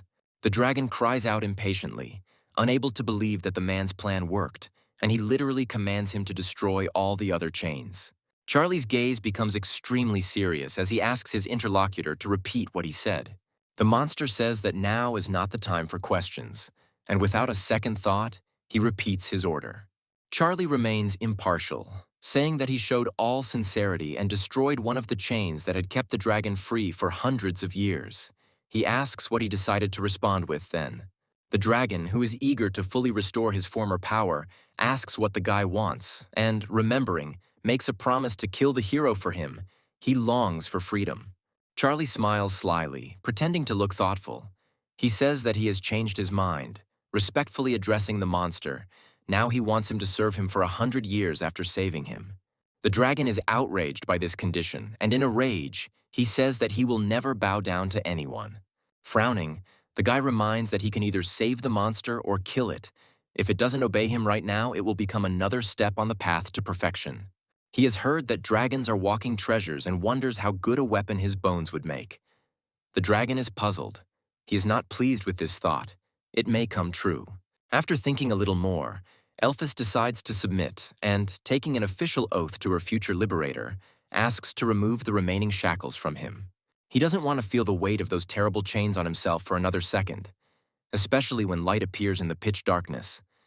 But Charlie is no slouch. He offers to sign the contract. The dragon is outraged when he sees the contract. He believes that Charlie wants to make a slave out of him in this way, but his relatives have never been and never will be. He continues to insist, but something appears that interests the giant. Charlie offers to supply him with a crystal of the attribute of darkness as a snack after his release, because the dragon is very weak. Elphys' stomach rumbles in confirmation of his own desire. The black dragon is embarrassed by his own feeling of hunger. In the end, he gives in. The temptation is too great. The prerogative seems better than rotting here until the end of his days. Charlie fishes out the artifact from his inventory again, summoning the hungry wolf, who is already eager to continue his meal with the chain-shaped artifact. Here the last part of the shackles heats up and with a crash breaks into two parts. Everyone is satisfied and full of anticipation. A furious firestorm rises to the ceiling of the cave. A thunderous dragon voice engulfs the stone interior. Elphys announces to the space around her the long-awaited acquisition of freedom. In the guild building of the city where Charlie is to carry out the task, a council of the greats is gathered for this occasion. A mustachioed man with slicked back hair talks about releasing Elphys. He assumes that the monster should be weakened now, so he suggests uniting and finishing it off. The girl, who is a holy hero with pink hair tied in a ponytail, guesses that if the dragon wants to find a secluded place to recover, it will take many people. They don't know the exact location. Their colleague in white says that the dark energy emitted by the dragon affects the monsters that are nearby. This will add to their troubles. This man is the swordsman of ice and fire, the hero, and he, smiling wryly, believes that they should strike first before the demons, intoxicated by power, attack the city. Windrunner, also a hero, joins the conversation, asking about the cause of the unrest, since they are only dealing with a weakened dragon who was able to escape from his shackles. Windrunner asks Dragonslayer's opinion, and he replies that it's just an ordinary dragon. There's no need to panic over nothing. He once killed a similar one single-handedly. The mustachioed man gives arguments against one should not underestimate the black dragon. He is completely different, because he is a rebel, namely a traitor, of the dragon race. The Dragonslayer looks at his comrade, smiling reservedly, and then his face takes on a completely opposite expression, believing that there is no doubt about him, because he was chosen by the heavens themselves. The man looks away, not wanting to take these words at face value, but also unable to refute them. He has his own opinion, but now he is afraid to defend it. The assassin says that he will deal with this dragon himself and let the rest protect the city, but the archer raises his hand, intending to, in a way, lend a helping hand to his colleague. The man leaves with a gloomy look, and the shooter, following him, promises not to interfere. The dragon sits on a rock. Charlie stands at its foot, and before them bow in deep, respectful obeisance a multitude of frightened, diverse creatures. Throwing his arms out in all directions, he begins his fiery speech, supposedly on behalf of Elphys, calling on the demons to unite into an alliance and fight back against the Adventurers Guild. He calls on them to become hunters themselves, and they open their mouths wide in bewilderment and ask questions about some of the words, and also worry about whether they will be able to cope with this task. Charlie says that everyone who takes a risk will be rewarded accordingly, but adds to himself that since he himself is limited in the choice of creatures, he will have to take advantage of and strengthen those that come his way. A few days later, Elphys performs a ritual with her new master, saying that his dragon blood will help him break through the third transformation, but not without consequences. Losing that much blood would take a toll on him, and it would take at least 500 dark crystals to replenish his strength. Charlie sat in the cauldron, slightly puzzled. Plugging his nose to get rid of the unpleasant smell, Charlie asks the dragon not to play poor. Crystals do not grow on trees. It is impossible to get them in such a short time. The system notifies about the passage of the second-rank profession through the third appeal. The guy, smiling, rises in the cauldron. He can't wait to use the black dragon transformation. A black wing flies into the air, clearly belonging to a black dragon warrior with the talent, Black Dragon Blood, the effects being a 50% increase in stats and more. Charlie appears before the world in his new guise. His codename is the Demon King of Locusts, and the level, 125, the level of creatures under his control also increases. Charlie thinking that now, in this form, he will be able to deal with the heroes of the border town alone. His eyes also take on a demonic look. The dragon raises his head in concern. He clearly sensed something. Charlie the demon dragon also raises his head questioningly, not understanding what is happening. Two flashes are rapidly approaching them, one of them blue, the other orange-pink. Soon, two men with a determined look appear nearby. One of them is extremely serious, and the other has a smile on his face. The dragon slayer stands up to his full height and smirks at the dragon. The man eager to kill a creature with such a pure bloodline, as this will allow him to level up. He asks the archer to take charge of the rest, and he assures his colleague that everything will be fine. He is capable of dealing with small opponents. The guy in green straightens up to his full height and stretches his hand toward the sky, smiling as he summons the storm barrier. The space for an impressive distance around is illuminated by nimble green flashes, from which a barrier is soon formed as if by the wave of a hand. The opponents stand face to face. The adventurers note Charlie's level and even admire him to some extent. They did not think that such a powerful being was nearby. But the archer has another opinion. He promises that he will not let Charlie get in the way of his colleague, but the Locust Lord's pose is self-confident and unyielding. The schoolboy notes to himself that he wanted to practice on ordinary adventurers first, and then on the hero, but fate decreed otherwise. He uses the Eye of Initiation. This guy with red hair is named Carl Smith. His level is 131. His profession is a windrunner in his fourth transformation, and right now he is changing the form of his weapon. But Charlie doesn't intend to lag behind either, he suggests, starting as quickly as possible, throwing blades in front of him. But Carl dodges the blades and they crash into the rock behind him, shattering in an explosion and leaving behind smoke. The archer uses the moment of surprise and takes advantage of his fast speed, appearing behind Charlie and raising his blade over him, but he manages to notice.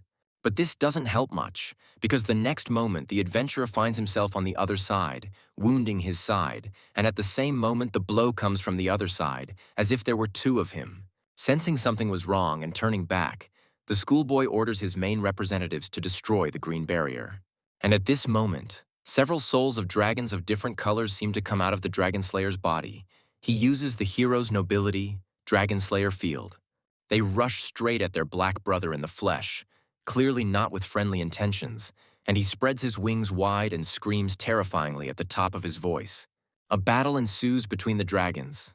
Black flies higher into the air to avoid being hit by the flames released from the ghostly blue one's mouth, while blue is already preparing a ball of energy in his mouth. And at that moment, when it seems that the dragon manages to avoid all attacks, he notices a strange presence behind him, and, squinting, sees the approaching dragon slayer with his sword raised.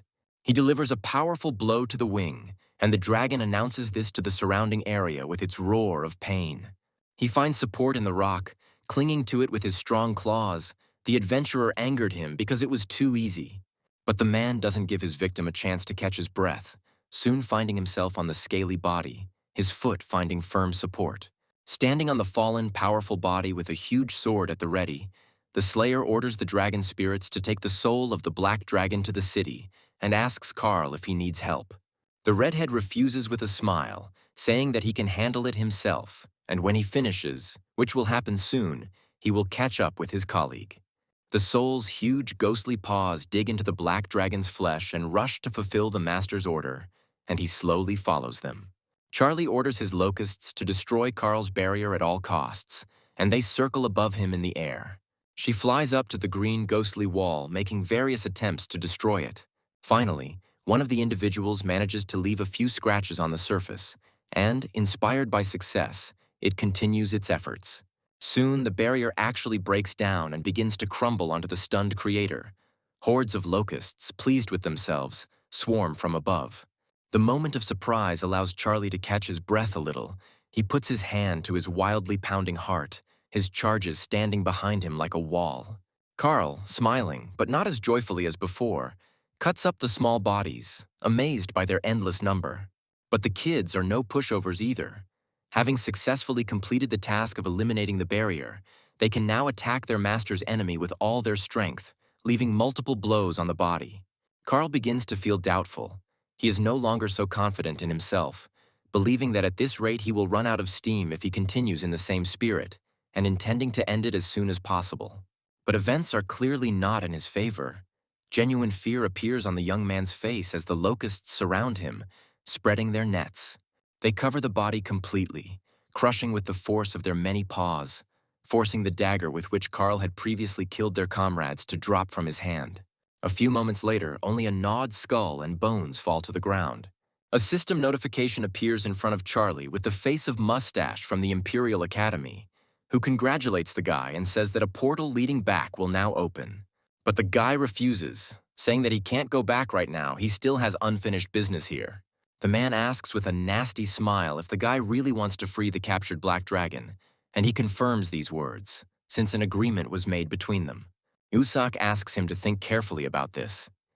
If he goes to save the dragon, he will have to face the entire power of the city, and this is dangerous even for a demigod, let alone a divine being. The young man says that he understands this, so he asks for permission to use all of his creatures, in exchange for which he offers to increase the difficulty of the exam to the point of capturing the entire city. The mustachioed man is puzzled by such a request, but accepts it.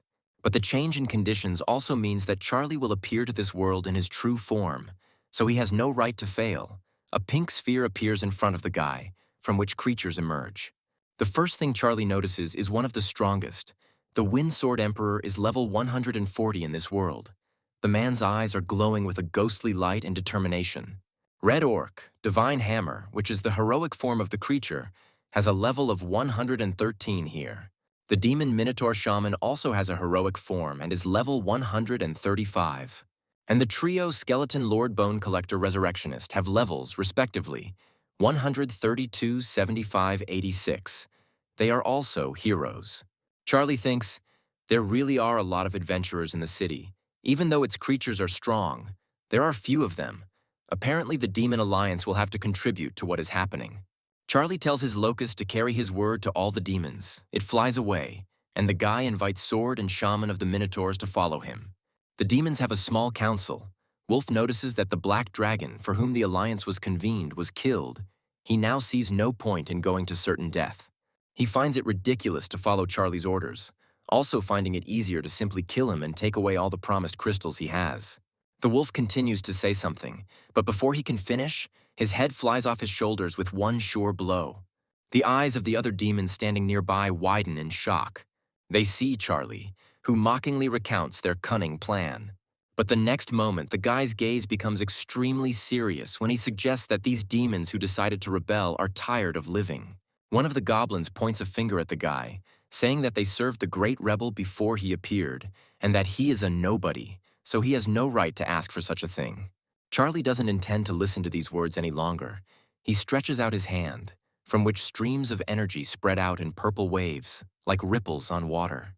The green goblin covers himself with his hands in an attempt to protect himself from the punishment that may befall him. The next moment he falls, and Charlie says that he is not asking, but ordering.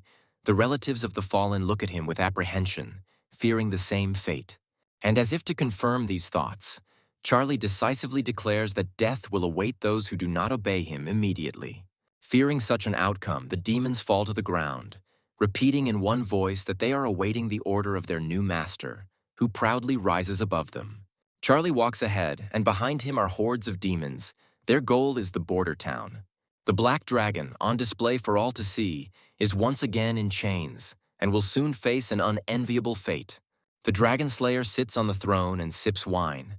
A young boy approaches him and says that preparations for the execution are complete, and also conveys Lady Rose's concerns about Carl. The man says that perhaps he was delayed and promises to go and look for him himself later, but notes to himself that this is indeed strange. Suddenly, a strong aura and a loud sound hit the man, causing the space around him to literally shake and the wine to spill out of the glass, stunning the killer. A bugle sounds, followed by an alarm message. A horde of demons is approaching the city. All adventurers must prepare for battle. There are too many demons, so women and children must take refuge in underground shelters, and men who can fight must stand on equal terms with the adventurers. This is the first time people have seen such a motley group of creatures working together, and to top it all off, there are locusts that have recently joined them circling in the sky. An order is given to prioritize the elimination of enemies in the sky, but some don't even have time to begin to carry it out, as they are struck by a hail of arrows. The archers who release them are humanoid locusts, with bows gleaming in their paw-like hands, playfully and warningly sparkling in the rays. The elemental mages are trying to attack the enemies, shooting their magical streams of elements into the sky. People's faces are tense. They are putting in maximum strength. Fire mages come to the rescue, wanting to set the humanoid locusts on fire, but they quickly avoid the flames of the explosions, rising upward. A huge demon with a sledgehammer at the ready approaches the city gates. He's going to clear the way for his comrades. Swinging the massive weapon for the first time, he strikes with all the fury he can muster, the smaller demons standing nearby eagerly awaiting the outcome. Standing behind his army, Charlie gives the command to his higher skeletons. In his opinion, the time has come for the Resurrectionist and the Collector. The mentioned Sarana is distinguished, carrying its riders to cherished goals. The fallen warriors turn into undead and rush towards their former comrades, who freeze in horror, not knowing what to do. The giant with the sledgehammer finally manages to open the gate in his usual way. The demonic army is ready to tumble inside for the assault. But the evil spirit's path is blocked by that same purple-haired holy hero girl. She stands alone in front of a 1,000-strong army with a casual look and a carefree pose. But her gaze becomes serious and filled with determination as she crosses her arms over her chest to cast the spell, Hero's Nobility, Giant Vine. Giant green plants, similar to carnivores, emerge from the ground and stretch out their terrifying tentacles towards the enemies, who, by the way, do not have an ounce of fear. But everything changes when the plants slam their bloodthirsty mouths right in front of the demons' noses, demonstrating the seriousness of their intentions. Another hero, the Dragon Slayer, comes to the aid of his comrade, appearing along with the hot fire of the flame slash. Flames envelop the area directly in front of the entrance to the city, making it impossible for monsters to enter. Meanwhile, the mustachioed hero also joins the team, standing up to defend his hometown, and a whole squad goes into battle with him. The magicians who arrived in time are given the order to hit with full force in order to prevent the monsters from breaking through. Magical energy is splashed into the air from dozens of hands. The space around is illuminated by the brightness of the fire. It becomes unbearable to breathe because of the heat, and the eyes are trying to close themselves to avoid damage. Explosions thunder around the perimeter. Green goblins scatter in different directions, unable to stand on their feet in front of such a powerful force. All that the monsters, scattering in all directions, can do is scream in helplessness and accept their fate submissively, as if punishment from heaven had descended upon them. And the Dragon Slayer, as if mad, takes advantage of the noise to drag Black under the guillotine, promising his head as a reward for the adventurer's victory, spreading his arms wide. But Charlie can't let that happen, sending the Collector forward. Descending from the heavens, the higher undead cast a spell to raise the bones of the fallen into the air, intending to create a ward out of them as usual. Bone by bone, a new body of the future protector of their god is formed. Having completed his transformation, the massive skeleton knight, streaked with lightning, approaches the blocked entrance, wanting to provide support to his smaller brothers. His skull contorts with the fury of anticipation as he fearlessly swings his foot over what he considers to be a less than sturdy structure. This giant skeleton, not afraid of fire and the thorns of carnivorous vines, grabs one of the last ones more firmly. Fire does not frighten him. He pulls the plant towards himself, raising a pile of dust and smoke. Once the path is clear, Charlie stands at the head of his demonic army and rushes forward, announcing in his dragon's booming tone that he has come for him. Hearing the cherished words that deep down he simply dreamed of hearing, the black dragon widens his huge eyes and becomes inspired. Charlie looks at the black dragon with a firm and unusually confident smile, literally appearing out of thin air in front of him, fog swirling around the dragon man. The creature looks up at its savior, full of a variety of emotions, from the excess of which even its voice begins to tremble and stutter, asking what he is doing here. Several adventurer heroes are watching this scene, one of whom remarks that Charlie has a lot of courage to come here in person. A swift jerk and the characteristic sound that accompanies it indicate that someone has made a jump full of force, after which even a column of dust rises into the air. The mustachioed hero rushes forward, leaving his colleagues behind and announcing that he intends to deal with the demon who dared to act willfully in their city. The man approaches Charlie, who has managed to sense his presence from behind, announcing his presence with words about wishing him death and extending his fist to strike. But the adventurer is pushed back from the side, having struck first, and the one who did it is the Minotaur, who says that anyone who dares to insult their god will rot into oblivion. Nearby, the holy hero lands on the ground, punching the surface in front of him, causing his carnivorous vines to begin to stretch out towards Charlie. A red orc appears on top of the Locust, wielding his energy-drenched hammer, announcing his presence with proud words about the weapon's divine origin. Using a sword of sparks and lightning, he attacks one of the plant's tentacles that has gotten too close to Charlie. The holy hero looks towards the opponents standing nearby, which are the aforementioned and the Dragon Slayer, puzzled and bewildered, her vines dying in the fire. With undisguised hostility, the hero tells Charlie not to dare interfere with his plans, calling him pathetic, and the dragon guy stands silently, listening to his interlocutor's speech. The Dragon Slayer crouched down, preparing to make a powerful leap, promising to destroy him too if he did not, and the essences of dragons appeared behind the adventurer. With their fanged mouths wide open, one of them rushes at Charlie, who at that moment remains remarkably calm, and for good reason. The ghostly creature is prevented from closing its powerful jaws on the body of the dragon man by the giant skeleton knight, who delivers a slashing blow to his head that matches his own. Because of its strength, the dragon squints, not even having time to close its open mouth, from which an involuntary roar escapes. The dragon turns around in the other direction, growling angrily at the new enemy, who growls back at him, making an angry expression. A fight ensues between them, which is observed by someone in a cloak with a hood pulled down over his head, shrouded in a fog created by the air of the battle between these two. The mysterious observer turns out to be the skeleton lord. Scratching his skull and looking somewhat confused, he notes with puzzlement that he is hungry. The next moment, he takes off into the air in one powerful leap, leaving behind only smoke and a crater. The jump is so powerful that it alone is enough to propel the lord into the air far enough to mount the dragon. The skeleton takes a comfortable position and sinks its teeth into the ghostly flesh in order to satisfy its hunger.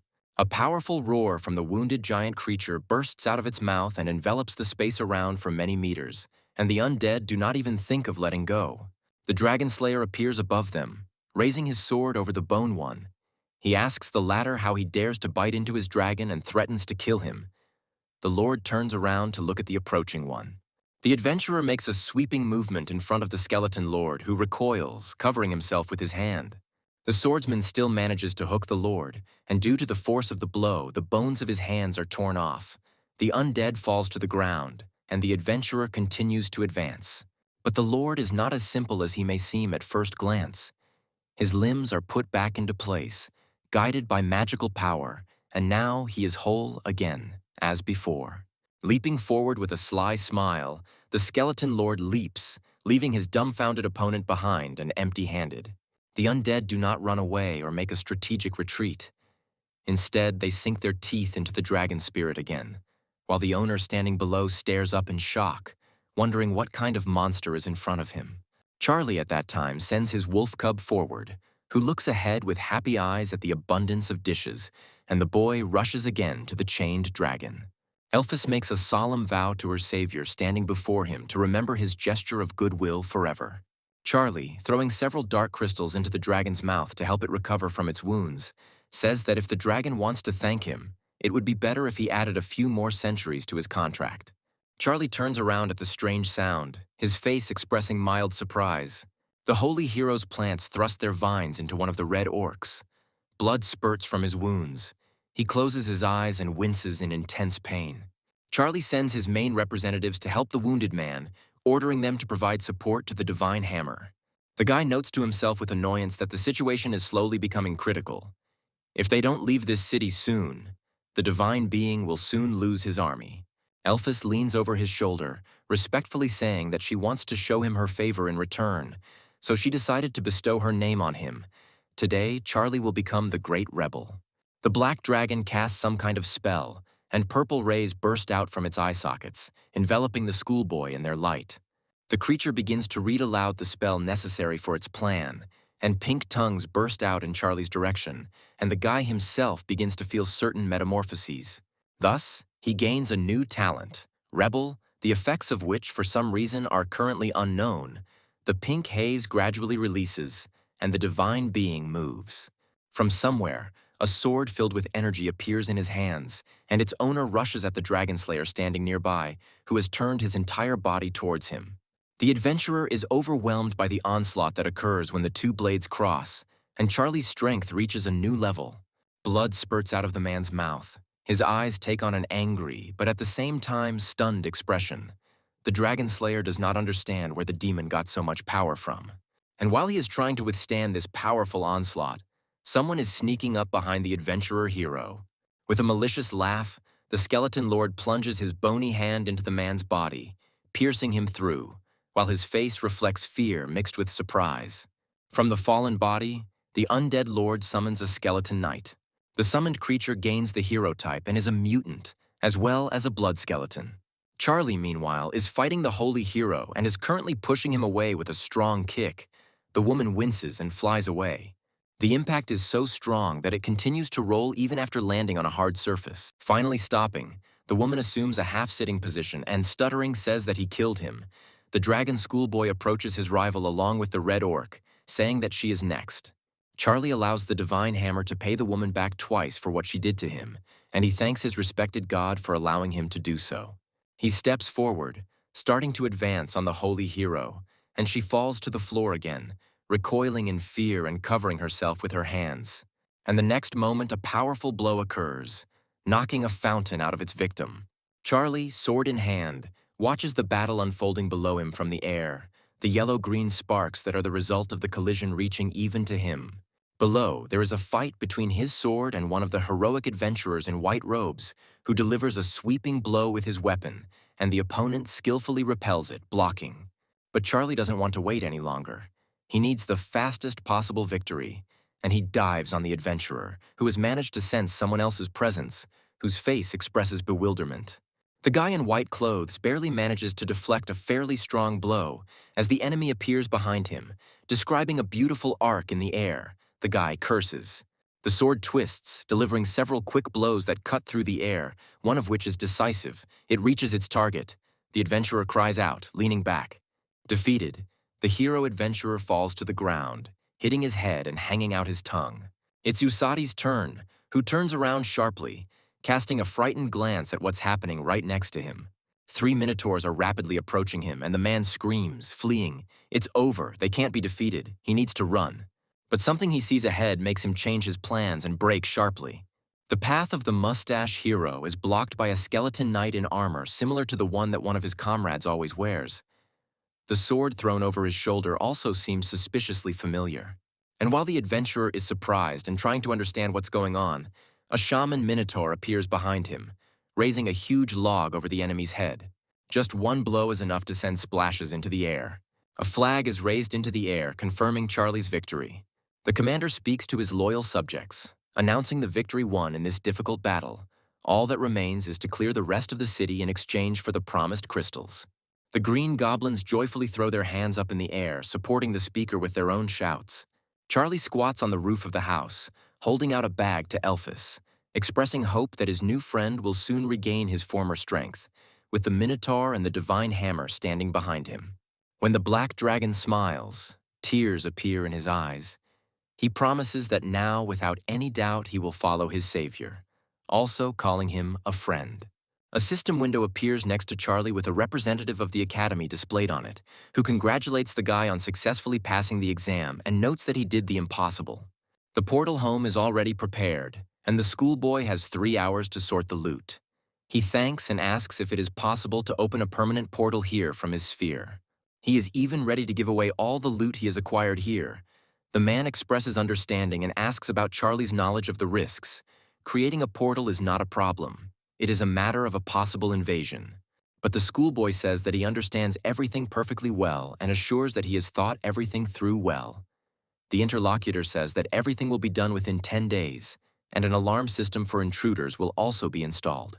The designated time later, Charlie stands in the recaptured city and gives orders to his skeleton lord that Lunar is now under his control. All skeletons and minotaurs will also be here. However, the risk of an attempt to recapture the city by adventurers does not disappear, so you need to be careful. But you should not be a hero. If the riot is not in favor, it is better to retreat to the portal without losses. The skeleton listens attentively to the speech of his god, and then answers that he understood his words. Charlie gives the order to open a portal, in front of which are himself, Elphys, the Minotaur, and the Divine Hammer. Sometime later, the schoolboy is walking down the corridor of his educational institution, and the teacher is looking at him, his mouth slightly open as if trying to say something. And indeed, the question escapes his lips the very next moment. The man asks what is wrong with his ward's eyes, for they have become amber with black sclera. Charlie looks at his smartphone screen and assumes that this phenomenon is related to the acquisition of talent. Rebel. He asks the system to open his status window and studies it carefully. A schoolboy tries to look at the description of the talent he is interested in, but access to the information requires the rank of demigod, which is very surprising. The representative of the Imperial Academy says that the applicant has done an excellent job in the test and offers admission to the preparatory courses of the educational institution, but with conditions. The guy asks about their character, and the interlocutor replies that to be admitted you need to meet at least 2 of the 4 conditions, and begins to list them. The main representatives must be born immediately as elite. You need to raise a hero, have 4 points of divinity, and have a creature of the saint type. One of the conditions is already fulfilled. There is at least one thing left to do, but Charlie says that it even sounds difficult. The man, leaving, says that it all comes down to diligence, and the doors of the academy are always open for him. The boy asks his class teacher if he knows where to get a divinity point. Tom expresses regret. He recently had one. But alas, it was already spent, and now there is still an exam. He will pass in a month, and the young man, having taken first place, can receive this very point. He looks unkindly at the elder and receives a remark about this. The teacher says that he is not lying. Charlie is in his divine sphere. Since there is no other way out now, he thinks that he will have to take a risk. The guy puts his hand on the ground, from which the wind begins to spread. He uses the good old method again, namely life sacrifice, but divinity increases by 0 points. Looking at his palms, the guy notices that no one said that everything would be so easy and is going to try again tomorrow. The next day, the student expects exactly the same result, but he does not despair, intending to continue trying. A week later, the situation has not changed, and Charlie, with tears in his eyes, remembers the time when he exchanged a divinity point for 150 million. He turns to the heavens with a prayer. A discreet sound is heard, and turning around, the guy sits in a system window with one message. Davi writes to him. He found the perfect place to stock up on sacred artifacts. Charlie types a reply asking if the other person could lend him a divinity point, thinking to himself that since Davy is already a true god, he really could have a point lying around somewhere. The guy on the other side of the screen wonders if the master is testing him, because according to his calculations, Charlie should have at least the rank of Elder God. But it doesn't matter. Davy doesn't want to upset him. He says he agrees and sends a reply. Charlie is happy as a puppy, not believing that Davy sent a point so quickly, and concluding from this that the true gods do not fuss over trifles. He looks at the screen and is puzzled. The ruins of the Divine Gorge are spread out before him. Charlie goes online to look for information about the place. It interests him. The Divine Gorge ruins are an unfinished project of an ancient civilization. Due to the excessive depletion of the Earth's mineral composition, harmful radiation occurs. More than 90% of creatures underwent mutations because of this and turned into monsters, and then adapted to the conditions and began to absorb harmful energy to strengthen themselves. With high consumption, condensates can appear that grant the ability to control mutation. Later they were called gene stones and are now used to develop creatures. Charlie smiles in confusion, beginning to understand how highly Davi thinks of him, since he decided to share the hunting grounds of the demigods and true gods. The guy is curious about the price of the invitation. A schoolboy reads breaking news about a certain famous elder god who decided to start breeding gene stones and went broke. He remembers that he has the decay mechanism, believing that he can make the most worthless ore into a perfect crystal, thus having a chance to obtain high-quality gene stones. In the city behind the ruins of the Divine Gorge, in a certain building, there is Charlie in a mask and cloak. He does not want to show his face to everyone, believing that privacy is above all else. A man approaches him, assuming that the schoolboy is here for the first time, and offers his services as a guide. Charlie clears his throat, turning only halfway towards his interlocutor, and asks him to name at least one reason for this. His gaze instantly becomes serious. He says that he knows at least 18 places where mutants gather, and also lists his other merits. The information is impressive, but Charlie is not interested in the mutants themselves, which is what the above actually concerns. He says that he came here for radioactive ore. The boy grins with some kind of malicious smile, repeats the master's words, and, conspiratorially covering his face with his hand, recounts in detail the news about the man who went bankrupt in this matter. He says that the mutants of that man's herd were unable to complete the formation of the gene stones and died due to excessive radiation. The business in which many points were invested failed. The outcome of the monologue makes you think, because it is the words that the deal did not take place because that person did not use the services of that very guy. A bald man approaches the group from behind Charlie, smiling, and asks the schoolboy's interlocutor who is with him. The boy, returning his smile, tells Hay that Charlie is his esteemed guest, interested in purchasing the radioactive ore, and Hay, in turn, is the owner of its mines. The man proudly states that most of the ore in this world passes through his hands, and all his goods are carefully checked, so the ore is only of the highest grade. Charlie approaches the mine owner and says that he would like to purchase several samples to test on his creatures. He asks for as much goods as would be enough for 10,000 BS points. The owner agrees, and soon the boy stands in front of the Divine Gorge ruins. Holding a red bag in his hand, Charlie notes that he ended up spending 4 times more, which came to 21 crystals. Now the price-quality ratio is known, but there is one but. The effectiveness is still unknown, but it is necessary to check it, then to carry objects into your world. And the guy creates a beast of the first level of mutation. A black wolf appears in front of him. It must be a wolf, a normal type creature that has undergone a primary mutation. Their life cycle is 20 days, and to prolong life, they need constant radiation. The guy is going to check on the creature that turned up so opportunely and throws a crystal to the satisfied wolf. The creature catches up with the mineral and, smiling contentedly, swallows it by licking it. A moment later, the wolf grows a magical horn in the middle of his forehead, and his gaze becomes more focused. But these are not all the changes that the wolf undergoes. It becomes larger in size, its fangs lengthen, and its body becomes more powerful. The creature is enveloped in a magical blue light. Charlie is impressed by this result, because the beast evolved to the second level of mutation just by licking the crystal. The guy throws another crystal to the creature, and it absorbs it, opening its mouth wide as it flies. More impressive metamorphoses begin to occur with the wolf, and a red crystal appears on his forehead. Charlie is surprised, but more calmly. Right now, the creature has moved from the first level to the third in a couple of minutes.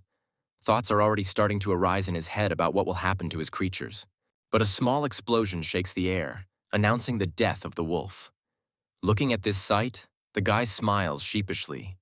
The risks should not be forgotten either. Radiation is a dangerous thing. The wolf's body was literally torn to pieces due to the excess power that he absorbed, but the divine being achieved the main result. The mutant left behind the gene stone. Now there is no need to doubt the effectiveness of the crystals. Charlie examines the red stone in the sun. He turns around to hear an unfriendly voice behind him demanding that he give him the stone and the bag of crystals, while the still unknown interlocutor insists that there is no choice. Turning around completely, Charlie sees before him the demigod and his classmate's father riding the wolf he once fought. The guy wonders what the man is doing here, and from the reaction, or rather lack thereof, he assumes that he was not recognized because of the mask. He smiles, asking the rider what will happen if he refuses.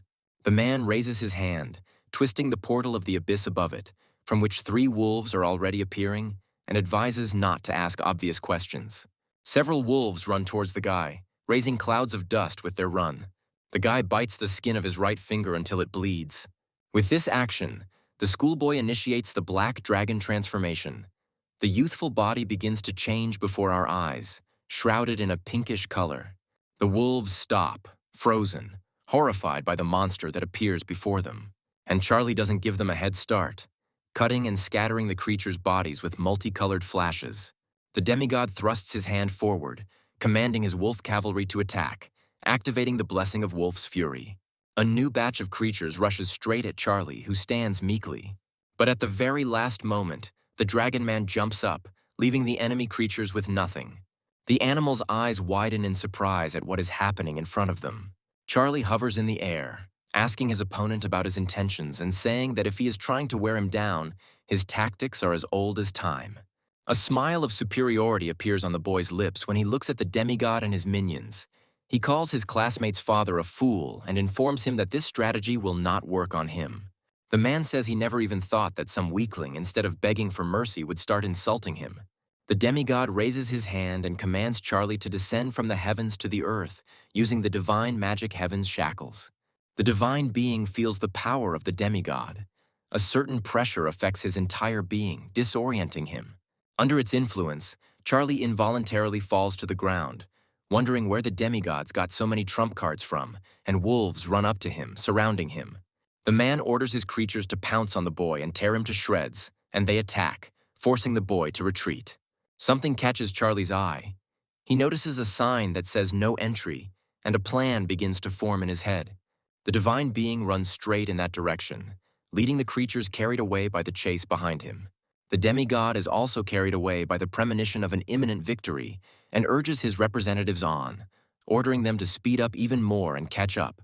A strange creature, similar to a cross between a dog and a human, lands on a tree branch, and there are others around it. Charlie freezes at the sight of these unusual animals, feeling the hostility emanating from them, noticeable even to the naked eye. The creature the boy noticed first suddenly jumps off its branch, followed by another, winged one, taking him by surprise. Charlie curses, turning sharply and preparing to run, because these creatures that hunted him do not look weak either. In this situation, running away is the best solution, especially when you are limited in strength. Meanwhile, wolves appear in the clearing, having picked up the scent. The creatures, having abandoned the idea of catching a man, turn to them. They approach the strangers closer, and the humanized dog strikes first, its eyes flashing furiously. But before her blow can reach its target, the demigod appears in the clearing, attacking first and telling the alien creatures to get lost. Stepping on the body of the defeated monster, Harry Bond rushes forward, trying to pick up the trail of his opponent again. Suddenly, the man senses something strange and clearly disconcerting behind him, and he turns around warily, preparing for anything. The aura that reigns around him seems strange to him, and, giving in, the demigod decides and gives his subordinates the command to leave. Charlie stops when he approaches the pond. He stops feeling someone else's presence and breathes out in relief. It seems he has broken away. He cups his hands and, scooping up the liquid, drinks it. A fish with human legs swims underneath the liquid. The guy sees this only when she jumps out of the water. His eyes widen in horror. It looks like the water is also radioactive. He needs to leave. He looks at the map, trying to figure out where he is, but realizes that this river is not marked, or there is a version that he is simply lost. Suddenly, several more creatures appear in front of Charlie, raising dust. They are clearly not in a friendly mood. Their eyes are burning with fire. The guy takes a deep breath. Now is not the time to panic. Since he wandered here, he needs to start collecting gene stones. There are enough mutants. He takes the necessary pieces out of his inventory and runs forward with a determined look, throwing them right into the faces of the evil monsters. There are a few explosions, and Charlie smiles contentedly. Getting the gene stones wasn't that hard after all. It's getting dark quickly, and the schoolboy is going to find a secluded place to spend the night. It's not very comfortable to spend the night among mutants. It seems to him that there are some ruins ahead, suggesting that perhaps it is an abandoned city of an extinct civilization of this world. It's better than nothing, and the guy, having transformed into a black dragon, makes an auxiliary jump and flies where he needs to.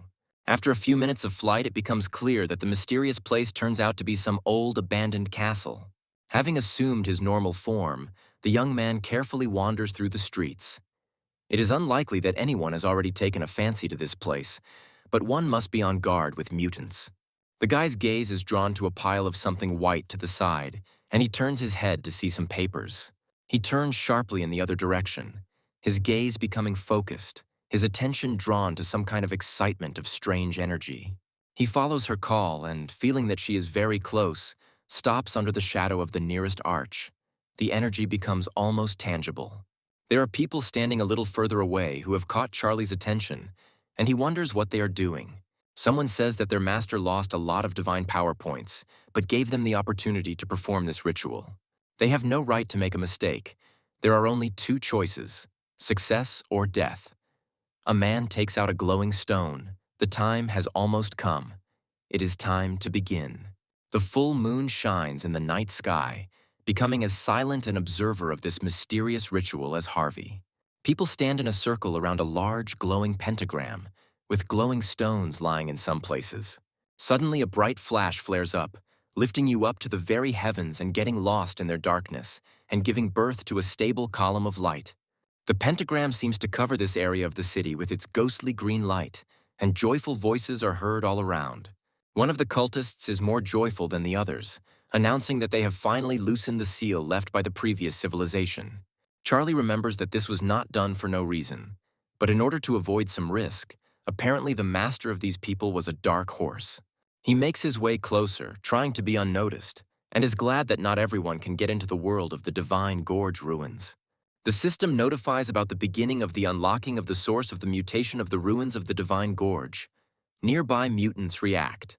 It is discovered that the initiator of the unlock is not one of the high warriors of the Gorge civilization. The process is suspended. The security system is activated, releasing Gamora, a 6th-level mutant monster, and the other creatures are alarmed. The integrity of the seal is compromised. The source of the mutation becomes unstable, and the source begins to be suppressed. The incompetent cultists cover their ears with their hands in horror and scream piercingly, just to get rid of the piercing sound. Charlie sits behind them, stunned, wondering what's going on, and suddenly a mysterious voice appears somewhere. He greets the messengers of the divine worlds, introducing himself as the source of mutations and giving thanks for deliverance from slavery. In gratitude, the source wishes to provide the opportunity to become its carrier, and offers to organize a selection in the form of a game. People don't understand what's happening and what kind of voice it is, but suddenly something glowing and acidic appears on the horizon in front of them. Attentive glances turn to the epicenter, where some creature appears. The source begins to explain the rules. It is necessary to raise a mutant capable of defeating Gamora. For this, everyone will receive 10,000 radiation crystals. One of the cultists speaks out against it. He is sickened by the thought of becoming the bearer of such a monster. He threatens the source. The guy tells the source to release everyone, otherwise he will summon creatures from his divine sphere, and they will defeat him. But something is wrong. As soon as he tries to connect with his own world, something blocks the signal. The young hands begin to shake. The source calls this man the first loser, and Gamora appears, grabbing the former cultist with its powerful jaws. He bites the guy just for fun, because his mouth is so huge that the mutant can easily swallow his victim whole. The rest freeze below, afraid to move. The monster that appeared out of nowhere is almost 10 times larger than them. A familiar hand rises into the air, and Charlie's voice cuts through it, trying to get attention. He says that he too cannot contact his sphere, and asks how then to create a being that should become a mutant. The cultists notice the stranger and turn to him in fear, asking who he is and how he got here. The source, smiling creepily, asks the young man not to worry and says that there will be no problems with this. Meanwhile, Charlie is looking closely at the portal as he thought, he won't be able to escape, it's one way. The cultists discuss their troubles. The creatures cannot withstand the radiation, and they simply die. Charlie is delighted with his disintegration mechanism, because he fed it 10 unrefined crystals and received 6,000 pure crystals. He looks at the 3rd-level mutation Locust and encourages her, saying that he believes in her. Her accelerated regeneration must be good. With a satisfied smile, the guy feeds his main representative a few more radiation crystals. The unwitting comrades look at what Charlie has achieved and rush in horror, considering the mutant a real monster. Meanwhile, the guy has a 6th-level mutation creature, and he stands contentedly next to his brainchild. The source, with a malicious grin, tells Gamora to test them. The 6th-level monster turns its gaze to the people below, and they too become uneasy. The monster, as if also smiling, swallows the representative of one of the cultists, a large orangutan. The source's smile becomes even more dimensional when he says that losers don't deserve to live. Hearing these words, Gamora grabs several people at once with his teeth and devours them, filled with their dying cries. Finally, only Charlie remains, and the source says it's his turn, the boy standing firmly on his feet, looking forward fearlessly. The guy admits that in order to strengthen his Locust, he had to feed it all the gene stones he had. Evolution was successfully completed, but there is a downside. The creature's lifespan was reduced to 1 day. Charlie tells his protege to attack, forcing his opponents to realize the true value of life. The source transforms, saying that he liked this fiery speech, which caused the monster itself to flare up. He says that the creature Charlie created is worthy of taking to the battlefield and sends Gamora into battle. With a deep growl, Gamora moves towards the Locusts with a heavy gait, which is still inactive. But when the distance, in her opinion, remains sufficient, she attacks, red blades rushing from her body. An even louder roar comes out of Gamora's mouth. He doesn't want to give in to the newly created mutant. When approaching a Locust, it deals a powerful blow, causing significant damage to the opponent. But it is not fatal. Even though a limb of a mutant insect remains in Gamora's teeth, this only angers the Locusts. But it regenerates with the help of magic, and a new paw appears in place of the one that was taken away. Gamora screams ominously, shaking the surrounding space with its sound wave. The source, watching the duel, smirks. He is amused that Gamora managed to anger someone and finds the spectacle wonderful. The battle lasts for many hours, and finally the Locusts bite Gamora, dealing the decisive blow. He falls to the ground from exhaustion, and the insect remains at a respectful distance. With his arms outstretched, the source calls the battle magnificent and Charlie a dear bearer, asking for his opinion. The guy, smiling innocently and putting his hands to his chest, asks what the source is going to do with his body. He replies that from now on they will share common flesh, Charlie's body, and the latter is amazed. Acidic, translucent tentacles grab the young man, knocking a scream of horror out of him. He stands in the middle of a white space, arms outstretched, and discontentedly assumes that he has died. A moment later it turns blue, and the guy habitually calls up his system status window to check the description. Looking at the name, he can't understand who he is now, Charlie or the source. The guy is puzzled. A green clot appears nearby, and the source's voice can be heard from it. Charlie is not happy with it and openly expresses his displeasure. The entity does not understand the discontent of the carrier, because with its strength and help, he will soon be able to surpass all the deities of the world. The source continues to praise himself, but Charlie interrupts the tirade with a hand gesture, asking for him to finish and how to get out of here. The entity says that there is no problem with this now, since Gamora is dead, nothing can keep them here anymore. The guy snaps his fingers and finds himself in another, already familiar place. The source says that by removing the seal, they made a lot of noise, and true gods and demigods from all around are already flocking here. The guy starts to get really nervous, thinking that the gods won't believe him if he starts making excuses and saying that he didn't steal anything. He is almost in complete despair when he remembers the coordinates of the bloody arena. The gods who have almost found them feel that the aura of the seals has disappeared and find it necessary to speed up. They run up to the place where energy was last felt and burst in with a war cry, declaring ownership. But nothing awaits them. After Charlie, there is no trace left. While the others look ahead in confusion, Harry finds something with his eyes and, crouching down, picks up the dead Locust, guessing everything. A man standing in the middle of the room bursts into tears, angry that someone dared to take his property from under his nose. The man orders to involve all creatures and search without rest, day and night, but only so that in the end they find it. Charlie is in the blood arena, disappointed that he spent 1,000,000 divine power for one teleportation. He had barely arrived when he was immediately challenged. But the guy didn't mind. His fists were itching. The schoolboy habitually enters the portal leading to the bloody arena, mentally preparing himself for the upcoming fight. The system asks opponents to prepare their creatures for battle, and incitement is already heard from the stands. Someone suggests that Charlie call the Bone Collector right away so that he can reveal the opponent right away, and someone else counters. The dragon is encouraged by the large sum of money that has been placed on him, and Charlie smiles as he thinks about such a large bet. The opponent smiles, saying that he knows about the student's main representatives, as well as that he prefers the undead to them. The guy suggests that his opponent finish quickly. He wants to go home, and releases a horde of locusts in the first attack. The opponent accepts the words to end the match quickly and, releasing his half-dragons, promises to quickly deal with Charlie. A humanoid locust attacks one of the dragons and they engage in combat. The red-haired man is unhappy with fighting insects and orders his opponent to summon the undead.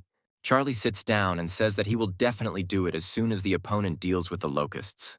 Half-dragons, at the command of their master, begin to use their skills, spewing fire from their mouths. Charlie addresses his primary representatives, telling them to listen to his commands. The fallen locusts are on defense, and the heavenly demon beetles are on attack. The dark magic locusts are ordered to wait for a convenient moment to make a sneak attack. The locusts follow their leader's instructions to the letter, and this tips the scales of victory in their favor. The master of the half-dragons orders his subordinates to gather and burn their opponents, flames bursting out of their large mouths again. A half-dragon hero appears on the field and is given the command to begin firing from a bow. Charlie's opponent smiles as he repeats the words about the latter summoning the undead, or else all the locusts will be destroyed. The guy realizes that he is right in believing that he will probably have to call the divine hammer and the minotaur shaman. The next moment, the guy raises his hand up, illuminating the space with purple and calling out to the divine sphere. The source makes itself known by saying that it is beginning to doubt the choice of its carrier, because it suffers insults directed at it. The entity suggests defeating the half-dragon lord with the locust's powers, but Charlie is at a loss as to how to do this, since the forces are unequal. The source reminds us who killed Gamora because in the hands of the source of mutation itself, a priori, there cannot be weak races. Charlie realizes that this is a good way to test out a new power, and, if necessary, he can summon stronger creatures. He summons a locust, which lands on the man's finger, and a bright light begins to emanate from the insect in all directions. The source asks if the owner has decided what mutation vector to give the locust, and he begins to reason. Fallen are good at being a shield, so I'd like to increase their damage resistance so they can cover others. The guy has 3 choices, and he chooses the last one because half-dragons attack with both fire and physical force.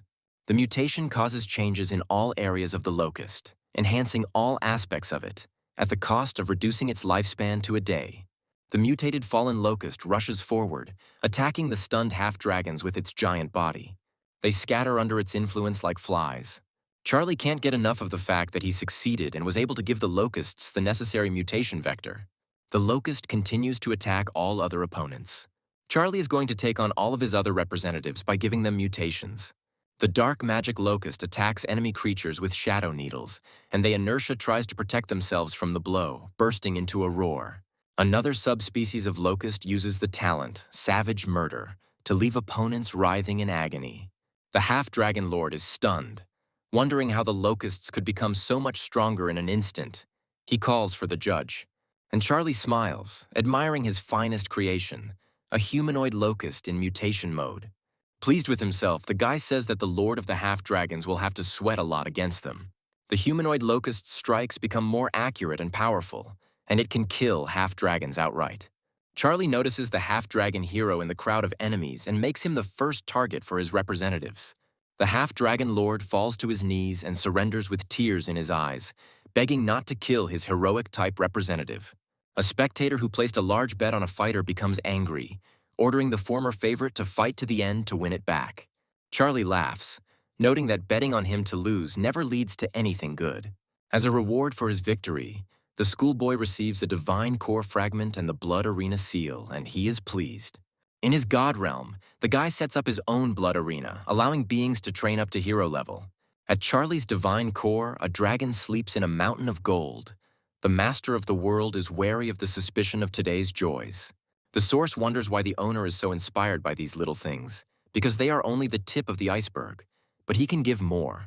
Charlie asks if the entity has said everything it wanted, since he's going to take up development, and it answers in the affirmative. Secretly, the guy is going to get rid of the parasite, but out loud he says the words necessary to activate life sacrifice. The familiar funnel-shaped column rises upward, taking with it thousands of insect lives. The divine being is offered the storm armor, which when combined with the core, grants creatures the ability to summon armor during combat. The observatory, when placed in the sphere, allows for precise monitoring of the situation at a distance of up to 10,000 kilometers. The Golem Creation Book allows you to create a creature that takes on the powers and abilities of those from which it was created. Charlie is impressed by this option. He is already thinking about the result that he will get from the unification of his former mutant and Gamora. His gaze becomes determined and anticipatory. It seems to the guy that he will soon become much stronger.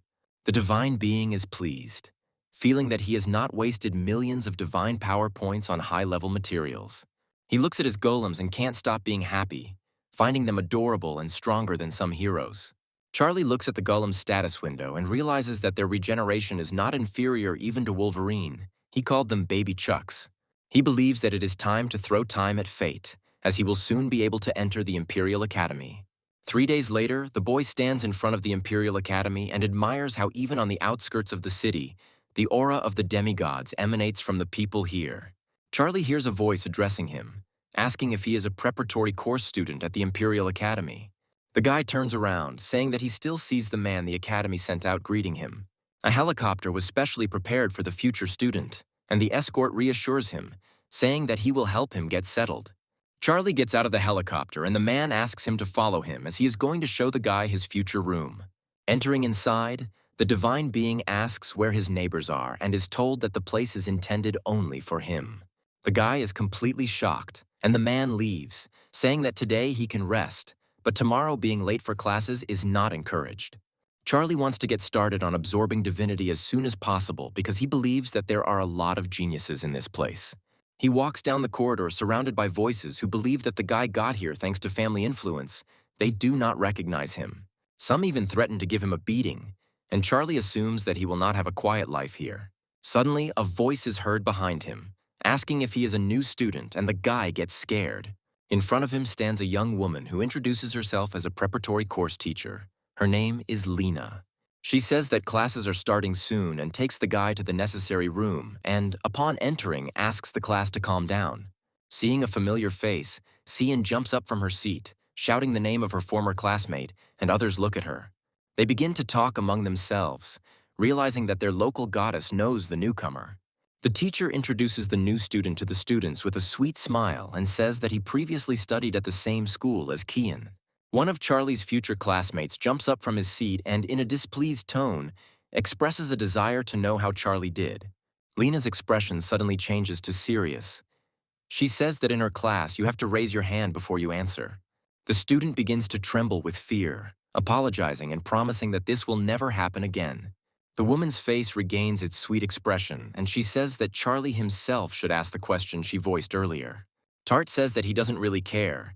He wants to personally test the new guy's abilities and challenges him. Charlie thinks he's nuts and says he refuses with a distasteful expression on his face. The offended student jumps up from his seat and calls his classmate a coward, believing that he is not worthy of studying here since he cannot even accept a challenge.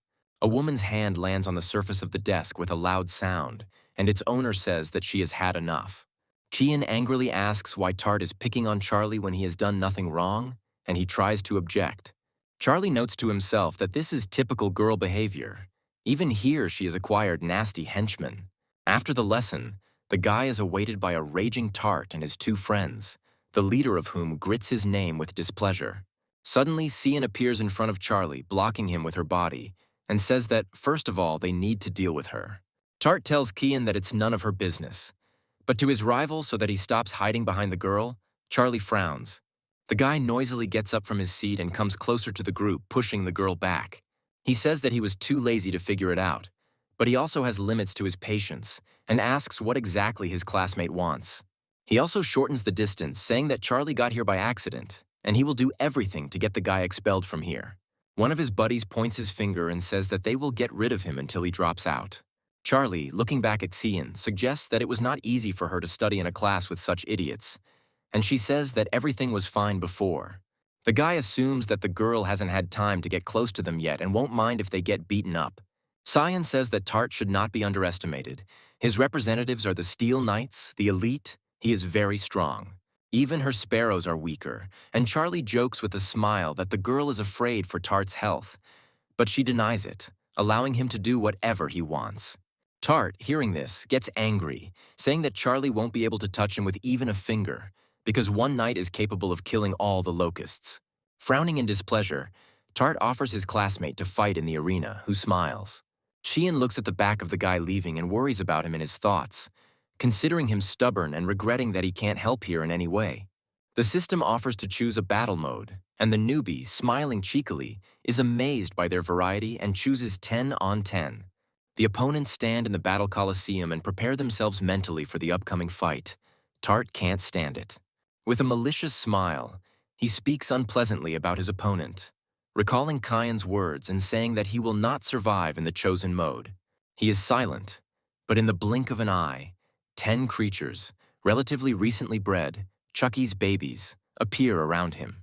Tart's face takes on an expression of confusion. He does not understand who is in front of him. Although the type of creatures is obvious, they are heroes. But the Lord of the Knights does not lose his head. Calling on his representatives, his gaze changes to a confident one, he warns. As his classmates watch the battle, Qian is surprised to see Charlie's creatures and wonders when he managed to acquire them. The one standing nearby scans the creatures, saying that they are called golems and are comparable to heroes, but believes that knights are stronger. Someone is convinced that Charlie is someone's rich son, because he managed to get the hero's golem, which are very expensive. Qian, who knows that Charlie has no one left, has a different opinion, but she is also interested. She wants to ask about the acquisition after the battle. With an extremely confident look, Tart sends his knights into the first skirmish, ordering them to crush their opponents. Those, having gotten to a sufficient distance, begin to attack their opponents. Tart chuckles, describing the sounds as blessed and belonging to the bones of supposedly half-heroic enemies. But his eyes widen in confusion when he hears a voice asking whether he has fallen asleep or has resigned himself to his defeat. The guy watches the battle and is more and more amazed by what he sees, wondering how this is possible. And the opponent says that this is just the beginning and gives the order to his golems to start pressing. They rush into the attack. One of the Chucky babies lunges at a nearby knight with all his might, his muzzle stretched into a predatory grin. Observers are puzzled as to how such monsters manage to push back the Steel Knights, but it looks more like a beating. Qian watches her classmate with a puzzled expression, impressed by his strength. With a frown on his face, Charlie bids his opponent to surrender. But he refuses, telling his opponent not to get carried away and saying that he hasn't even shown half of his power. He tells his representatives to unite, and Charlie scoffs, drawing a parallel with the Transformers. But the enemy creatures gather together, huddling together, and their enemy becomes curious about what they are doing.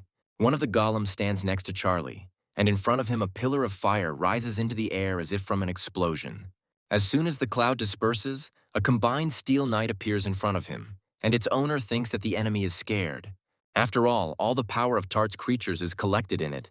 The man's leg takes a step to the side.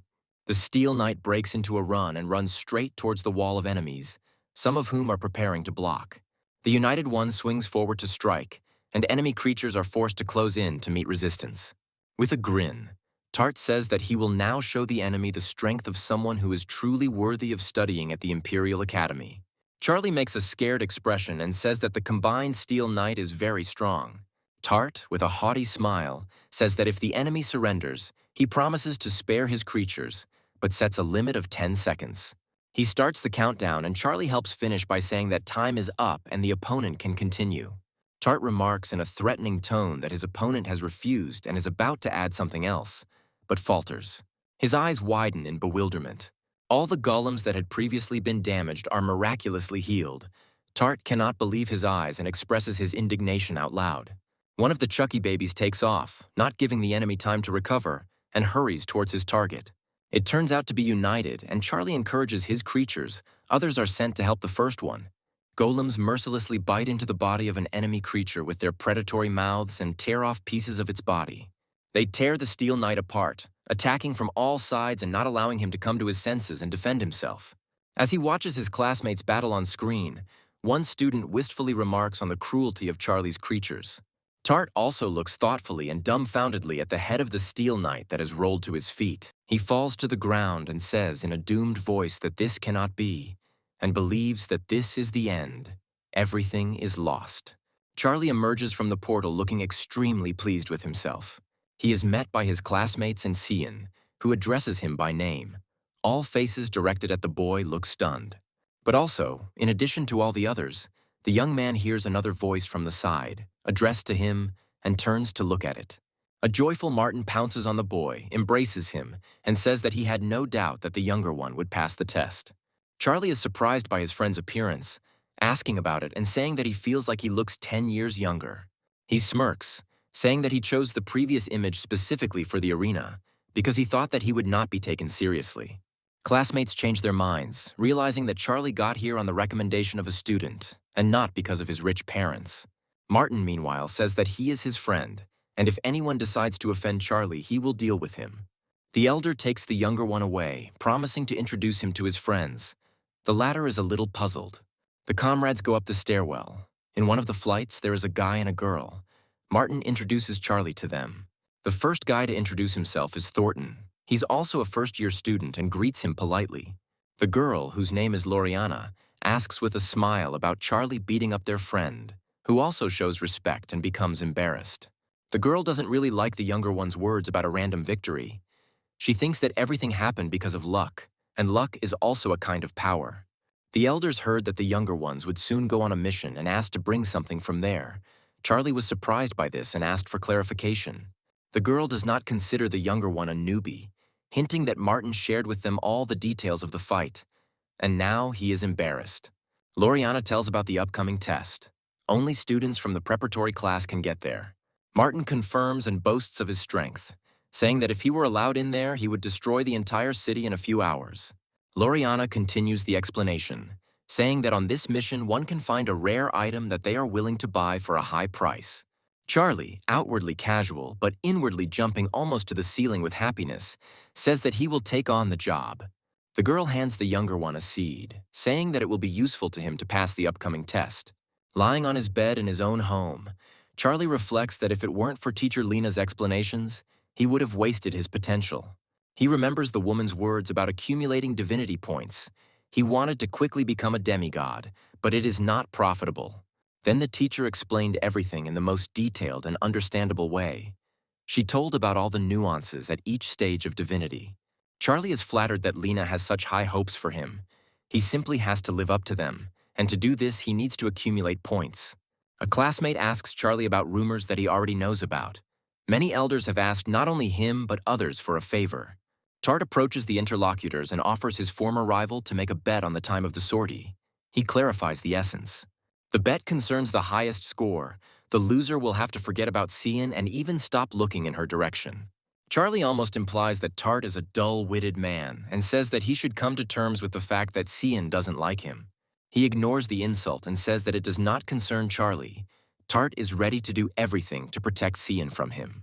The aforementioned one approaches the company and clarifies the content of the bet, saying in full that Tart is currently bothering her. He says that he really likes her and wants to ask why she needs Charlie if she has him, but the girl insists on an answer. Tart confirms Cian's words, and she asks Charlie to do her a favor and agree to the bet. Charlie notes that there are many geniuses in the academy and asks Cian not to blame him if he loses, but she says that she believes in him. Lena enters the classroom and tells about the upcoming test. All that will be required of the students is to survive. She snaps her fingers loudly, announcing the beginning. The system informs about all the necessary nuances that will affect the students living in this world. Now everyone becomes mortal and begins to rely on the fact that they cannot use their divinity. Charlie watches. Divine beings have virtually no need for food and can go hungry for a month or more, and now they are forced to survive. He checks the basic abilities and makes sure that they all work as before, so there is nothing to worry about. Cian approaches the guy and he invites her to look around this unfriendly city. The girl, smiling, agrees.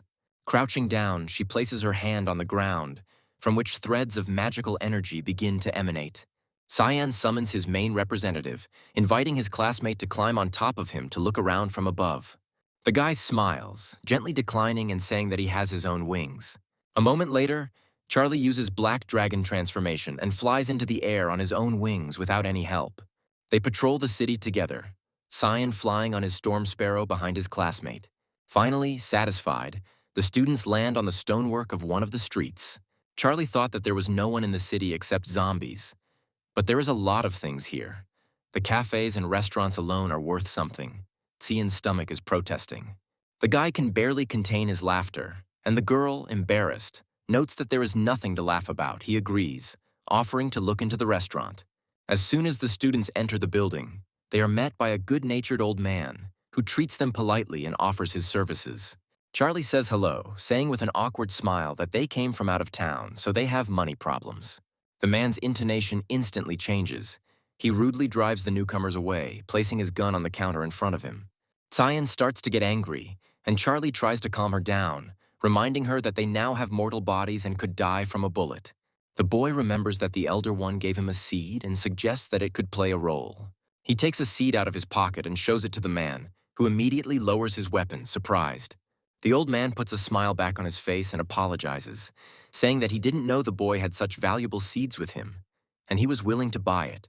Charlie says they are too hungry now to bargain, asking for food first. The old man is very kind. The table is laden with food standing in front of the two young people. Tsian even stands up in admiration, expressing his feelings openly. Before putting a piece of chicken in his mouth, Charlie asks the owner to tell him a little about the city. He agrees and replies that there is nothing secret here, but at the same time the students found themselves in a very amazing place. In the city, people and zombies have learned to live side by side. People hunt them for resources and money, and zombies become stronger by eating brains. Every night the streets are filled with crowds of the dead, who may even break into people's homes in search of food. The victims are protected not only by swords, shields, and firearms, but also by special magical plants. The seed that the elder gave to Charlie is just the seed of a third-order magical plant. The man will be very happy to buy it. The guy, looking thoughtfully at the seed, draws a parallel where the first-order plant is an ordinary creature, and the third, an elite one. Tsian stops eating and looks towards the man and his classmate, asking where he can get more of these seeds. The old man says that there are several ways. You can buy it in the store, but it will be very expensive, or get it from a zombie when you kill it. The students look at each other. Charlie wants to find a place to spend the night, as he thinks that at night in this city it can be very dangerous. The man seemed to read his thoughts, confirming that it was dangerous here at night, and that it would be better to buy a house or rent a room in a hotel. Charlie leaves the restaurant with the firm intention of buying a house, the old man waving his hand good-naturedly after the distinguished guests. One of Charlie's classmates is running around the city in search of food. His feeling of hunger is too strong. But the owner of the establishment he broke into is hostile. He tells the guy to get out and injures his hand. The system notifies that a preparatory course student, along with his healthy hand, loses 500 points.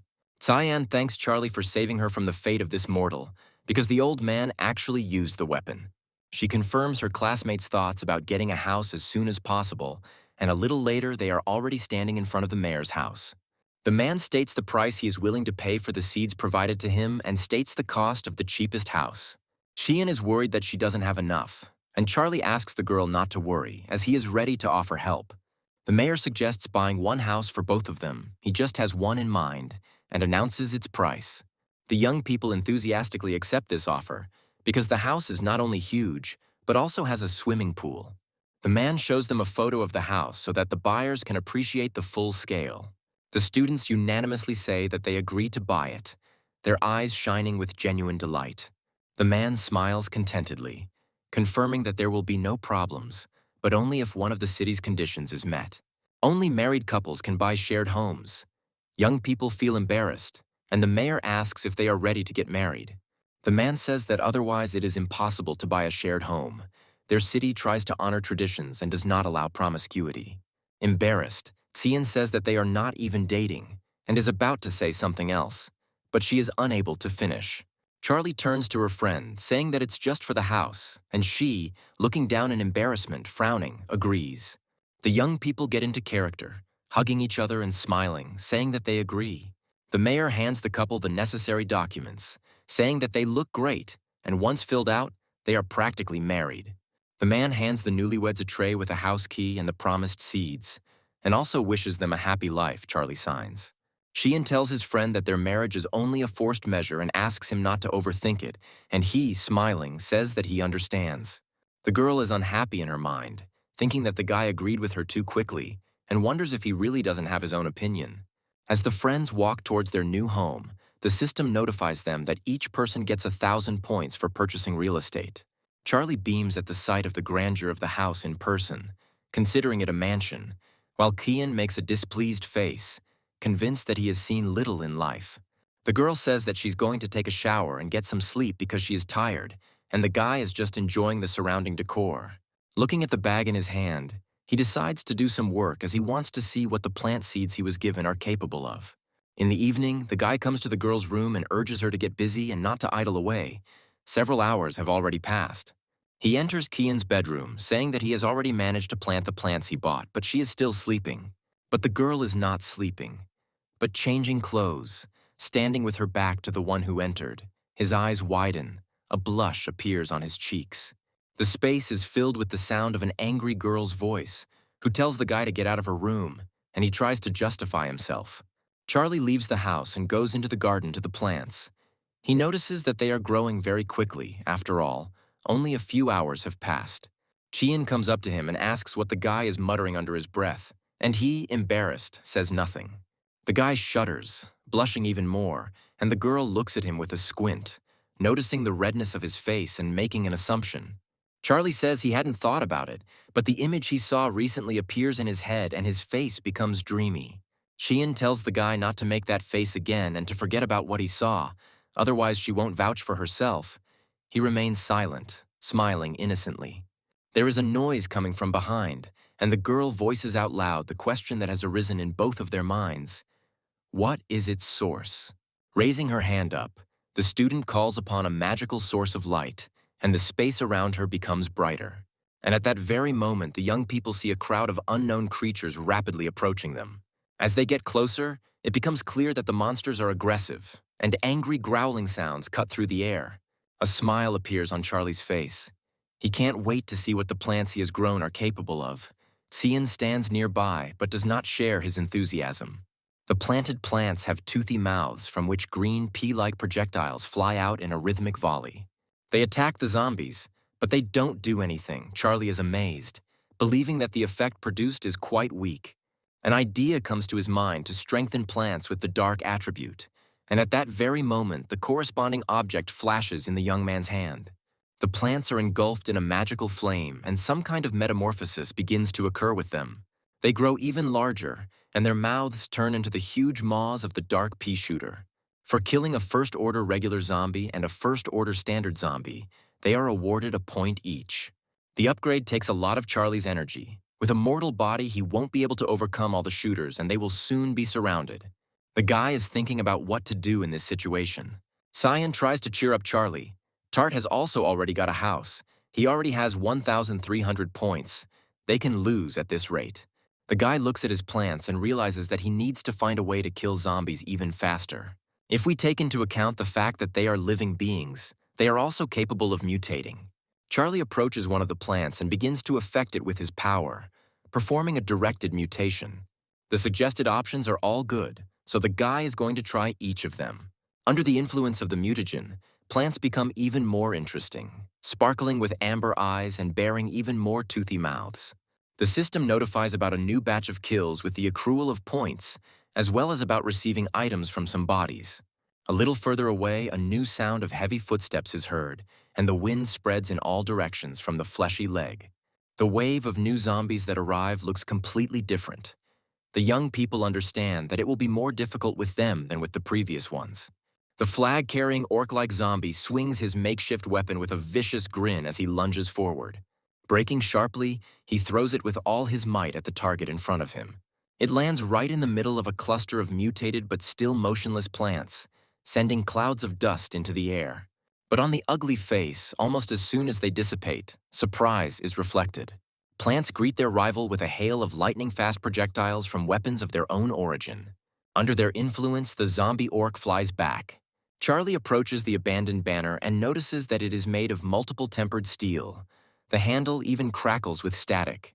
He takes the trophy and goes to his money trees, which he almost forgot about. The student is going to make them mutate as well, examining and carefully studying all the proposed options.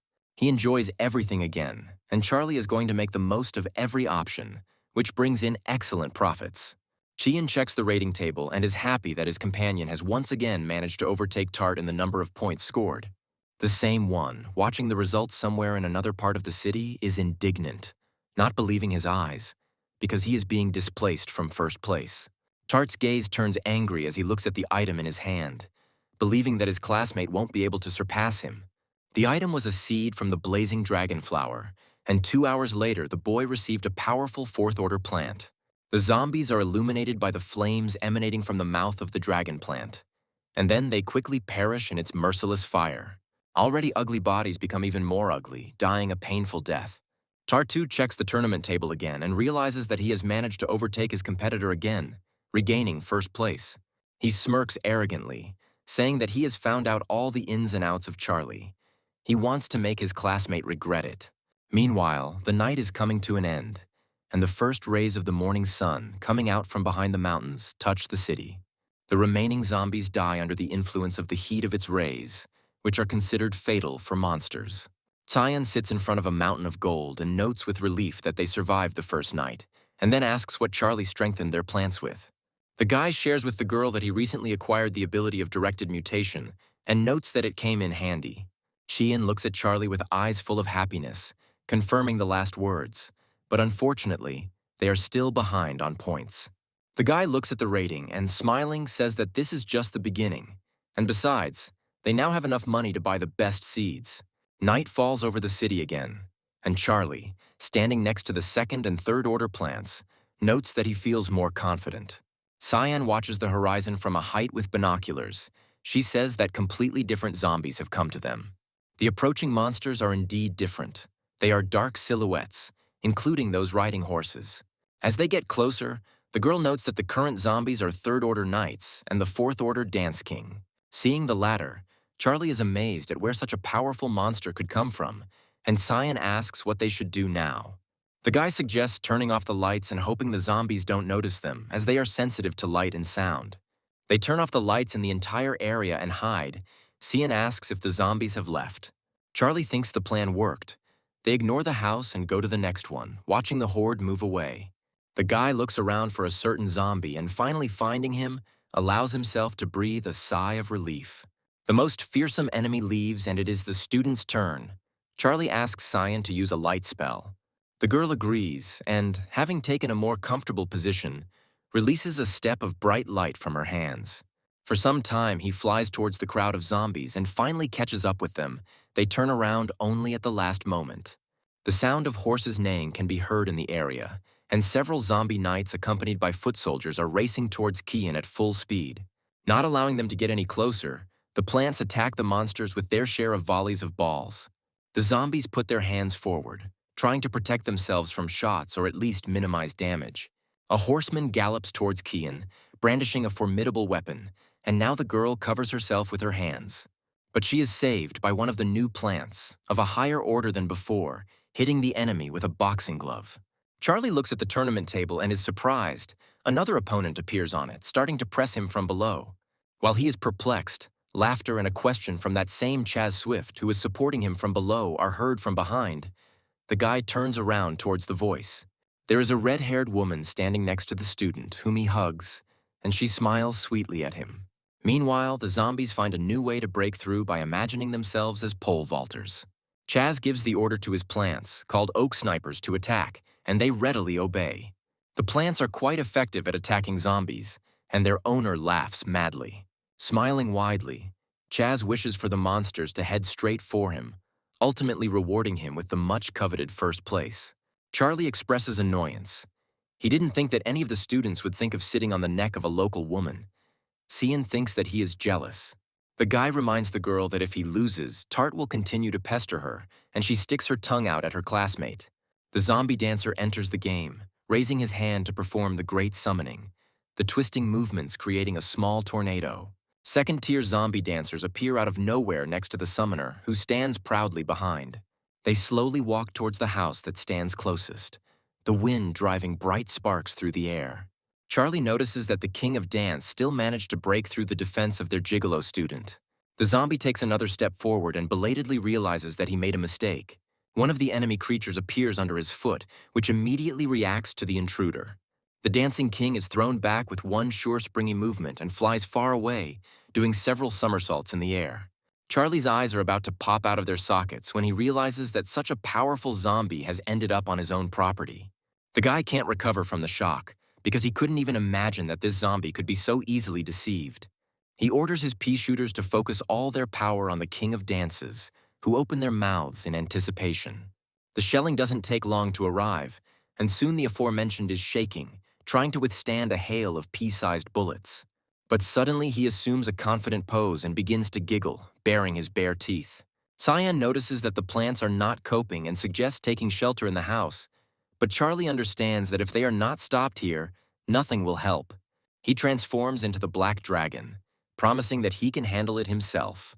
With firm confidence, the guy flies straight towards the king of dance. First, he hits him in the jaw with his fist. Smoke billows from the skeleton due to the force of the blow, but the superior smile never leaves the skinless face. Charlie doesn't understand why the zombie didn't even move, knowing that he'll have to fight for real. He is going to pay tribute to his idol and kill him with his favorite technique, crossing his arms over his chest in a specific gesture. After properly preparing for the attack, Charlie delivers a machine gun punch, striking the enemy at lightning speed all over the body. The intensity and force of the king's skull will separate from his spine with a corresponding crunch. Charlie still stands in front of him with a serious face, watching as the enemy's body falls, the kill awarding impressive rewards. But the guy doesn't like that he was only awarded 500 points for the Dance King, since he was a level 4 zombie. Someone is watching this brilliant battle through binoculars, saying that Charlie is simply something. The observer is Loriana. She's sorry that she cannot see the rating, and Martin, standing next to her, is enthusiastically waiting for his turn to watch. He says that the guy is no slouch. Since he decided to team up with Cian, the question arises whether Charlie will be able to find the thing they need. It all depends on how the younger one perceives the city. If he considers this place to be a battle between zombies and townspeople and plants, it won't work. The girl, smiling, says that she is now interested in what place in the ranking this guy will take, and even had a crazy thought. Lena, who overheard the conversation, appears right behind Loriana, asking again if he is a merciless monster in the girl's eyes. The woman takes a step back and asks the students to admit who they decided to bet on. Smiling puzzledly, Martin and Loriana give an honest answer in unison. The woman smiles softly, satisfied with the answer, and asks the freshmen to follow her, allowing them to watch. She is focused on setting up a screen window through which the students will be able to observe what is happening. Stepping aside a little, Lena says that there is definitely something to see here. Charging forward, Charlie in his black dragon form knocks over the zombie knight, grabbing him by the head, his eyes angry. The next moment, he gives the command to the pea shooters, telling them to concentrate on a specific target. The guy himself takes off so that he won't be accidentally hit by the plant attacks, and the monster is thrown back. Martin notices that the younger archers have the power of second-tier plants, and Loriana understands why he lost to him. But the girl does not understand why the zombies attacking him have such a high level. According to her calculations, it should be lower. Meanwhile, the Spring of the Hour and his women throw another zombie back. Now everything becomes clear. They are simply throwing it at him. Although the guy's strength itself deserves credit, not everyone is capable of developing plants like that. Lena watches the battle from a closer distance and notices that no one supports Chaz. Martin does not believe. Loriana's cheeks turn red with anger when she realizes that the students simply took advantage of the townswoman. The first years are curious about the leader of the trio, Tart, and Lena shows him, whose dragon plant is frying another opponent. The guy laughs heartily, happy that he thinks Charlie won't even be able to try to beat him. The plant seems familiar to Loriana. She thinks that their rival decided to support Tart. Martin is angry. He already overtook him once. Lena confirms that the students have made an agreement. In exchange for financial assistance, Tart owes the elder a large part of his savings. The freshmen condemn their opponent for such a vile condition for the exchange, and he suddenly appears right next to them, asking who they are insulting. Martin turns to look at the new arrival. Shannon, noticing that the assembled group is watching the preparatory course students, suggests making a bet. Martin frowns in displeasure, saying that he is already aware of the dishonest deal made between him and Tart.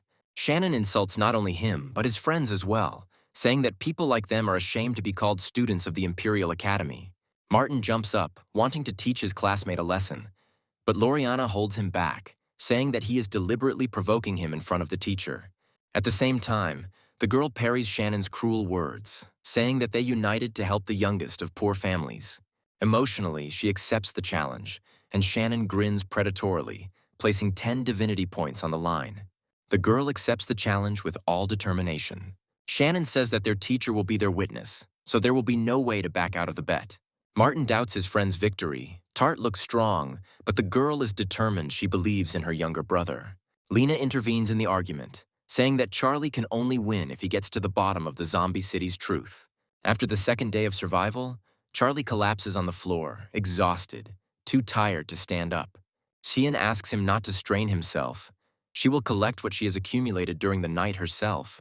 The girl is grateful to herself that the guy's abilities are with him. He closes his eyes and, smiling blissfully, agrees, calling his classmate his wife. The girl quickly approaches the lying man, her cheeks flushed as she kicks and asks him to repeat what he said. Stoically enduring the blows, Charlie notes that he did not come up with the rules of this world, and in order to survive, he must adhere to them. The girl turns away abruptly and, pretending to be displeased, leaves, saying that she doesn't care and calling Charlie a scoundrel. The guy's attention is drawn to a voice coming from behind, surprised that the couple has enough time for this pathetic flirting. Chaz asks with a disdainful grin how long it has been since Charlie looked at the ranking table, since he's still in third place. Instead of the guy, Kian does it and groans, putting his hand to his mouth. The gap between Charlie and Tart has increased to 200,000. Charlie responds to his peculiar neighbor with a joke. He still has aces up his sleeve, but will Chaz be able to work off the guardianship of a city girl? The overconfident student becomes enraged, parrying the words about aces and threatening to set his springs to bombard the neighbor's yard with zombies. Standing next to a mountain of gold, Charlie replies that it will definitely do him good. But something else catches his attention almost immediately. Among all this multitude, he sees 2 eye-catching seeds, presumably of the 4th order. One of them is the charming mushroom, and the other is called the corn cannon. Charlie is impressed after reading the descriptions. Xian, noticing his companion's enthusiasm, suggests that he go to the store to sell what he has accumulated and buy high-order seeds. Charlie agrees, almost calling her wifey, but corrects himself in time. The girl pretends not to understand, but is embarrassed. Sometime later, the students leave the store. Charlie was hoping to get a good amount for the skill he dropped, but no one even bought it. Cyan, holding a red bag in his hand, tries to calm him down, suggesting other options and playing on the positive sides. Charlie jokingly says that the last word should remain with the owner of his family mansion, but she, blushing, offers her last name. The guy refuses and jokes again, which causes even more embarrassment to the girl and begins to run away from her feigned anger. The guys come to the mayor's house and he asks a question related to the current topic. Charlie bargains over the man's weapon. The head of the city thinks about whether the embossed banner is actually rare, and the man allows him to choose something. The head of the house takes the young man to the room where all his weapons are kept. The guy looks around carefully. When Charlie sees one of the swords, he feels as if it is calling him, and the boy's eyes light up with delight. Unable to resist, he takes the weapon in his hands and something incredible happens. The blade begins to resonate with dragon blood. Charlie turns to the mayor with a satisfied smile and, holding the sword in his hand, says that this is the weapon he wants. The man smiles back. The latter says that the student has a keen eye, but the banner alone will not be enough for this weapon. Something else will have to be given. The boy hands the man a copy of the tap dance skill and some third-tier plant seeds, since that's all he has left. The man agrees to accept the seeds, but he doesn't need the skill. He suggests offering it to his neighbor as a former dance queen. Charlie takes the sword and invites Kyan to visit the golden woman of their academic friend, Chaz. Walking past Tart's house and seeing his yard, Charlie realizes that the student has remained just as pompous. These words are quickly confirmed. The guy approaches his classmates and begins to push his line. Charlie addresses Kian as his wife, asking if Tart is her friend, and she, a little embarrassed, answers in the negative. Tart becomes furious, angry at this treatment and believing that his classmate has no right to call Tyan that. They walk away holding hands, and Charlie suggests that the girl not pay attention to this narrow-minded man. Tart is beside himself with rage. He promises not only to disgrace his classmate, but also to ruin his entire future destiny. The students approach their neighbor's house and knock on the door, asking if she is home. The door is opened not only by the woman, but also by Chaz, who sarcastically notes that their neighbor, Charlie, has come to visit them. The woman also smiles not very kindly. She says that Chaz has already told everything. There is no need to count on compensation. She is not obliged to pay for the weakness of her neighbors. Chaz, with an unpleasant smile, tells his classmate that he shouldn't bother them. Charlie ignores his classmate's unpleasant words and begins to tell the woman about his receipt of the tap dance. She also thinks that the guy is sucking up to her, and smiling. She says that this way he won't be able to change her attitude towards him. Charlie decides to go for broke, showing the woman a book that is a copy of the skill with a pleasant smile. Chaz comes forward, clearly irritated, and asks if his classmate is being cheeky if he decided to buy them some book. But the neighbor has a different opinion. She is ready to literally give everything she has for the lost book of the King of Dance. Chaz begins to worry, believing that if Charlie asks to be kicked out instead of payment, the woman will be ready to make this sacrifice. Chaz is about to use hypocrisy, emphasizing that they are classmates, and begins to speak with a sweet smile. But he doesn't even hear him. He gives the book to the woman just like that, saying that they are neighbors and should help each other. She beams as she thanks Charlie and apologizes for her rudeness. She allows herself to be addressed informally and hopes to get along. The neighbors leave, waving goodbye, and neighbor Hannah waves back, clutching her lucky purchase to herself. The system awards points for befriending the neighbor, and Charlie comes up with an idea about the true meaning of the zombie town. Kian asks what her companion just did, since she was awarded a lot of points and the opportunity to trade with her neighbor opened up. The guy smiles slyly, noting that because of the marriage, the girl now also gets some points, which means that it was not in vain that they got married. He jokes again, saying that he does everything for his wife, and she, just as before, is embarrassed, calling him shameless. The guy is going to see what his neighbor's store can offer him and opens the corresponding window.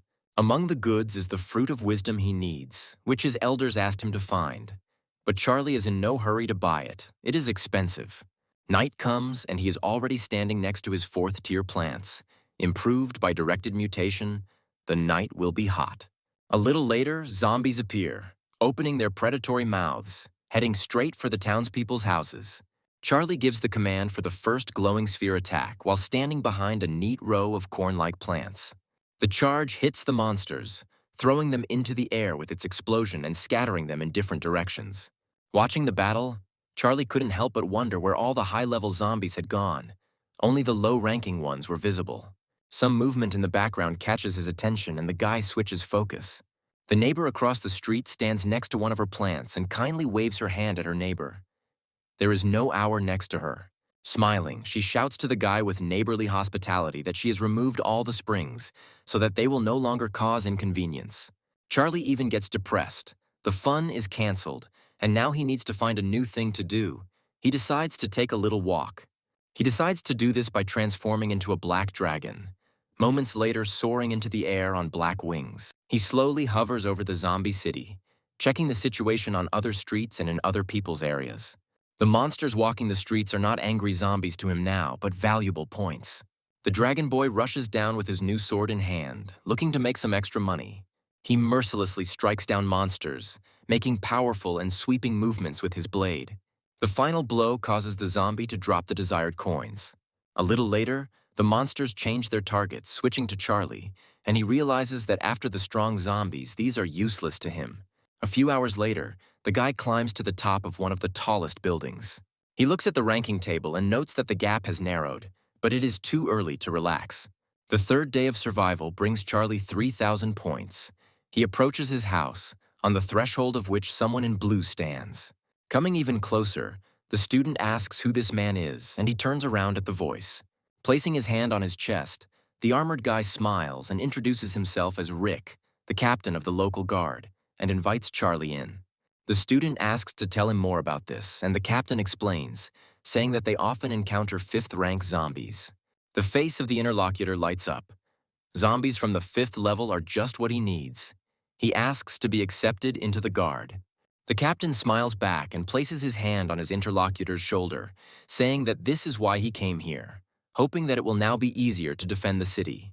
For this, The system awards even more points than for friendship with Hannah and opens a store with Rick, as well as with the guards. Thus, Charlie bypasses everyone and ends up in first place in the ranking. The guards say goodbye to each other until the evening, smiling and waving. As soon as Kian sees Charlie, he rushes towards him with open arms, asking how he managed to achieve first place. The guy smiles, getting ready to tell the girl an interesting story, but it ends before it really began. There is a loud knock behind them. Someone is knocking on their front door. Charlie becomes alert. Opening the door, he asks with displeasure who brought them to their house so early in the morning. A girl with light hair tied into two ponytails stands on the threshold and immediately begins to shower Charlie with compliments. Looking at the stranger, he asks who she is, and she answers with ambiguous words. Smiling slyly, she says that she is the one who wanted to look at the guy who did incredible things at night. Sheehan appears behind the embarrassed Charlie, asking him what he did that everyone is looking for him today.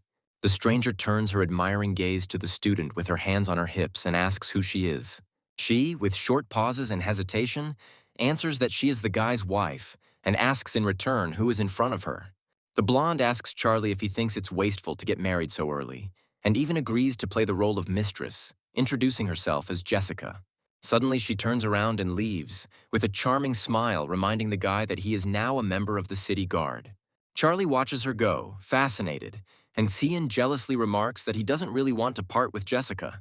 She angrily grabs her husband by the ear, calling him a scoundrel, and suggests that he has started hanging out with some girls at night. But Charlie refutes everything, giving reasonable arguments and finally tells the true story of how he got his glasses. These words have a sobering effect on Kian, she justifies herself, recalling Jessica's words about the position of a mistress. Charlie understands that the girl is jealous and tells her about it, as well as about the fact that he is trying for her sake, but she awkwardly denies the first part. The guy says that today he will go to the guard to kill high-level zombies and gives the girl the seeds. The protection of the house is now on her. Clutching the pouch to his chest, Cyan asks Charlie to be careful with the high-level zombies. They are very strong. He turns to her, smiling and asking her not to worry. He says that yesterday he already tried out a new sword, which turned out to be very effective. Charlie leaves, and Kian, with cheeks red from embarrassment, asks him not to fall into Jessica's net. Dusk falls on the city just as the guy approaches a group of guards, among whom stands a blonde. Rick greets the newly minted guard, and Jessica clings to him with her cunning speeches. A tall, muscular man looks at this picture with displeasure, reminding the girl that Charlie has a wife. He politely greets Charlie and introduces himself as Johnson, and the last of the guards asks him to tell the newcomer about his strengths. The guy transforms into a black dragon without saying a single word. But after all, smiling, he suggests that most likely the strongest trump card is precisely the transformation. Jessica's gaze turns loving as she delightedly notes that Charlie is definitely her type, and she asks the captain for a favor. He looks at the girl appraisingly, and then informs the newcomer that today they will work together with the blonde, but he needs to be on guard with the zombies. The girl's expression suddenly changes, and taking a fighting stance and taking out her pistols, she says that the monsters are already approaching. Charlie is surprised to see that they have two fifth-tier plants, Flame Shooter and Frosty. Johnson also takes a more comfortable position and begins to merge with the Tier 5 giant nut that appears nearby. The muscles in the man's arms begin to bulge, increasing not only in size but also in shape.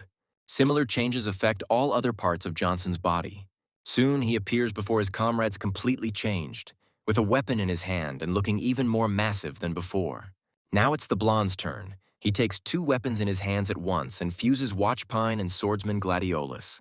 The last male leg takes a step, illuminated by a blue flame. Rick catches up with the blonde. A ghostly fire covers almost his entire body. He voices the thoughts of everyone present. The zombies are advancing. The next moment, the captain of the city guard bursts forward, flying into the air and leaving his comrades on the ground. Jessica points her gun at her enemies with a satisfied smile, playfully offering them to eat her bullets. Three powerful monsters try to break through the blows, but are still far from getting close enough to the girl. Johnson asks for a few to be left for him as well, jumping into the air with his weapon in hand. He swings his large hammer and hits one of the nearby zombies on the head, causing it to writhe in pain. But suddenly something makes Johnson feel embarrassed. His gaze becomes puzzled.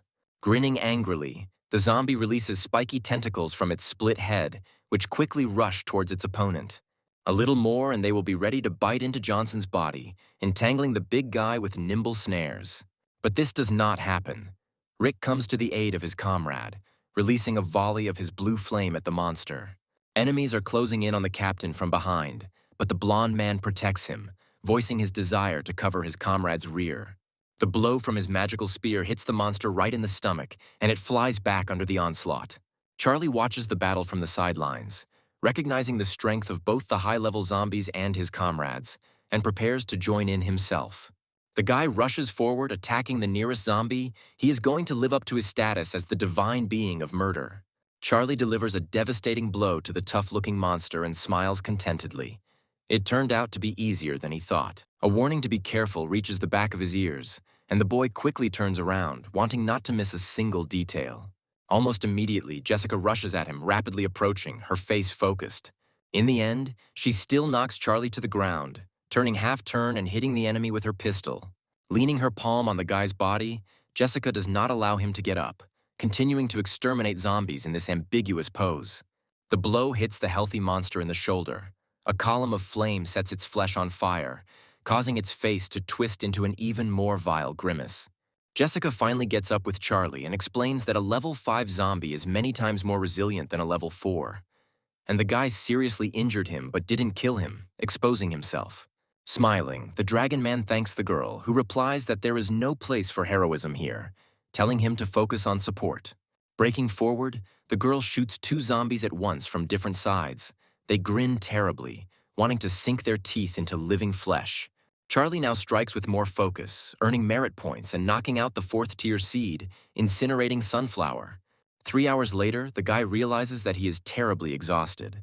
Sweat is even running down his face, and his gaze seems exhausted. He is already in his usual form. His comrades continue to beat off another wave, and Charlie, looking at them, wonders where they get so much energy from.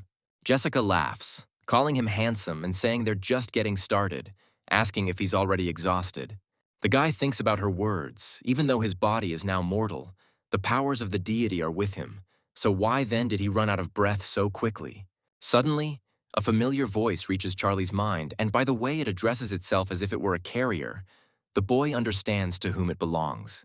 The source says he woke up because someone made an unflattering comment about his owner's physical abilities.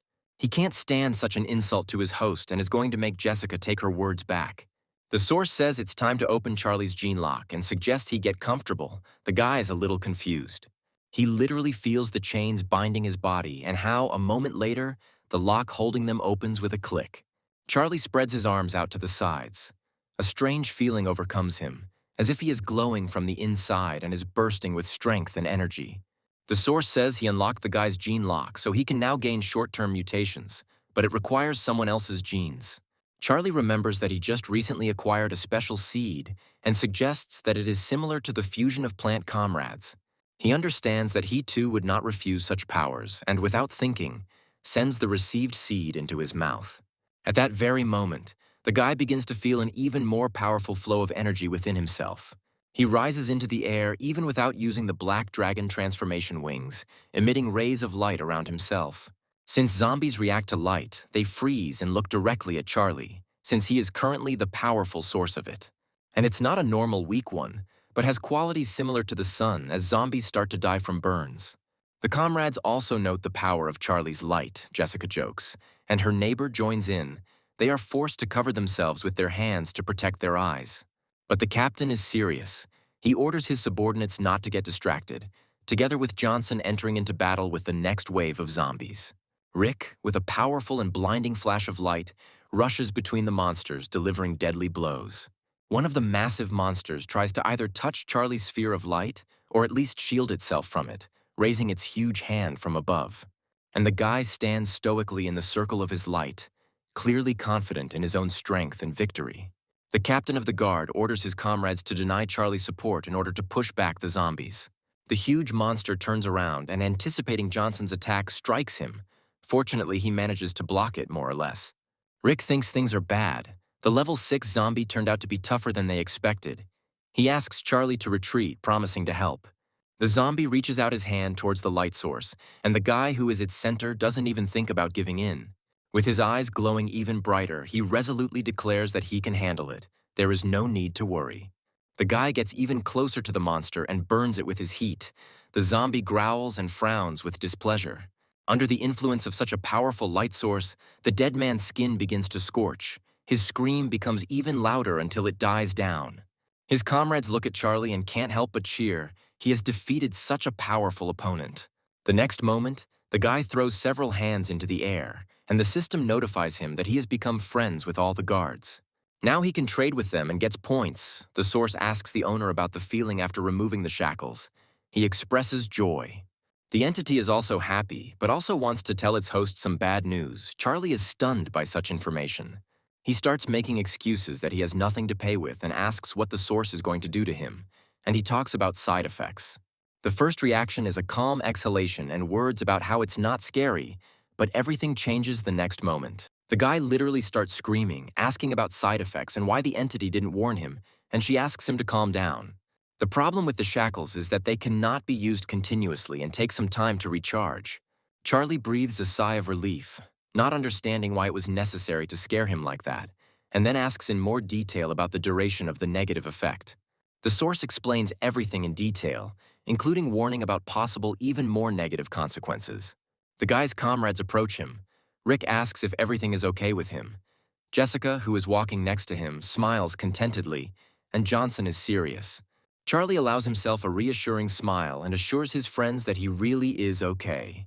And then Jessica pounces on him, saying that he amazed her and convinced her that he was suitable in all respects, and also proposes.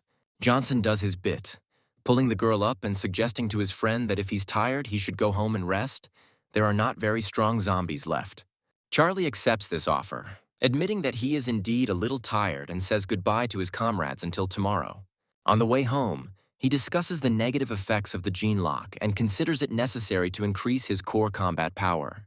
He remembers that he now has personal guard shops and a lot of points to buy and is going to check the available goods. The guy carefully examines the skills that might be useful to him in the future and highlights the plant fusion skill. The source appears next to him and gives a not very pleasant description of his choice, and the guy denies it. Now he has no choice. The entity offers the host a deal that would require Charlie to give up some divinity points, and he refuses. The source calls the owner greedy and, feigning displeasure, reduces the cost to 1 point, saying that it cannot be lower. Outwardly calm, Charlie agrees, but secretly being extremely proud of himself. The source is not going to compete with him in the bargaining. With just 1 click, the entity improves the fusion skill. The guy can't believe it. Now he can merge with 3 plants at once. Looking at all the available slots, Charlie even finds one for a 6th order plant. He is surprised, and the source reminds him of the debt in the form of a point. In the first slot, the guy places the 5th order plant, Dahlia of Doom, due to its affinity with the element of darkness due to its dragon blood. Charlie looks at the leaderboard and is pleased with his rapid rise, and also notes Cyan's fast pace. At this rate, she will soon be able to overtake Chaz. Moving up to 3rd place, the guy returns home. He finds the girl and comes closer to her, asking with a smile what she is doing. Kian's gaze is stern as she looks at him, noticing his good mood and assuming that Charlie had a good time with Jessica. He begins to feel embarrassed, looking away and denying the obvious. Cyan throws a pile of things towards his companion, calling them his share and telling him to sell them himself. Smiling, Charlie says he doesn't need them anymore and allows him to sell them to the girl himself, joking about their marriage. Cyan, blushing, goes on the offensive, reminding her of the agreement about dividing up the accumulated wealth and saying that she doesn't need what belongs to others, nor does she need pity. Turning around, she leaves, saying that she intends to take up dancing with a neighbor. Charlie asks her to return before sunset. A few days later, a happy boy comes to his elders and politely greets them, and Jessica reciprocates. Charlie notes his comrades' concerns and asks them about it. The girl says that today is the day of the lunar eclipse, which only happens once a month, which means that the zombies will be more ferocious than usual. During the past, 1 girl died, and Rick says that this will not happen again. No one will die before him, the guys cry. Jessica takes Charlie's hand and asks him to promise to run away if danger comes, as she has a premonition that she might not be able to protect him. He himself understands that he is now the weakest of the guards, but he reassures the girl, saying that there is no need to worry about him. Charlie adds that he will try to protect her himself, and Jessica smiles sweetly. wishing her friend to take care of himself. With a determined look, he opens the system window, believing that now is not the time to save money. He needs to prepare as much as possible. The guy opens the store and looks through the list of goods, and then checks his merit point balance. He makes all the necessary purchases, starting his enhancement with Golden Dragon Grass, believing that he has dragon genes in him. Due to their compatibility, the fusion is even more successful. The effect spreads very quickly throughout the body. The head of the city guard looks up to the sky, puzzled as the lunar eclipse event begins. The zombies actually begin to react to this, becoming more furious and vicious, even changing their appearance. Metamorphoses that are incomprehensible to those who are not aware begin to occur with the bodies, and the head of the guard comes to the rescue with an explanation. He says that the zombies have started to level up and asks his comrades to get ready. The battle will be tough. Jessica is the first to respond, declaring her understanding and readiness by pointing one of her pistols at the enemy. Johnson prepares behind her, performing a fusion with his totem plant. David also raises his staff to the ready, his eyes burning with determination. Charlie also declares his readiness, descending to his comrades from above on his mighty wings. Noticing several living people in front of them, the zombies rush straight at them in anticipation of a meal. Generating a large blue ball of energy with his hands, Rick gives the team the order to stop the enemies. The next moment, he unleashes a blast of energy on a nearby zombie. Another monster, many times larger and physically larger than the average zombie, grins predatorily under Jessica's bullets. The girl understands that she is not bringing her victory much closer, but she does not intend to give up, showering the enemy with a new portion of volleys. The captain of the guard provides support to his subordinate from above, sprinkling the monster's powerful back with a stream of his energy. Johnson also comes to the rescue, suggesting that Jessica and Rick continue to hold the machine at a distance. They will detain him. Charlie also flies to help his friends, believing that the time has come for him to go on stage. Approaching the huge zombie, he strikes with his sword so quickly that the creature only notices the wings flashing below. But the Dragon Man is noticed by other zombies, who move towards him in a whole horde. The first guy sends him flying with one powerful kick. Rick, who is floating nearby in the air, praises him, calling his work good. Charlie silently accepts the praise with a self-satisfied smile. An hour later, another wave of zombies arrives. Rick tells Jessica to go to the mayor for help and ask for reinforcements. The girl accepts the order for execution and, turning sharply, promises the guys to return as soon as possible. Almost immediately after this, the zombie strongman breaks through David's armor. The blow hits the shoulder area and he winces unpleasantly. The blonde sees his comrade rush forward, standing up to protect the wounded man, and tells him to retreat, leaving him. Rick comes to the rescue, asking to detain the monster, and fires a fairly powerful volley from his weapon. Johnson obeys the order without question and holds the zombie in place as best he can. The captain approaches them and unleashes a blast of energy on the monster's head. Just in time, the system notifies that the 10th day of the gene lock recharge has come to an end. Charlie rushes ahead of all his comrades, promising to buy them some time. They look at him in bewilderment. The captain notes with fear that it is too dangerous. Now is not the best time for heroism. Charlie turns to him with a smile, saying that it is his duty to protect the city and he has no intention of dying. Instead, with all his determination, he opens the gene lock option, filling his body with impressive strength. The body responds to the flow of magical energy as usual, but this time, instead of light, something green comes out of the guy's back.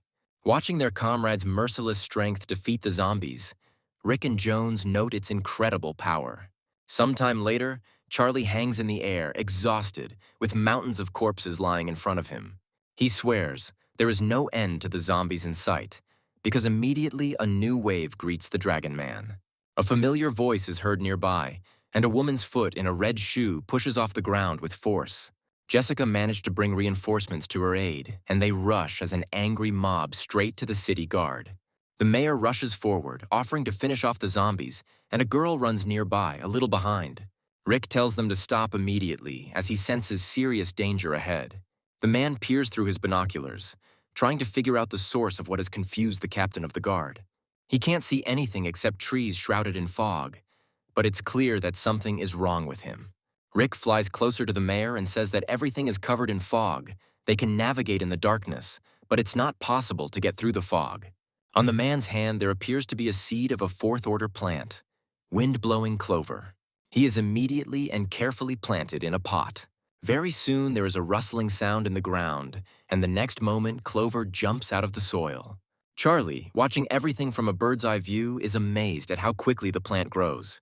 And then it rises up, like a helicopter propeller, and begins to spin its leaf blades. The zombies, seeing this and the light coming from the clover, distort their ugly faces with fear. Charlie can't calm down and uses his eye of identification. It's all in the pot. This wonderful flower pot increases the growth rate of the plants planted in it by 100 times. Noticing Charlie's delight, the mayor offers to give him a couple for his previous services, and he sincerely thanks the man. The system notifies that the guy has managed to make friends with the mayor of the city, as well as about the accrual of points and the opening of a store. Smiling contentedly, Charlie opens the store, believing that there must definitely be something worthwhile there. The boy's attention is drawn to a mushroom, the Black Death, which spreads spores that accelerate growth when in contact with zombies. Charlie immediately buys it and throws it in front of the clover fan, starting the process. Upon reaching the zombies, the spores instantly implant themselves into their flesh and grow from within, causing pain and screams from the monsters. Meanwhile, Charlie has an idea that he can't wait to try out. He waits until all the zombies are infected with spores and starts. Mushrooms are also living creatures, which means they are also susceptible to Harvey's ability, Life Sacrifice.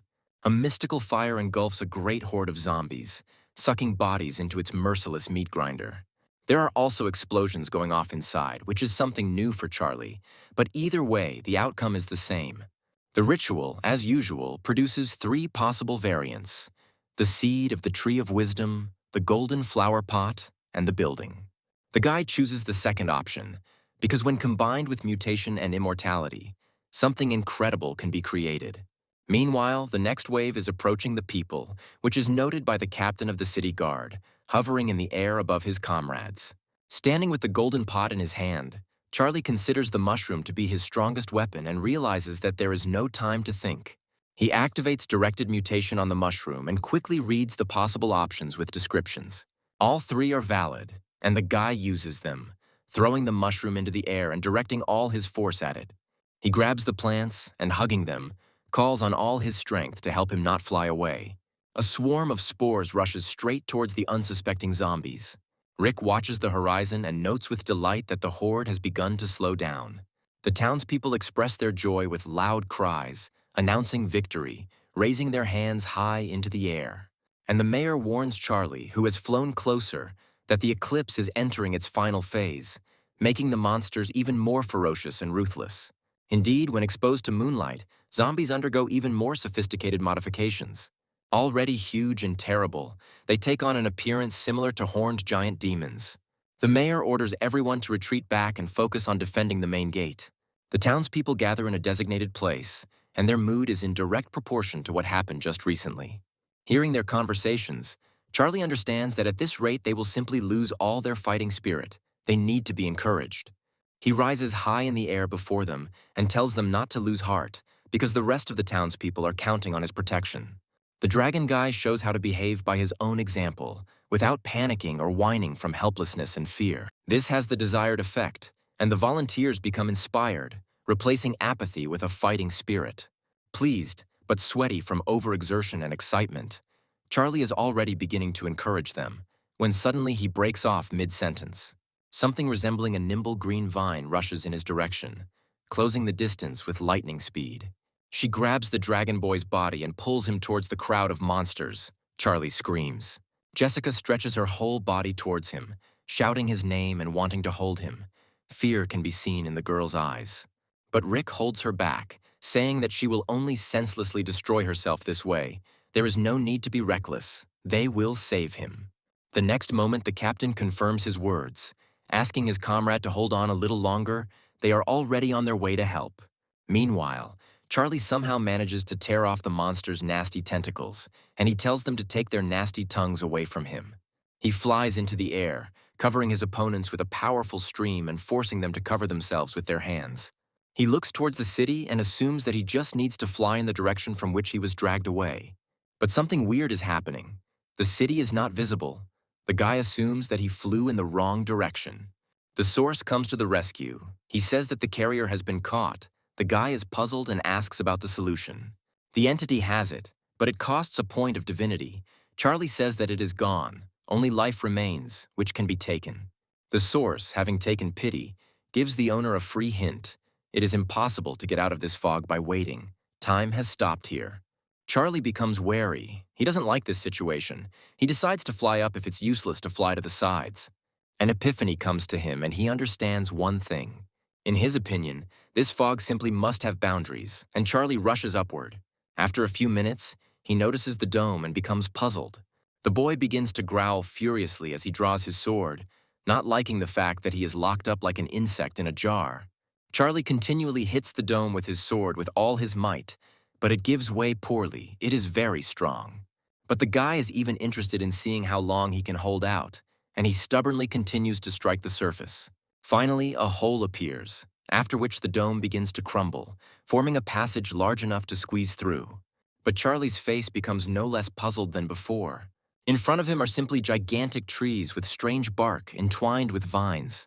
Somewhere nearby, a voice is heard. It greets the stranger, wishing him well. A guess comes to mind, and it is connected with the tree. The voice belonged to him, but Charlie does not understand how the plant guessed about the guy's non-involvement in this world. But the tree continues. It says it doesn't mean any harm, and Charlie asks why it dragged him here then, and it's all about the request. The tree wants Charlie to save the world, he specifies, that is, kill all the zombies. The tree's cry becomes furious, and it, on the contrary, wants Charlie to drive all the inhabitants out of the town. The guy sits down, apparently expecting a difficult conversation, and asks to explain everything in more detail. The tree says that it is the tree of wisdom, the guardian of this secret world, fulfilling its duty for 10,000 years. The world was calm and fruitful until a stranger came along and decided to appropriate all its benefits for himself. He brought his creatures with him to collect the seeds of special plants for their own enrichment, and the tree endured. But he could not do this forever. So he began to pray to the god of death for the power to deliver the invaders. And then, when the prayers were heard, the tree gained the power to turn corpses into zombies, and that is how this war began. The tree expanded its army and 30 years ago launched a large-scale attack. At first, everything was fine, but then someone appeared. Somehow, he managed to grow the fourth-order plants, the fire dragons, and personally stopped all the zombies.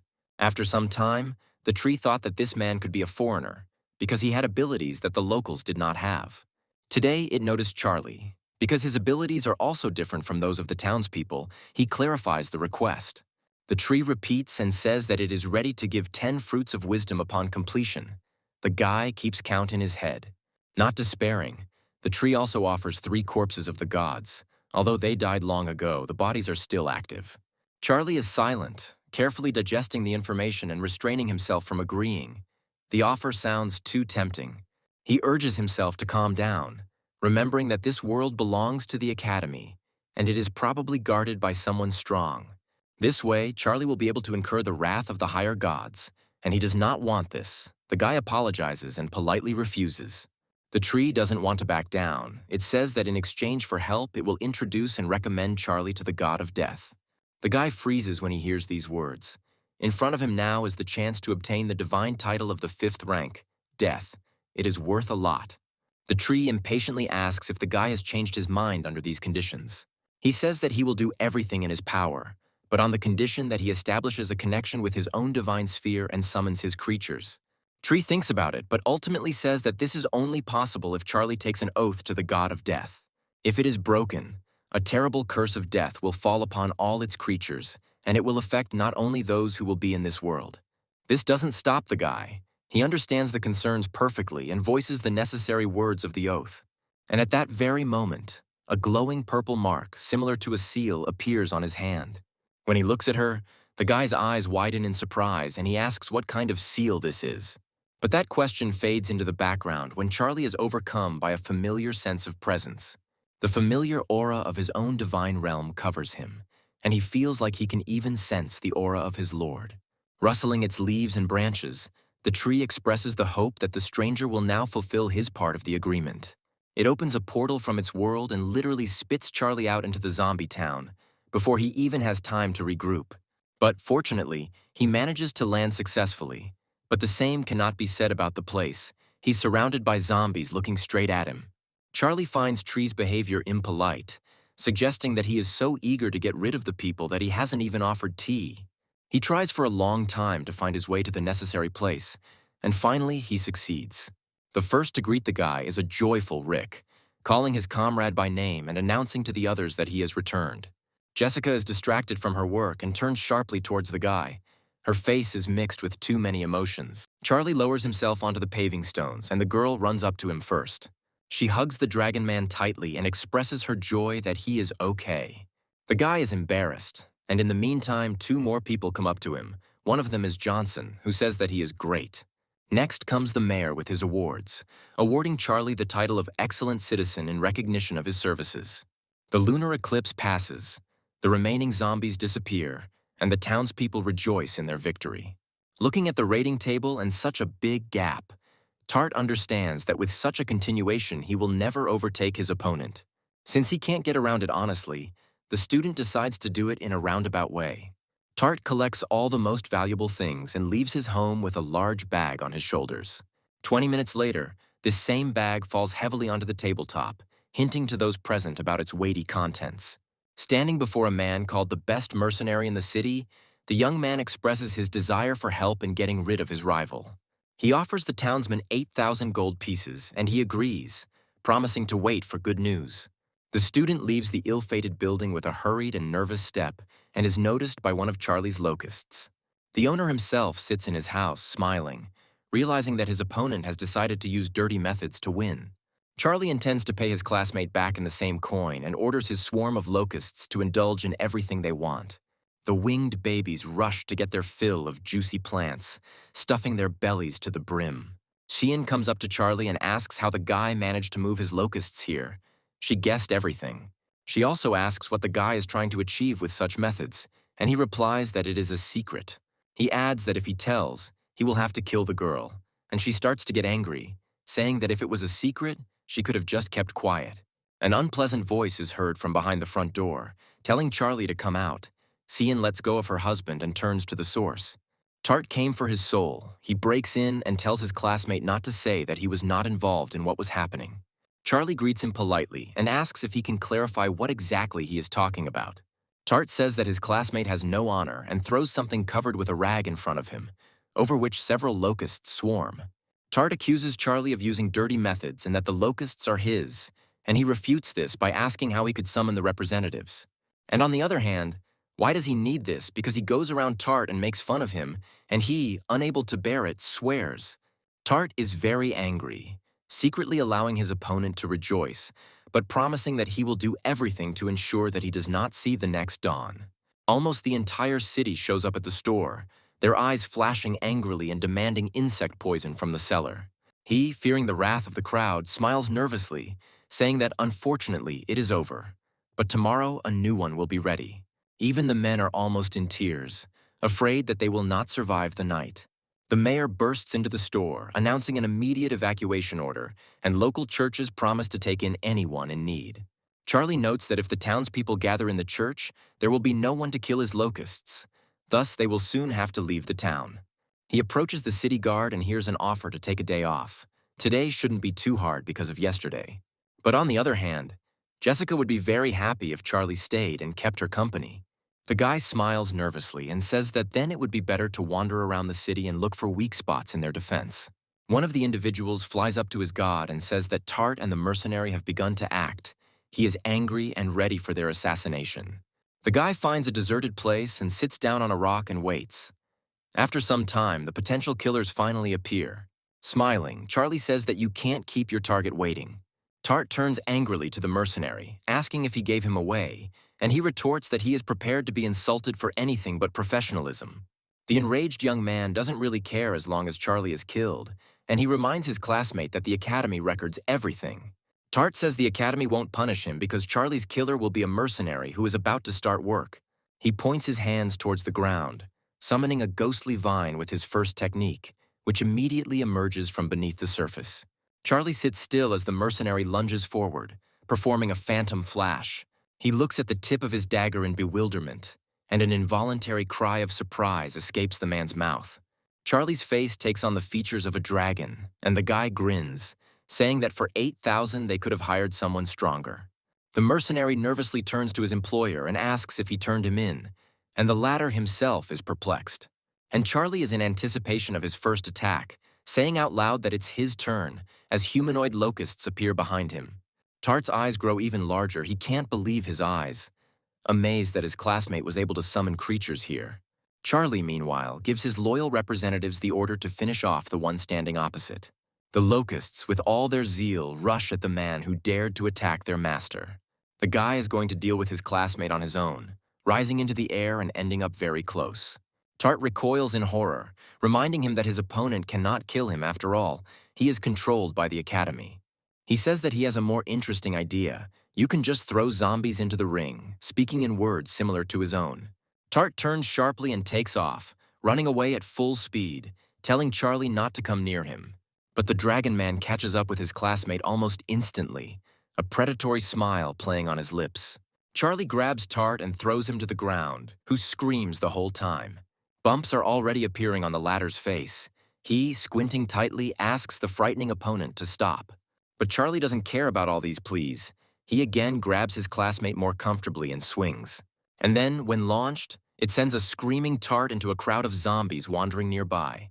After some time, Charlie approaches the body, or rather what is left of it, of the former mercenary and is met with only bones. He offers his creations a rest while he plans to take care of the remains. In the morning, the howl of grief of all the townspeople shakes the settlement. They have lost all their plants. The mayor calls a council, which includes Charlie, and the townspeople note that at this rate there won't be room for everyone in the churches. A man begins an angry speech, but is interrupted by an idea. The voice belongs to Charlie, and the mayor is ready to listen to him. Smiling slyly, the guy asks whether the townspeople have thought about moving to another world. Some, having heard the proposal, begin to think about it seriously. The idea does not seem bad to them. They are tired of being afraid of zombies. The mayor listens to them thoughtfully, and then says that it is not that they do not want to leave this world, they cannot. The portal was destroyed. With a determined look, the guy says that in that case it's not a problem. He knows one city, Lunny, that could become their new home. The guy is ready to take on the whole process, and the man, happily agreeing, asks if they can help with anything. Heading to the tree, Charlie says that he has prepared everything. As soon as it can fix the portal, the guy will send people to a new home. The tree replies that this is not a problem. It really is able to fix the portal. You just need to bring people. All the townspeople obediently follow Charlie all the way to the forest, and the mayor voices their shared concerns out loud. Everyone's attention is drawn to Jessica's voice, who notices the tree of wisdom in front of her. All eyes turn there, and people agree with their guardian. They are in for an even bigger surprise when the villagers notice a portal opening among the branches. Seeing off the last of the townspeople, Charlie waves his hand to them in farewell, wishing them a quick meeting, and they smile back. The mayor even cries, calling the student their savior. The guy's heart skips a beat when Jessica kisses his cheek, which immediately turns red. He is surprised. Covering her lips with her hand, the girl says goodbye and expresses hope that he will at least sometimes remember her. Finally, the moment comes when Charlie is left alone with the portal and with the tree of wisdom. He notes that it's finally over, considering the ordeal to have dragged on. Lena announces to her esteemed students that the exploration of the secret world, Zombie City, is now closed. All the students immediately appear right in front of their teacher. She gives them a comment, firstly congratulating them on their successful return, and secondly expressing her grief for the two who have left this world. Charlie frowns, noting to himself that the academy didn't even warn him that dying in the zombie world would mean dying here. But his attention is immediately drawn to a familiar angry silhouette, and the guy is surprised that Tart is not dead. Lena asks the students to take their places. Now she will announce the results. Charlie is in first place, and Kian is in second. Tart jumps up from his seat and says that he wants to report his classmate for cheating. Charlie turns to him and asks if he has any proof of this. His classmates look at him like jackals at carrion. The henchmen immediately snitch, saying that they also saw locusts, which everyone knows are from whose world. Lena asks why they assumed that summoning them was forbidden, since the lesson's objectives were survival and adaptation. Tart is merciless, accusing the teacher of deliberately protecting Charlie and demanding an audience with the headmaster of the academy. Lena says that no one forbids students to do this. He can talk, But she also has privileges, for example, in punishing students. She declares Tart's punishment to be a year of hard labor in the secret world, the dungeon, and he, plunging into the portal, asks for it to be cancelled. Smiling sweetly, the woman asks if there are any others who would like to join their classmate, but there are none. Even the former henchmen smile awkwardly and express their agreement that the punishment that befell Tart was just. Lena moves on to the awards. Charlie gets the jade flower pot, and the second to be awarded is Cyan. A boy walks down the school corridor and, hearing someone calling him, looks in the direction of the voice. These are his elders, and he was just looking for them to pass on the fruits of wisdom. They ask how many items he managed to get. The student justifies himself by saying that he had to spend money in the last battle, so he was only able to get 9 fruits. In fact, there are more of them, but Charlie decides to keep a few for himself. The older ones are surprised by the result and praise the younger one. The freshman received divinity points for the guy's win, and he is impressed when he hears the amount. And from the side, you can hear Shannon's angry voice. He approaches, filled with rage, and now he knows because of whom he lost a whole fortune. Martin stands up for the younger one. He decisively covers him with his body and asks his classmate what he is doing here. Charlie looks at this picture in surprise, asking what is happening, and Loriana, standing behind, says that Shannon cannot admit defeat. The elders introduce the stranger to the boy and share the details of their dispute, saying that he is the one who will allow them to earn some extra money. Charlie is amazed. He asks Shannon who he bet on, and Thornton answers for him with a malicious grin. The debater is embarrassed. Junior realizes that his opponent in this battle was Tart, and his smile also becomes predatory. He expresses regret to his patron. Shannon is about to teach Charlie a lesson when 3 of his elders immediately stand up for him, not allowing him to lay a finger on him. Red runs away in disgrace, threatening at the end that the next big lesson of the prep students will be held with the first-year students. Martin apologizes to the younger one, saying that now because of them Shannon is angry with him, and it might not be possible to help next time. But the boy is not upset, smiling a bright smile and reassuring the elder a lot has happened in his life in recent months. The elders accept these words, but still offer help in any matter. They are always ready to help in any way they can. Somewhere else, the ruler is informed that a demigod has arrived for an audience with him. The ruler condescendingly allows him to be invited. The demigod is asked what he wanted to talk about, and he greets the ruler, bowing his head, and introduces himself as Harry Bond. The reason for his visit is information about a special find, and the ruler says that if they prove useful, the demigod will be rewarded. Harry says that he found a Locust corpse in the place where the king's men performed the ritual, and shows what he found, and also tells about Charlie. The ruler asks what the demigod knows about him, and he begins to share information, starting with the place of training. Harry continues his story, saying that Charlie grew up without parents and is still a divine being. The ruler becomes enraged, wondering how a divine being could kill 6 demigods and take the source. Harry falls on his face, begging the king not to be angry, and says that at first he himself could not believe it. But he checked the facts and questioned the witnesses. The demigod shares them, relaying the words of the divine or merchant, and that he checked the records from the inn through which the transition occurred. The ruler is angry and asks if Harry understands what awaits him if his words turn out to be a lie. The answer is positive, and he orders the demigod to take the reward and get out of here. The man thanks his king. The latter calls a trusted person and orders him to check Charlie and make sure that he does not have the royal treasure. The man's gaze is sharp, but if he does have it, it is necessary to turn the impudent thief into ashes. Somewhere completely different, a preparatory class student sneezes violently while standing by the window and assumes he has a cold. And also that you need to prepare for the next big lesson properly. Most likely, Shannon will be difficult to compete with. He looks at his reward from the zombie challenge with a smile and says, "It's good." Charlie believes that if plant fusion and ghost vine were combined, the result would be deadly. The corpses of the demigods are perfect catalysts for creating the Lord of Locusts, and after consuming the fruit of wisdom, it will become even stronger. The system window shows a call screen. The student receives a call from teacher Lena. He is surprised. The call is unexpected. And yet he takes the call, and the woman, without even a shadow of a smile, tells him that she has bad news for him. He asks if this is related to the zombie city, and the answer is yes. The city's coordinates have been lost. One of the academy's nobles is furious and challenges a student to a duel. Lena will be their referee in this fight. The guy breathes a sigh of relief, believing that at least he won't be killed. Lena confirms that she doesn't let anyone harm her students. Charlie lies on his bed and looks at the ceiling, admitting that what's done can't be undone. All he can do is look forward. On the appointed day, he stands in the arena of the Imperial Academy and hears the voices of his elders from the stands. They are rooting for him. Lena approaches the student and, with a smile, offers to greet his rival. His name is Teacher Snowden.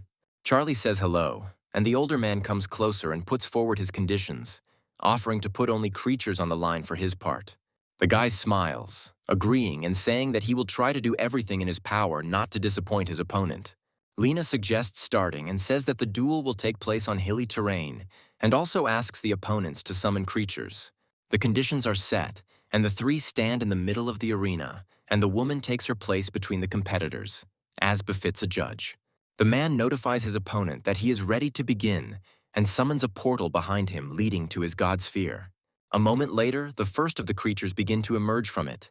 They look like either articulated dolls or mannequins. The beings of the teacher continue to exist until there are as many of them in this world as were stated, namely, 1,000,000. The dolls open their eyes, revealing their eerie gazes to the observers, and Martin immediately finds their aura terrifying. The older Charlies sit on a bench and discuss the teacher's creatures. Thornton knows a lot about them, and this knowledge does not bring relief. Loriana also speaks out. She doesn't think that Snowden wouldn't use heroic-type creatures against a student. Martin suggests that the younger ones surrender, because in this case, it will definitely be possible to save half of the creatures, and there will always be time to take revenge. But something unexpected happens. The fighting teacher himself tells the first-year student to shut up. Standing in front of his army of Homo sapiens, the man asks his opponent if he would like to finally summon his creatures. Charlie also opens a portal to his sphere, like his rival did earlier, and summons locusts, apologizing for keeping him waiting. A swarm of locusts circles above and in front of the orderly ranks of Homo sapiens, but some insects stand out from the rest. Snowden is surprised, asking how the student managed to develop his creatures to the super elite level and in such numbers. And a little later, the eyes behind the rectangular glasses become even more rounded. He can hardly believe what he sees. A lord-type creature appeared right in front of the teacher, smiling ominously and flashing red eyes. Snowden does not understand how the locusts could evolve into a lord-level creature, and he is also surprised by the red orcs led by the second lord. The man is shocked to the core when he sees demonic minotaurs among the enemy creatures, and fears that they too have a lord. Sword also emerges from the portal with his imperial bearing, and there is no doubt that he has also evolved into a lord. Following the sword, skeletons emerge from the portal, led by the resurrectionist. The teacher becomes completely uneasy when he sees 5 lords and a being at the peak of heroic-type combat power in front of him. Martin, seeing this from his place, is now finally convinced that Charlie's win is not a simple coincidence. Lorraine looks at her youngest like a caring mother, noticing that he has a great future. All that remains is to enter the academy. All 3 elders jump up from their seats, starting to encourage their friend at the top of their voices. Charlie, meanwhile, orders his demon bugs to attack. Homo sapiens, in anticipation, put their palms together, constructing some kind of spell. It is clothed in a golden shield that absorbs all damage inflicted on it. Charlie is stunned by what he sees and can't even hold back his exclamation of amazement. Meanwhile, Snowden's creatures attack their opponents with golden balls of energy. Charlie doesn't like this turn of events and orders the demon bugs to retreat and the fallen Locust to create a barrier. The latter obey the will of their god, creating a strong barrier that also absorbs all enemy attacks. But Snowden doesn't think so, saying out loud that it won't be enough to stop his creatures. He tells them to begin, and Homo sapiens simultaneously raise their arms into the air, setting the stage for the next technique. Charlie looks through his own barrier in amazement at the rapidly growing ball of energy. The teacher holds out his hand, commanding the creatures to release an incinerating wave at the enemy. Charlie is adamant that he needs to break the barrier, because if things continue like this, he will lose. He gives the divine hammer a command, sending it forward. He jumps high into the air and swings his weapon over the enemy's dome. The hammer touches the surface and a bright flash of light fills the space. The divine hammer twists with zeal, wanting to break the barrier. Finally, the efforts pay off, as cracks begin to spread across the surface of the dome from the point of impact. Charlie praises the Red Orc leader and sends the Locusts to attack again. Homo sapiens stand calmly in front of the great swarm, waiting for them to approach for closer contact. The elders are delighted that Charlie finally has a chance. But Snowden doesn't think so, saying that they have only just begun the battle. Charlie thinks he has a lot of locusts, of course, but their fighting power leaves much to be desired. It is unlikely that he will be able to win with only them. He decides to try another option and sends the skeleton lord forward. The Homo sapiens attack the locusts from a distance, not allowing them to close the distance, and Charlie is surprised by their amount of skill. Things have moved forward, but the guy is still losing. He's going to strengthen the locusts with the help of the source of mutation. But he says that this time the enemy is stronger, and in order to avoid detection, they must immediately go into hibernation. Charlie doesn't like this arrangement. He tries in every possible way to force the source to manifest, but in vain. Now all we can hope for is the undead. The student turns to them and asks them to give it their all, and the skeletons are quite successful in their task. The resurrectionist uses his ability on slain enemy creatures, causing skeletons to rise from their bodies. Martin jumps up from his seat, recognizing the technique previously used on his own creatures, and is inspired. But something is wrong. An explosion shakes the space, and Charlie turns towards it, bewildered and puzzled. Snowden acknowledges the strengths of the undead, referring to the replenishment of their ranks with the corpses of the enemy, which used to be a big problem. However, he also shares a secret. Over all these years, it has been curbed, and every being above the rank of true God has a blocker. Charlie begins to reason, running through all the possible options in his head, and understands that for now he is at a clear loss. His creatures stoically resist the enemy's creatures, unwilling to surrender despite the losses. The sword furiously cuts through the robotic bodies of Homo sapiens. Defeat is clearly not for it. The demonic minotaur also does his part, throwing enemy creatures away from him like dolls. And Charlie, seeing this picture, is seriously scared, realizing that two of his best creatures have penetrated too deep into the enemy camp. They have already begun to be surrounded, and if nothing is done, they will die sooner or later. Charlie orders his dark locust to fire, and it skillfully aims its bow at the target. The arrow hits a sphere above the battlefield, and some creatures look up in confusion as they follow its trajectory. And at the same moment, hundreds of arrows fall on the heads of Homo sapiens, who can hardly be saved even by fleeing. Charlie admires the effect of the fruits of wisdom. The dark locust's abilities have become much stronger. Meanwhile, Sword and Minotaur work together, breaking through. They mercilessly and deadly eliminate all opponents in their path, moving towards their goal. But Homo sapiens are no slouch either, and even Charlie notes their extremely fast recovery. The boy's eyes widen in surprise when the sound of a familiar voice reaches his ears. His indispensable ally, the black dragon Elphus, arrives to his aid, announcing his arrival with a thunderous roar. A squad of half-dragons appears directly below him. The elders, seeing the great creature, admire the younger one even more. Some of them suggest that Elphus has the potential to become a monarch. Martin's whole appearance exudes dejection, and Thornton states that his defeat was predetermined. Even the opponent is impressed, admitting that the student has a great future ahead of him, despite the fact that he is not even a freshman. Half-dragons descend before him, and the man looks at them puzzled, not recognizing the class of creatures, but later he still remembers. This turns out to be a decisive factor, and the teacher suggests that the opponent declare a draw. Charlie looks puzzled, frowning, as Elphus flies over him against the clear sky. The latter opens his fanged mouth wide and announces in a loud voice that he will never agree to this. Martin, shocked, asks again if he heard correctly, and the neighbor confirms, suggesting that the man saw his rival as a threat. Loriana smiles provocatively, saying that if this news gets out, something will happen to Charlie, but she is interrupted. Lena stands up behind them, explaining that Snowden didn't even use half of his capabilities. He just values talent. The man's offer of a draw meant he recognized Charlie's potential, and it looked like his rise would begin today. Snowden approaches his opponent and informs him that he has already cooled his head, so further losses will be simply pointless. As an apology, the man is ready to give him the rest of his army. The dragon is indignant, but Charlie asks him to be silent. Snowden confirms his intentions, but puts forward a condition. Upon official admission, the guy must become his student. Lena arrives, offering to thank the man for such a generous offer. He is one of the strongest mentors at the academy. The woman says that every year for this event, simply gigantic lines of students form, wanting to get to Snowden. The guy frowns as he counts and comes up with at least 1,000 potential students. Lena continues to stir up interest by saying that the academy accepts only 2,500 people at the beginning of the year. Charlie immediately casts aside all doubts, appearing before the teacher and saying that he is ready to become his student right now.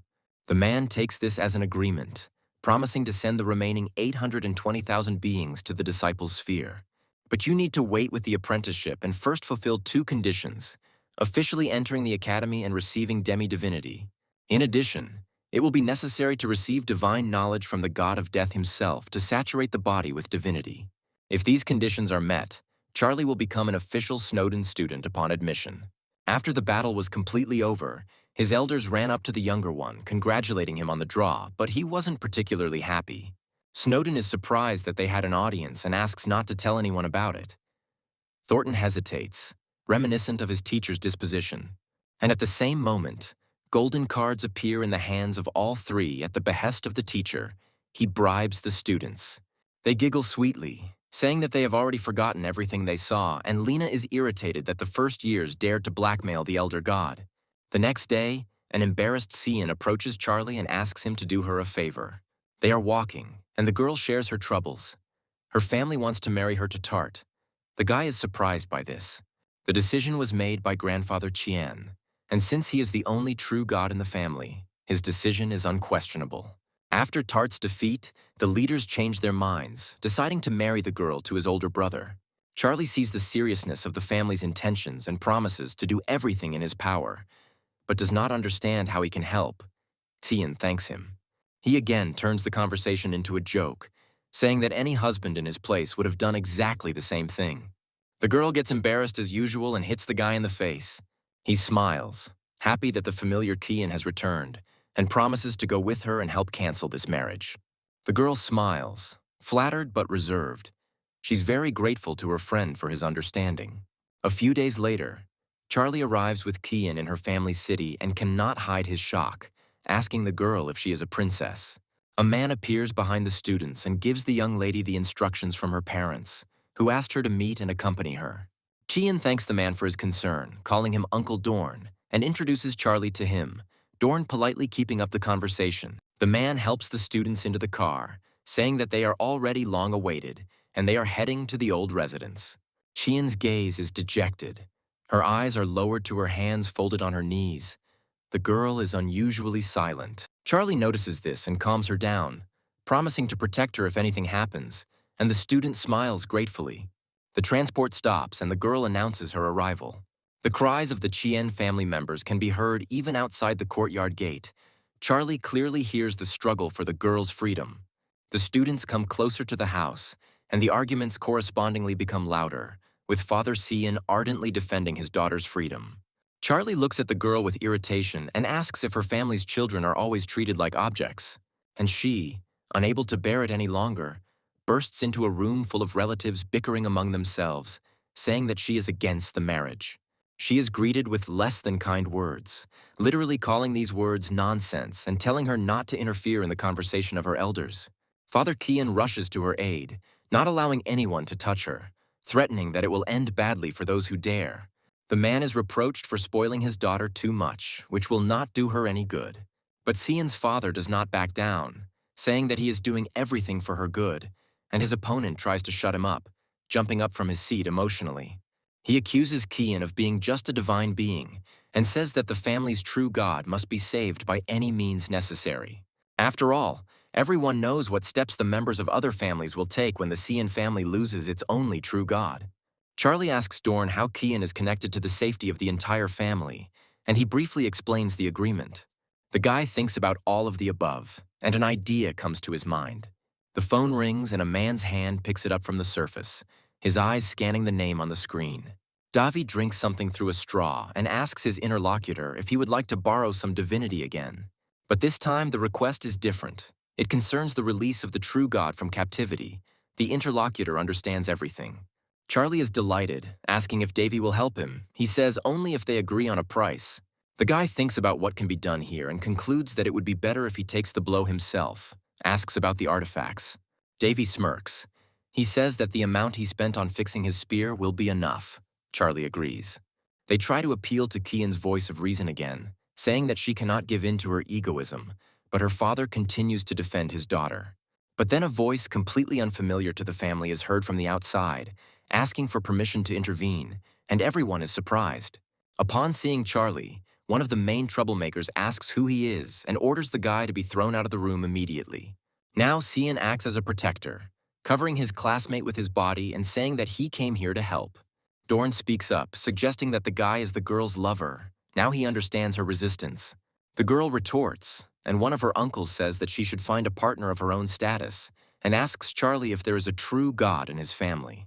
The guy answers negatively, saying that he is completely on his own and reduces everything to a joke. Cian asks him to stop. The interlocutor says unpleasant things to this, being categorically against their relationship with Kian, and tries to buy them off.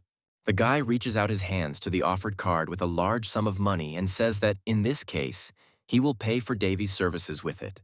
The bald man, looking smart, tries to prove to Kian that she was sold, but suddenly stumbles, considering the words about the help of the true god to be nonsense. The other uncles of Kian mock the guy, saying that no true god would take on the job for such a small amount. The girl's father is flattered that a classmate is trying to stand up for her, but he also considers his words meaningless. The bald man warns that his patience is not eternal, but since Charlie is so confident in himself, he is ready to listen to him. He asks to tell how the student wants to gain the help of the true god for such a small amount, mistakenly believing that he is from the Tarta family. Charlie chuckles, asking who said that he would turn to this particular family for help. There are other true gods. The behavior of the interlocutor changes radically. He drives the guy away with threats. His brother asks him not to get excited. Baldy actually cools down, starting to sense the aura of the true god somewhere nearby.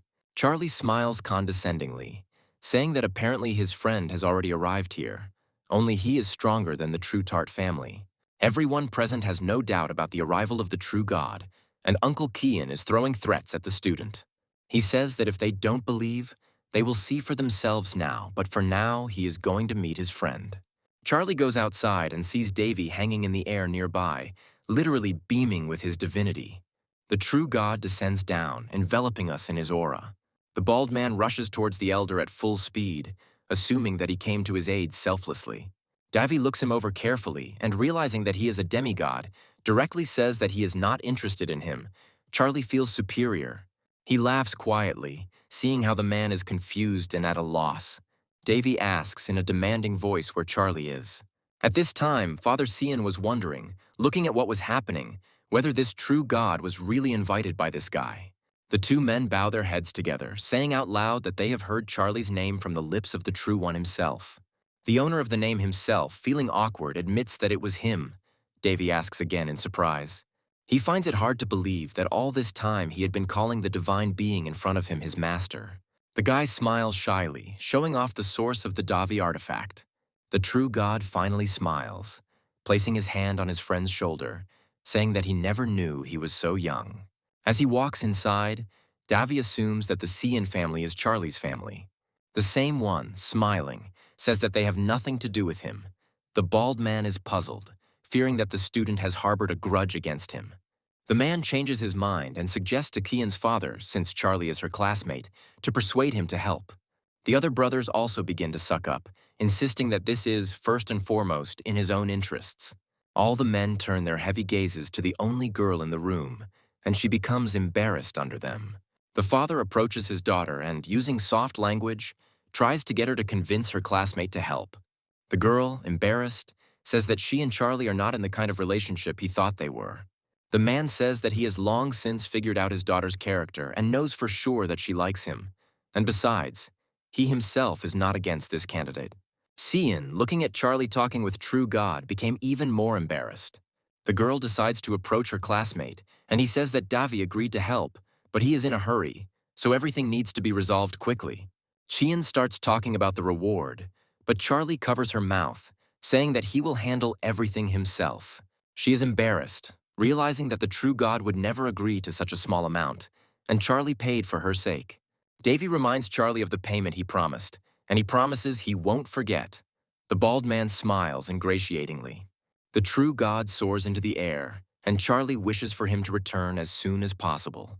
The three uncles of Xian now look hypocritically at their niece's classmate, inviting him to dinner or on an excursion. The guy pulls the girl towards him and says that if it weren't for her, he would never have agreed to help this family, and he needs to thank her. The proud father smiles contentedly, agreeing with the young man's words, while the embarrassed Xian remains silent. 2 days later, at the Imperial Academy, Tart asks his henchmen if they have found Charlie and Cyan, and they answer no. The student is angry, assuming that they have gone to her family, and vowing not to let his family's plans be interfered with. He returns to his family's city and snitch on his classmates to his grandfather. He becomes furious at what he hears, fearing the blow that might be dealt to the family due to the stupidity of his daughter-in-law. The old man tells his grandchildren to follow him, and Tart promises this time to finish off Charlie once and for all. The latter sits next to the meditating girl and discusses how to most logically manage the funds received. He will be the winner. Charlie giggles evilly, and Xian wonders what he's thinking about that he's even drooling. The teenagers hear a worried voice approaching. Dorn is calling his young mistress. The young men are struck by electricity, and Xian asks the man what happened. Dorn says that the true god of the Tarta family came to them. He and his older brother, Father Xian, asked to convey this to his daughter and hide her. According to the alarm, the Scott family should arrive at Shirley's within 10 minutes. It must be related to the marriage. The head of Scott didn't warn. There is a discussion of this issue. Father Xian says that there is no point in marriage now, but he has retorted that the head of Scott might be offended. The girl's father says that in that case we need to lie until the very end and wait for the return of the head of Shirley. But there is also a discrepancy here. One of the men, under the influence of fear, says that they must agree to the marriage, otherwise the family will be severely punished. But Father Xian is against it. He does not want to betray his future son-in-law, the benefactor of the family, but he is again surrounded from all sides. A serious quarrel occurs between the men, where the question of initiating marriage is raised. But there is a person with an objective opinion. The bald brother says that he now sees only one way out, for Charlie and the family's son, Scott, to decide everything in a duel. Father Xian is unhappy that his daughter is being treated like a thing, while the others continue to press from all sides.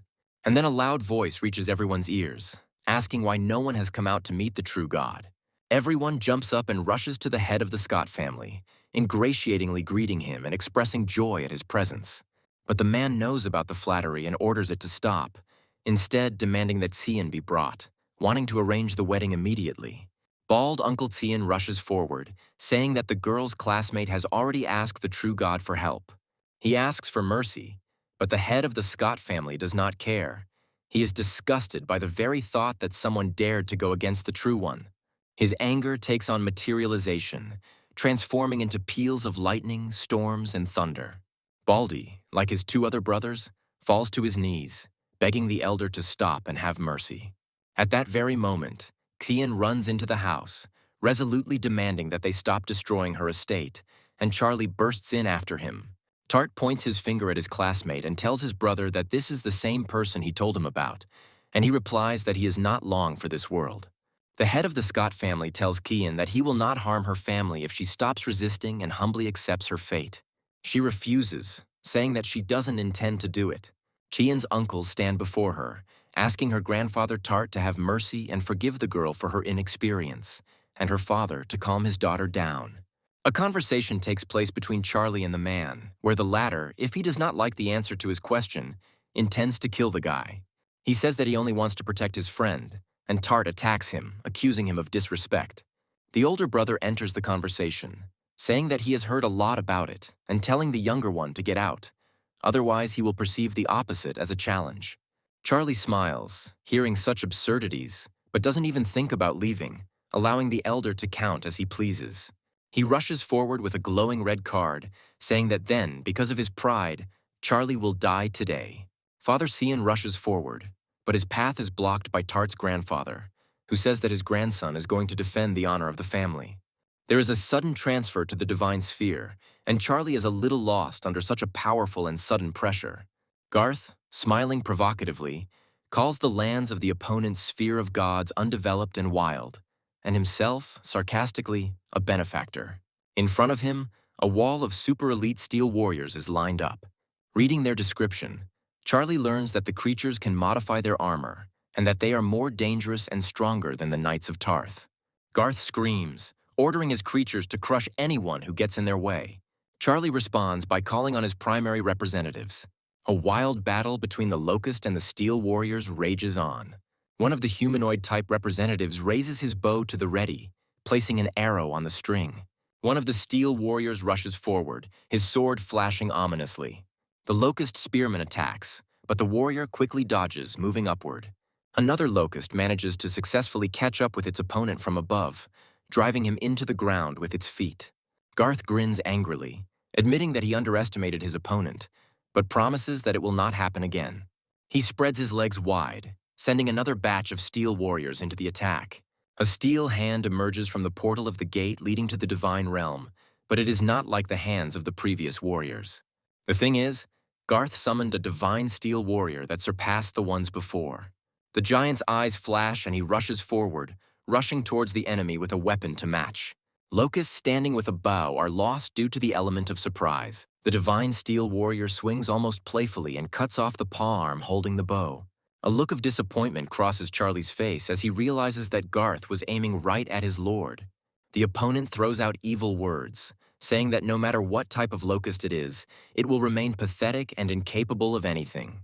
The master of the creatures does not agree with this at all. He's going to show the enemy personally what his children are capable of.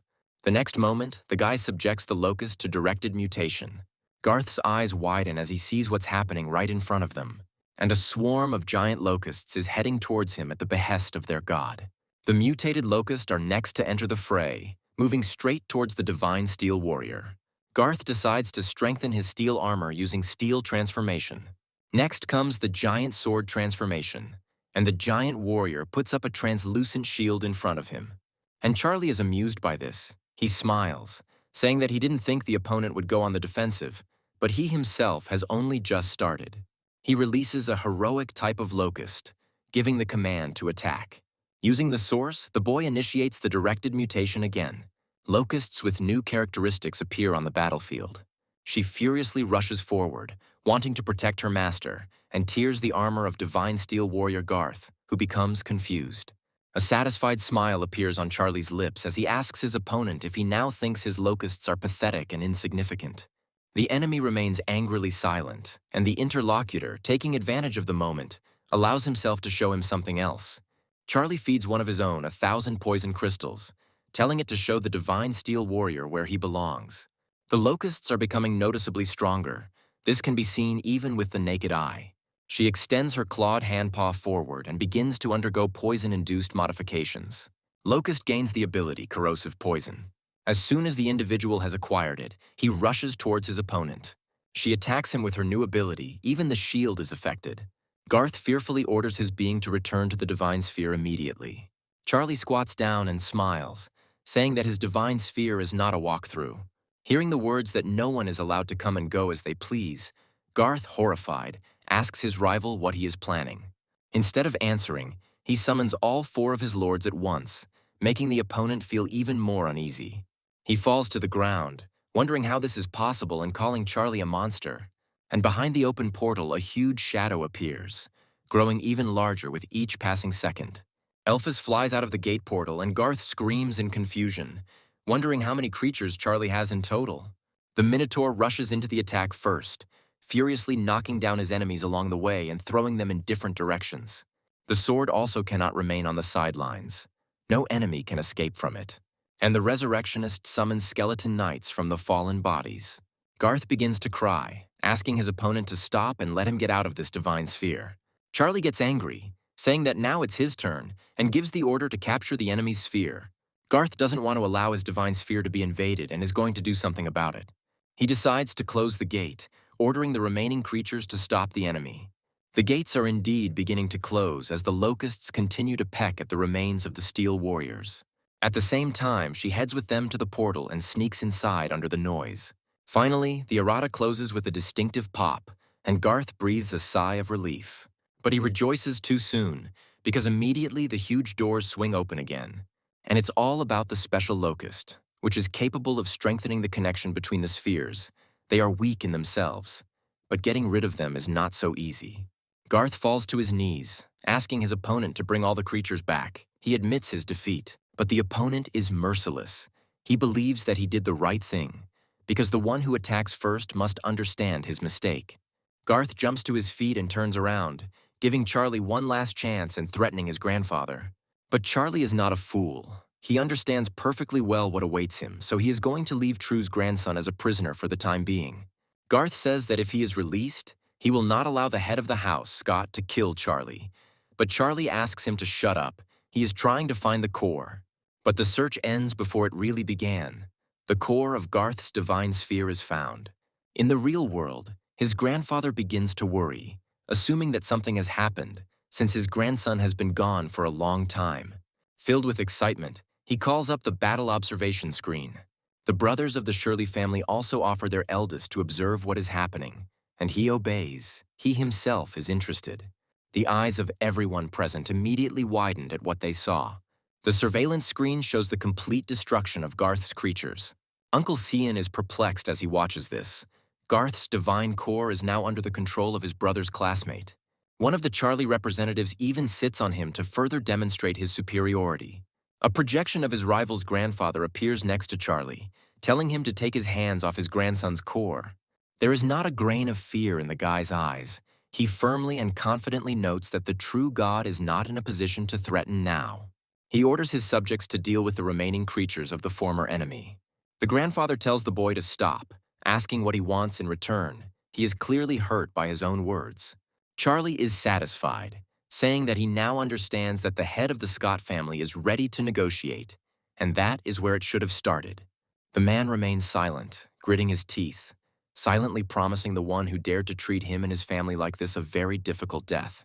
But then the space around is filled with the aura of the true God.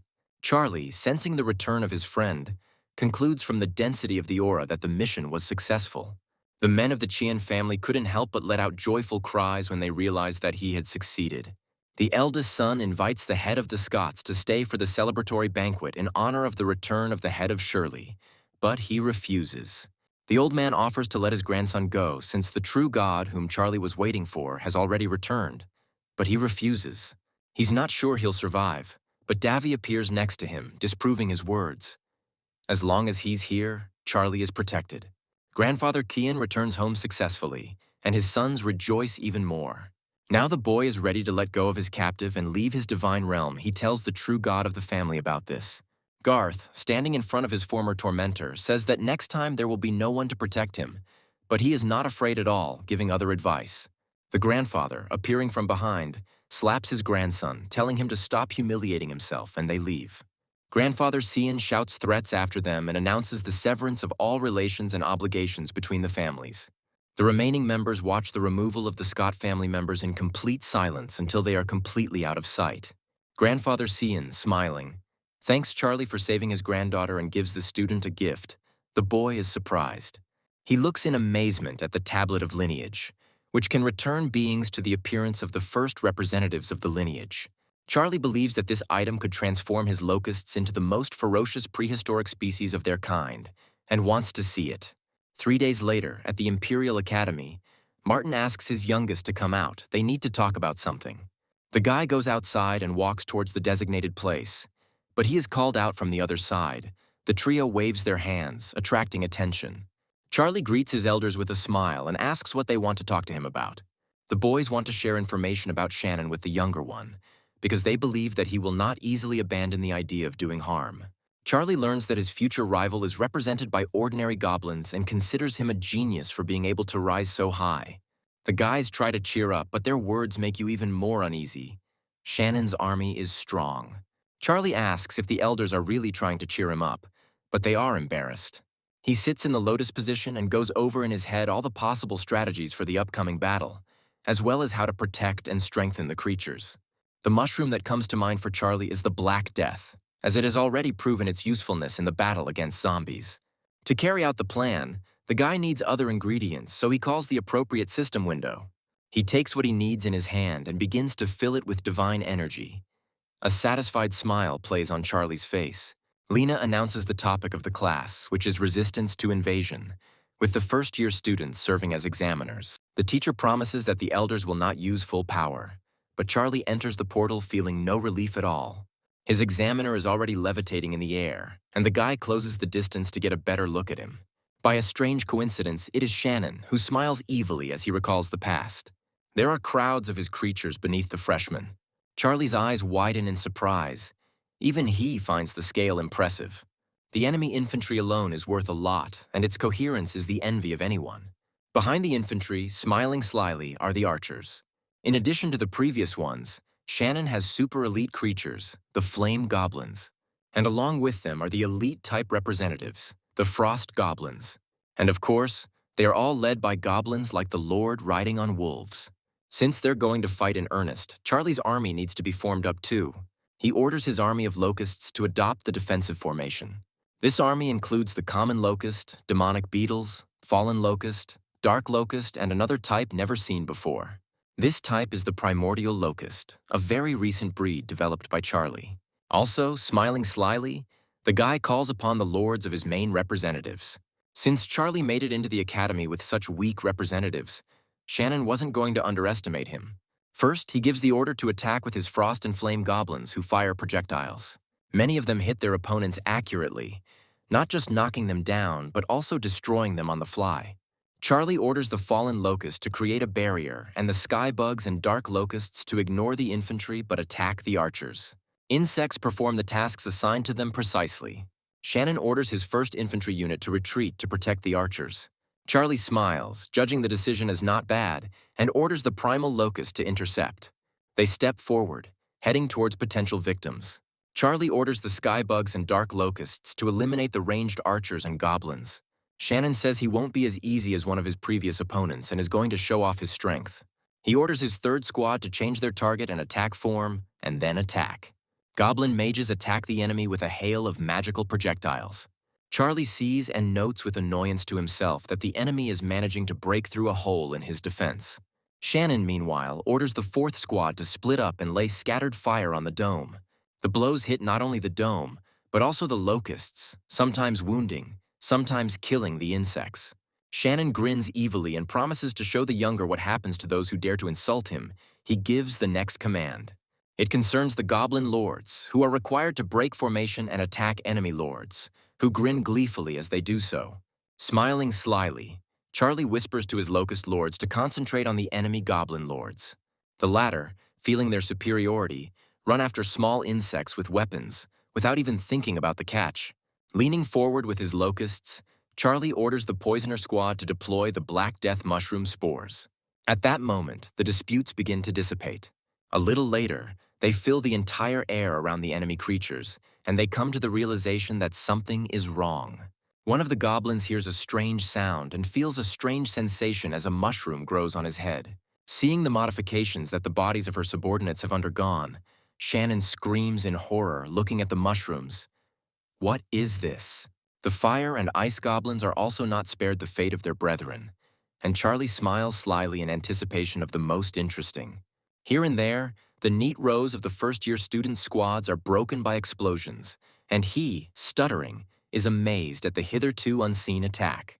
But fortunately for him, there are also those who are practically unharmed, but they themselves cannot believe their luck. Although Shannon's words sound like a joke, his expression is tense, and he is having a hard time dealing with his inner state. Charlie smiles in response to this and is about to tell his opponent about the continuous chain explosions, a technique he himself invented. Following the explanation, a visual demonstration occurs, and a new series of explosions occurs, more powerful than the previous one. This affects more goblins, causing them to fall to the ground literally from the shockwaves. The angry freshman throws both hands up and, filling with energy, calls upon divine magic for help. A shimmering blessing is cast across the entire perimeter of the battlefield, and Shannon uses a restoration spell.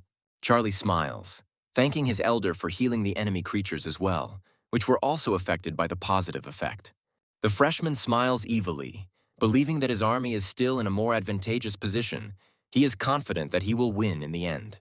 A new round of explosions shakes the air, breaking up Shannon's ranks. An even more powerful attack follows, laying his entire army at the feet of the first-year student, who freezes in shock. Unable to find anything more substantial to complain about, he is indignant that his opponent did not talk about power growing exponentially. Charlie smiles sheepishly. He himself did not expect this, and assumes that divine magic contributed to such a strong effect. The goblins' heads are sprouting mushrooms again, and Shannon is seething with rage, not even knowing what to say in response. Charlie gives a mock guilty wink, saying that the situation is a little out of control and the next explosion could kill the Goblin Master too. Shannon remains silently angrily, but looks puzzled. He thinks that he shouldn't lose to a preparatory course student. He is a genius after all. He acknowledges the younger's strength out loud, but says it's still not enough to handle him, and Charlie smirks. Shannon uses the divine magic, Flame of Battle, which increases fighting spirit, increases physical strength, and reduces sensitivity to pain. And then adds military divine magic to everything. Now, when killing an enemy, creatures can restore 25% of body damage and convert the excess into physical indicators. But that's not all. It seems Shannon has decided to give it his all. He calls on the divine magic of the earth for help. The earth begins to nourish the creatures with its power and significantly strengthens their defenses. The freshman smiles maliciously, announcing that it is his turn to attack. Thanks to the miraculous power of his magic, even the mushrooms that were previously sown on the creatures fall away, and the goblins are ready to fight again. Charlie's face takes on a stunned expression. He can't believe that Shannon just got rid of all his mushrooms. One of the goblins raises his blade and chants an ode to his revered god, who favors them, calling his brothers to arms. And all creatures, as one, rush into battle for the glory of their lord with the intention of destroying all the insects of the enemy. Charlie takes a defensive stance, ordering his creatures to stop the enemies as explosions thunder behind him. Lena and other teachers observe the exam through the corresponding system window. The woman asks her colleagues if they have any thoughts about the preparatory course. One of the teachers says that he was most impressed by Kyan because she managed to raise the Lord of the Thunder Sparrows. She is worthy of admission. The woman with glasses chooses Tart and his older brother as her favorite, who can be persuaded to enroll in the Imperial through the younger one. The third teacher liked Chaz. He considers him promising, because the average level of creatures can be compensated by analytical abilities. Then, not very happy, Lena herself asks what her colleagues think about Charlie. They watch the battle of the Locust Master in absolute silence. The first to speak up is a woman, who says that it looks as if the student's defeat is inevitable. The man who chose Kyan disagrees. Shannon's rise proves that Charlie can follow in his footsteps. Lena notices that the guy is now using only his main representatives to confront one of the strongest first-year students. Everyone agrees with her when the woman says that expelling such a capable student for losing this battle is unacceptable. Meanwhile, Shannon is on the battlefield, once again ordering his goblin army to focus on the enemy lords. The creatures rush towards the Locusts, and Charlie doesn't want to believe that he can actually lose. Suddenly, the battlefield is filled with a voice belonging to the teacher, announcing that the battle must cease. The lesson is over. Shannon is beside himself with anger. He was so close to victory. While losing a significant part of the army, Charlie was even able to finish off one of his lords. Teacher Lena stands at the board and, smiling sweetly, reminds us of the rules for participation in the lesson that has just ended and is about to announce the results. First of all, the woman names those students who received the highest score. Charlie's name is not heard on their list. He is sad, thinking that he lost and will now be expelled, and Tart grins, saying that his classmate has finally shown his true self. Sitting on the left, Cian reassures Charlie, believing that even despite his loss, the teachers saw his potential, because the opponent was strong. But the guy's name still sounds, albeit the last one. Tart is stunned, his mouth wide open, not believing his ears. Scott raises his hand, announcing that he has a question. The teacher asks what it is. Tart asks about the judging criteria, because how could Charlie get the highest score if he lost the battle? Lena says that she cannot voice the criteria, but the decision is objective, since it was made by the entire teaching staff. She asks with a sweet smile, but behind the woman there is a deadly aura swirling. Will Tart be satisfied with such an explanation? He fearfully agrees. Already addressing the entire class, Lena dismisses the students, first reminding them that the excellent students only have one day to prepare. Tart, filled with anger, leaves the class, throwing over his back at his rival as a farewell that he doesn't have long to rejoice. Chaz runs up to Charlie and, smiling like a fox, warns his classmate that the offspring of the Scott and Shannon family is in cahoots again. But the blonde quickly leaves, saying that he has a date with a rich beauty waiting for him. Cian approaches Charlie and reproaches him for envying his classmate. The guy says that he is not going to stoop to such a level. It is better to earn money himself. The girl is clearly satisfied. Martin looks into the office and, waving his hand in greeting, invites the younger one to have lunch together. At the moment, the Imperial Academy has only 3 outer worlds that would be suitable for the invasion preps. They are the Rune Civilization, the Totem Civilization, and the civilization that followed the path of biochemical development. Charlie believes that he needs to become a demigod as soon as possible in order to join Snowden's disciples, which requires successfully completing the invasion. The elders encourage him with all their might and in every possible way, saying that they believe in their youngest. Lena hands the students special bracelets, saying that they are needed to maintain contact with the divine world. The ship leaves their world and goes to one of the outer ones, chosen by the Academy for the exam. Sometime later, it lands and Charlie gets out of the transport. The invasion mission begins. Standing on one of the small plateaus, the boy takes out some bags from his pocket and is going to find out what the elders have prepared for him. But then something strange happens. 2 of the 3 miraculously evaporate, leaving behind only a dark haze. Charlie is amazed. He thinks about it, but is still glad that at least one is left, and opens it, looking inside. The bag contains something that looks like old parchment and some blue cards. From the note, the guy learns that he found himself in a world of runes. There are only 26 of them, and each has unique properties, as well as combinations. He looks at the blue cards and understands that they contain energy that is capable of pushing through the will of the external worlds. After analyzing the situation, Charlie finds it necessary to summon his creatures, and his choice falls on the half-dragons. He is going to start hunting local creatures in order to obtain the sources of the universe, because according to Lena, this method is the easiest. An hour later, the boy has a fit of hysterics. During this time, we managed to earn only half of the source of the universe. It's too slow, and Charlie summons 50 more creatures, leaving him with 5 cards. He manages to find his next target, and the guy sends the main representatives out to hunt. He orders the Locusts to capture the camp with the Minotaurs, and the insects dive down on the enemies in unison. Tart is somewhere nearby. He really has conspired with Shannon, and right now he has a premonition of his imminent meanness. He plans to give the iron-blooded demon given by the Elder the hair of his rival, so that he will hunt only him. Surprisingly, the student has the necessary biological material, and he sends it to the demon's urn. The object in the young man's hand is immediately enveloped in a dark haze, and Tart steps back in fear, not wanting to fall under its influence. Throwing the container into the air, he orders his creature to move away and break it, which it does without question. And right there, right before their eyes, the demon that had escaped to freedom began to take on flesh with its characteristic roar. Seeing what the creature is capable of, Tart laughs maliciously, firmly convinced that it will not leave a single wet spot on his classmate. The hatred that this demon has accumulated for 1,000 years while he was imprisoned can only be washed away by the blood of the one who became his target. Charlie, unaware that he is being hunted, goes about his business, holding several small particles that look like seeds in his hand. He believes that this should be enough to unlock the transformation into a black dragon. The guy intends to use the remaining 5 cards to summon the rest of the half-dragons. Suddenly, a light-haired ox appears before him, with a red stone glowing on its forehead. Charlie orders his creatures to deal with him, and they rush to attack the enemy. A moment later, his mournful final howl reverberates through the surrounding area. In the Wolf King's lair, Charlie finds some curious objects and is eager to learn about their properties. The first student unrolls the scroll and notes with delight that it is the rune word. Now all that remains is to collect the rune combination, and he lays out all the runes in front of him, beginning to peer at them with tension. Having familiarized himself with the necessary information, the guy decides to cast the word on his body, since he does not have a suitable weapon.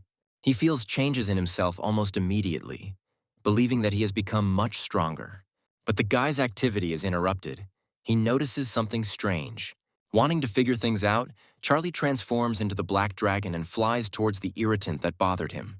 He lands next to his half-dragons and looks at what dared to put a spoke in their wheels. A light-skinned creature that resembles a catman just jumps on one of the creatures, causing the others to be amazed. The evil beast cuts the half-dragon's body into several large pieces with its strongest claws. The gaze of its eyes with vertical pupils is merciless. Charlie realizes that the demon in front of him is a Lord-level demon, which means that the opponent is serious. The cat is surrounded by several half-dragons on all sides, but he doesn't show that he feels threatened. He rushes forward, continuing to tear his enemies to shreds. But the demon is surprised when the limbs of the seemingly defeated begin to regenerate. The cat's gaze becomes much more angry than before as he turns his gaze to the creature's owner. Both he and Charlie agree, and the next moment they rush at each other. The dragon boy starts to emit an aura, believing that the fight will happen at just the right moment. He stops, stockpiling the necessary supplies, and the demon cat, approaching with claws raised at the ready, is perplexed. The guy's gaze is determined. There is not even a hint of a smile on his face, and the aura continues to envelop the body with its fiery tongues. And finally, Charlie breaks forward, having gathered enough strength for a blow that hits the cat right in the face. The system notifies that one of the lords of this world has been defeated, for which the student receives 2 sources of the universe. Charlie smiles contentedly. Now he will be able to summon his favorite skeletons, and perhaps this will contribute to a faster rank increase. A few days later, one of the Locusts informs its god that it was able to find a cave with fire crystals. The guy announces that this very cave is their next target, and the expedition, led by him and the undead, sets out on their journey. As he approaches the cave, he senses that it gives off an aura that is typical of a rather powerful creature, and assumes that someone has already taken a liking to this place. But this does not diminish the desire to go inside, and Charlie fearlessly takes the first steps. Walking further, the young man feels a wave of unbearable heat and reflexively covers himself with his hands, grimacing. A creature resembling a huge lion emerges from the depths of the cave, still covering itself with its hands. Charlie tries to understand who is in front of him, but he gets bored, and the guy transforms into a dragon, marveling at his luck with the cat family. Charlie takes a defensive stance, but the rapidly approaching lion suddenly stops abruptly. An evil face with horns appears from behind the big cat. The girl grabs the lion by the tail and pulls it mercilessly towards herself. Asking where he was running, the creature tries to escape from her tenacious hands.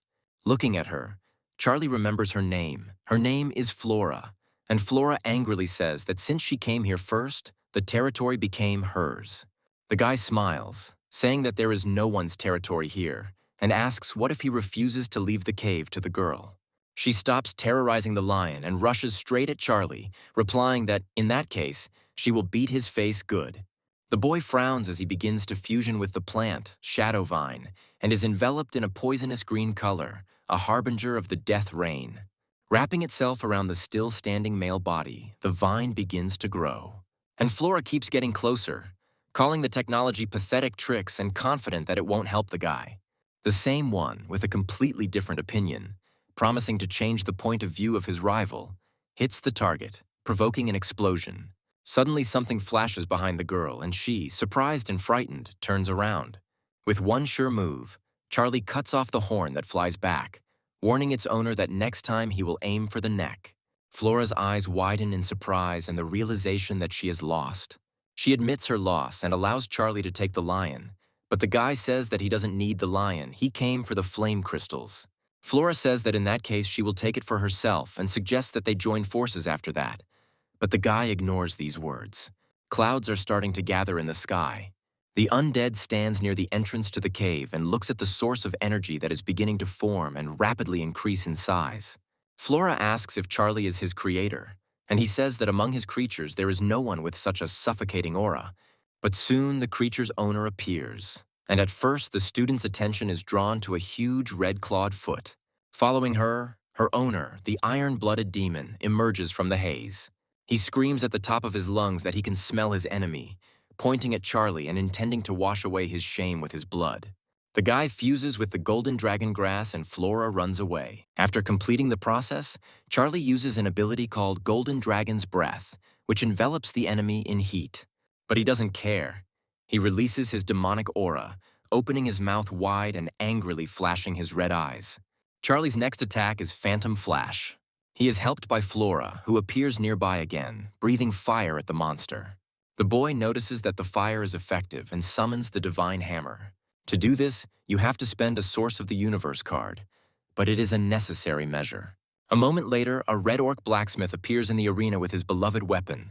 Pointing his finger at the demon, Charlie asks his protege to destroy it. Divine Hammer looks at its master carefully, taking in the order. He, as always, is ready to fulfill it.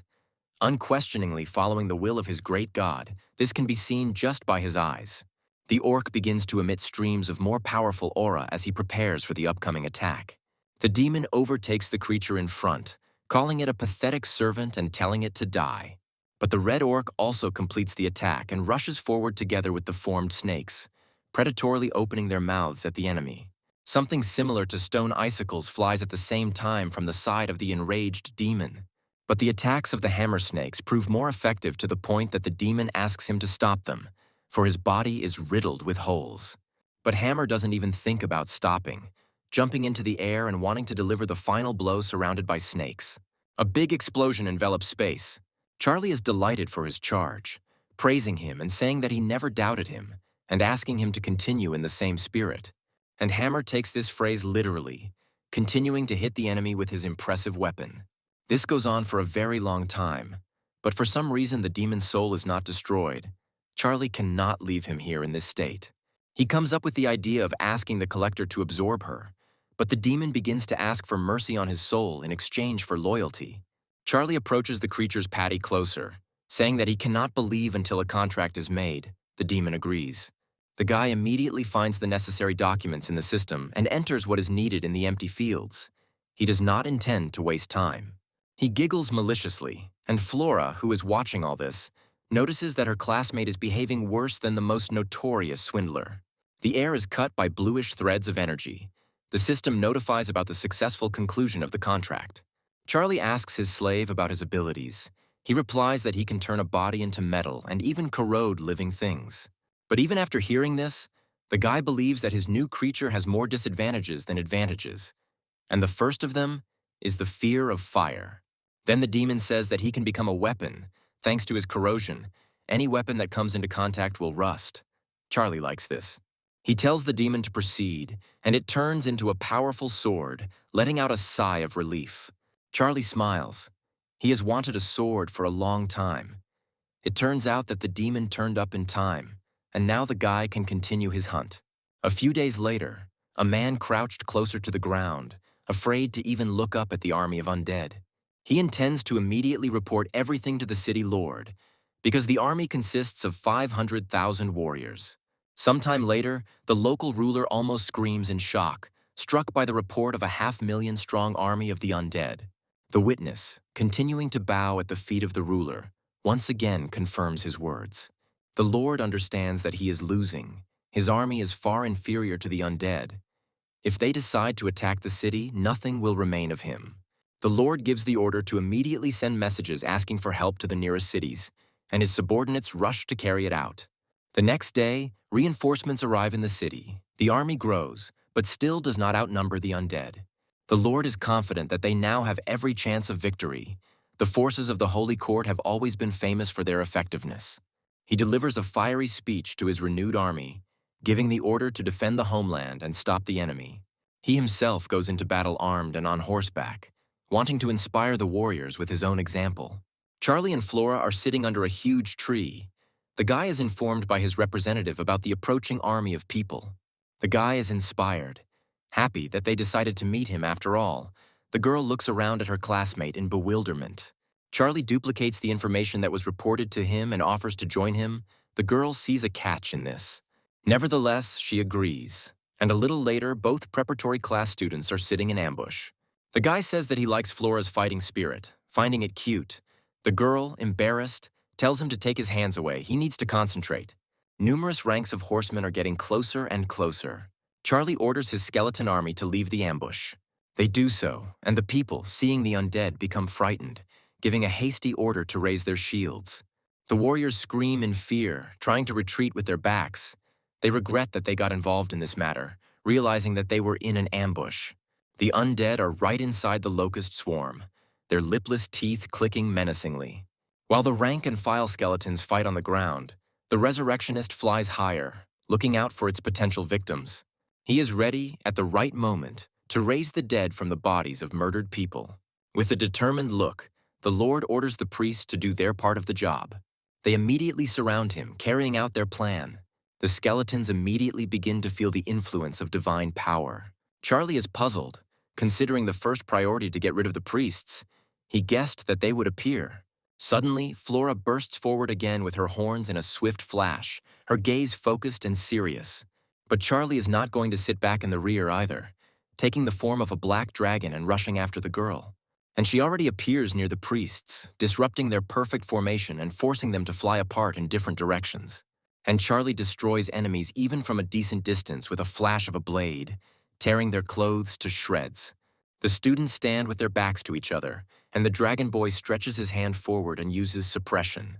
The skeletons rush forward with renewed vigor, stunning and destroying the enemy in hot pursuit. One of the soldiers returns to his lord, bringing bad news. The people have been defeated and the undead army continues to advance. Watching what is happening from a height, the ruler understands that they have lost and gives the order to begin a complete evacuation. After the capture, Charlie is disappointed. He expected much more, which cannot be said about the extremely pleased Flora. The guy melancholically notes the girl's joy out loud and suggests why this is so, and then suggests dividing the runes. He notes that he has 4 slots for runes, but considers the runes he received weak and decides to give them to the creatures. Flora is happy when she chooses a rune. She is glad that she is one step closer to getting her first monarch, and thanks Charlie. He winks at his classmate, generously allowing himself not to be thanked. Flora's cheeks turn red as she finds the guy funny and begins to understand why Kyan likes him. In another city, the ruler is stunned, unwilling to believe that an undead army has captured his neighbor. The subject confirms these words and says that the disaster has affected 4 nearby cities, and the army of the undead is growing. The ruler jumps up from his seat, ordering that the archbishop be brought to him, and also that the king of the elves, minotaurs, and werewolves be contacted. A little later, a meeting of the aforementioned takes place at the round table. The kings of the elves and werewolves are ready to unite and attack. The king of men is glad that they were able to come to a common opinion so quickly, and is confident that with joint efforts they will be able to destroy the dead. The woman tells the man she is sitting on that his father is going to unite with representatives of other races and priests. The guy's eyes widen in surprise, but he doesn't show his anger in any other way, because he understands perfectly well who the intruder could be. Rumors about the number of creatures in the classmates' ranks make Chaz think about friendship and teaming up with Charlie. Thanks to this girl's hints, he finally understood how he could become a demigod. And first of all, he needed an impressive army. Chaz believes that in order to become a demigod of this world, he needs to master a special runic word. The problem is that even the royal family doesn't have it, and the guy doesn't know where he could find it in principle. Chaz sees the only way out as joining forces with Charlie. Only through joint efforts will they be able to obtain the necessary word. The girl asks what he is thinking about, because she is talking to him, and tells him that the elf queen will come to her father tomorrow. The guy comes to his senses, finally returning from his thoughts, and says that no elf queen can compare with the princess's beauty. He sets the following goal for himself, because he believes that there is not a single woman in the world with whom he cannot cope. He grabs the girl by the waist, and now she ends up on the bottom, giggling and noting her partner's depravity. Charlie's surprised voice carries over the city, repeating the words about the union of the 4 kingdoms and the Holy Church. Flora looks at her interlocutor sullenly, asking what he was surprised about since he has a huge army. He agrees, but only partially. It's not about quantity, but about quality. The skeleton army is weak. They can only overwhelm with numbers, so it will be quite troublesome. The source intervenes in the conversation. He has another idea, but the price also does not change. Divinity must be at stake. Charlie asks to share at least part of the idea, because otherwise he will not be able to understand whether it is worth wasting or not. The source knows some words. Charlie asks what, but the entity refuses to say until it receives its payment. Having thanked the owner, he shares with him, but only whispering in his ear. Hearing them, Charlie thinks that this might actually work, and Flora, noticing the change in her classmate, asks about her. The guy's gaze becomes sly. He says that soon she will see everything herself. The Locusts approach the Alliance army, and the warriors are going to destroy them, realizing that they, like the undead, serve the same ruler. They start swinging their swords in the air, and some manage to cut through the small bodies. The people are inspired, but a suspicious black fog begins to swirl around the Locusts, and the warriors become frightened. And for good reason, mushrooms immediately begin to grow on them. Men pluck them, but it doesn't help much. At that very moment, they are surrounded by dark hordes, and people become even more frightened than before. The undead mixed with locusts are getting closer and closer. Charlie can't help but notice that it turned out even better than he expected. The mushrooms, the Black Death, became even more effective. He smirks, thinking it was worth his investment and effort, and the source echoes next to him, all thanks to the effect of the word he shared. And this word was a mid-level rune, Plague, which imposes an effect on the body that makes every cell become a carrier of the plague. Standing on a hill, Charlie gives his troops the order to go into battle. The archers release their deadly arrows. Thanks to the Black Death and the Locusts, he managed to defeat the first units of the Union Army and acquire 5 skeleton heroes. The king asks if anyone has any ideas, because if they keep losing people and retreating, there will be nothing left of the kingdom. The man is furious, believing that this cannot be allowed to happen.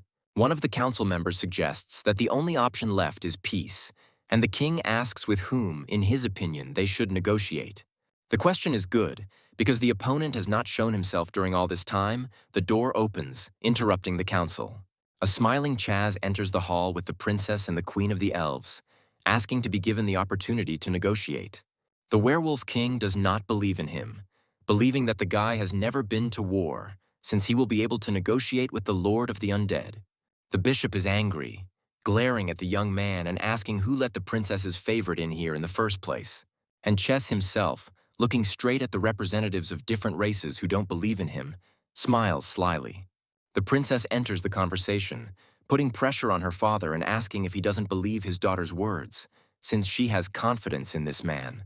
The elven queen also vouches for Chaz's intelligence, saying that she will cast her vote in favor of his candidacy. The king notes that they have no other options anyway, so he suggests giving this young man a chance. Sometime later, the blonde enters the territory of the skeleton army and confidently moves towards his classmate. Seeing him, Charlie grins, saying that he didn't expect to meet him here. They hug like good friends, and Chess says that he has come here to propose a truce on behalf of the Union of 4 states. Charlie grins and says that he is ready to stop his mighty army only if the price is right. Chess confirms that this is exactly what he came here for, and his interlocutor voices a list of what he wants to get, most of which concerns runes. The blonde, smiling slyly, sums up, voicing how much of what the kingdom can provide to the usurper. He continues by saying that the elves will pay more than the humans, and the werewolves and minotaurs with the church will quadruple everything. The young man does not want to offend the elven queen, because he will still have dealings with her, so he dumps most of it on the latter. Charlie says he agrees to these terms, and a slightly puzzled Ches promises that there will be no problems. He shares information about becoming a demigod with a classmate, and he agrees to work together. Ches leaves to hand over the terms, and Charlie says that if he refuses, he will raze everything to the ground. It's not the first time for him. The king of the Minotaurs is perplexed as to how his kingdom and the werewolf can fulfill their agreement, since they simply do not have that many rewards. Chess suggests replacing the items with something equally valuable, such as information about ancient relics or divinity points. The Elven Queen asks why her people had to pay so much, and only the humans have little. The guy has an excuse. The human princess says that her father asked her to convey that he agrees to the conditions. Chess flirts with her and asks if she wants to personally reward him for his bravery, and she, embarrassed, agrees. A bishop enters the room with complaints. Not only does he not like the conditions, he says that his order will never bow to the darkness. Ches smiles sweetly, saying that his job is just to pass on information. The kings of the Minotaurs and werewolves agree with the priest. They want to try to fight, and in case of failure, they are ready to pay off. In previous clashes, the church did not use its elite, so their losses were minimal. But the leader prepared for the upcoming battle by summoning the core of the Holy Land, 3 whole legions of the Holy Church. These warriors came close to receiving the title of demigods, never suffered defeat and never let the bishop down.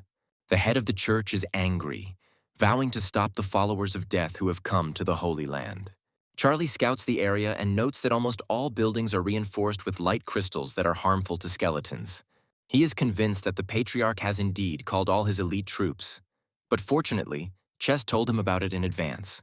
Charlie grins in displeasure, noting that the light crystals do indeed irritate him. Because of them, the Harbor of Light turned into an impregnable place. It's good that the guy ordered the undead to simply surround the city.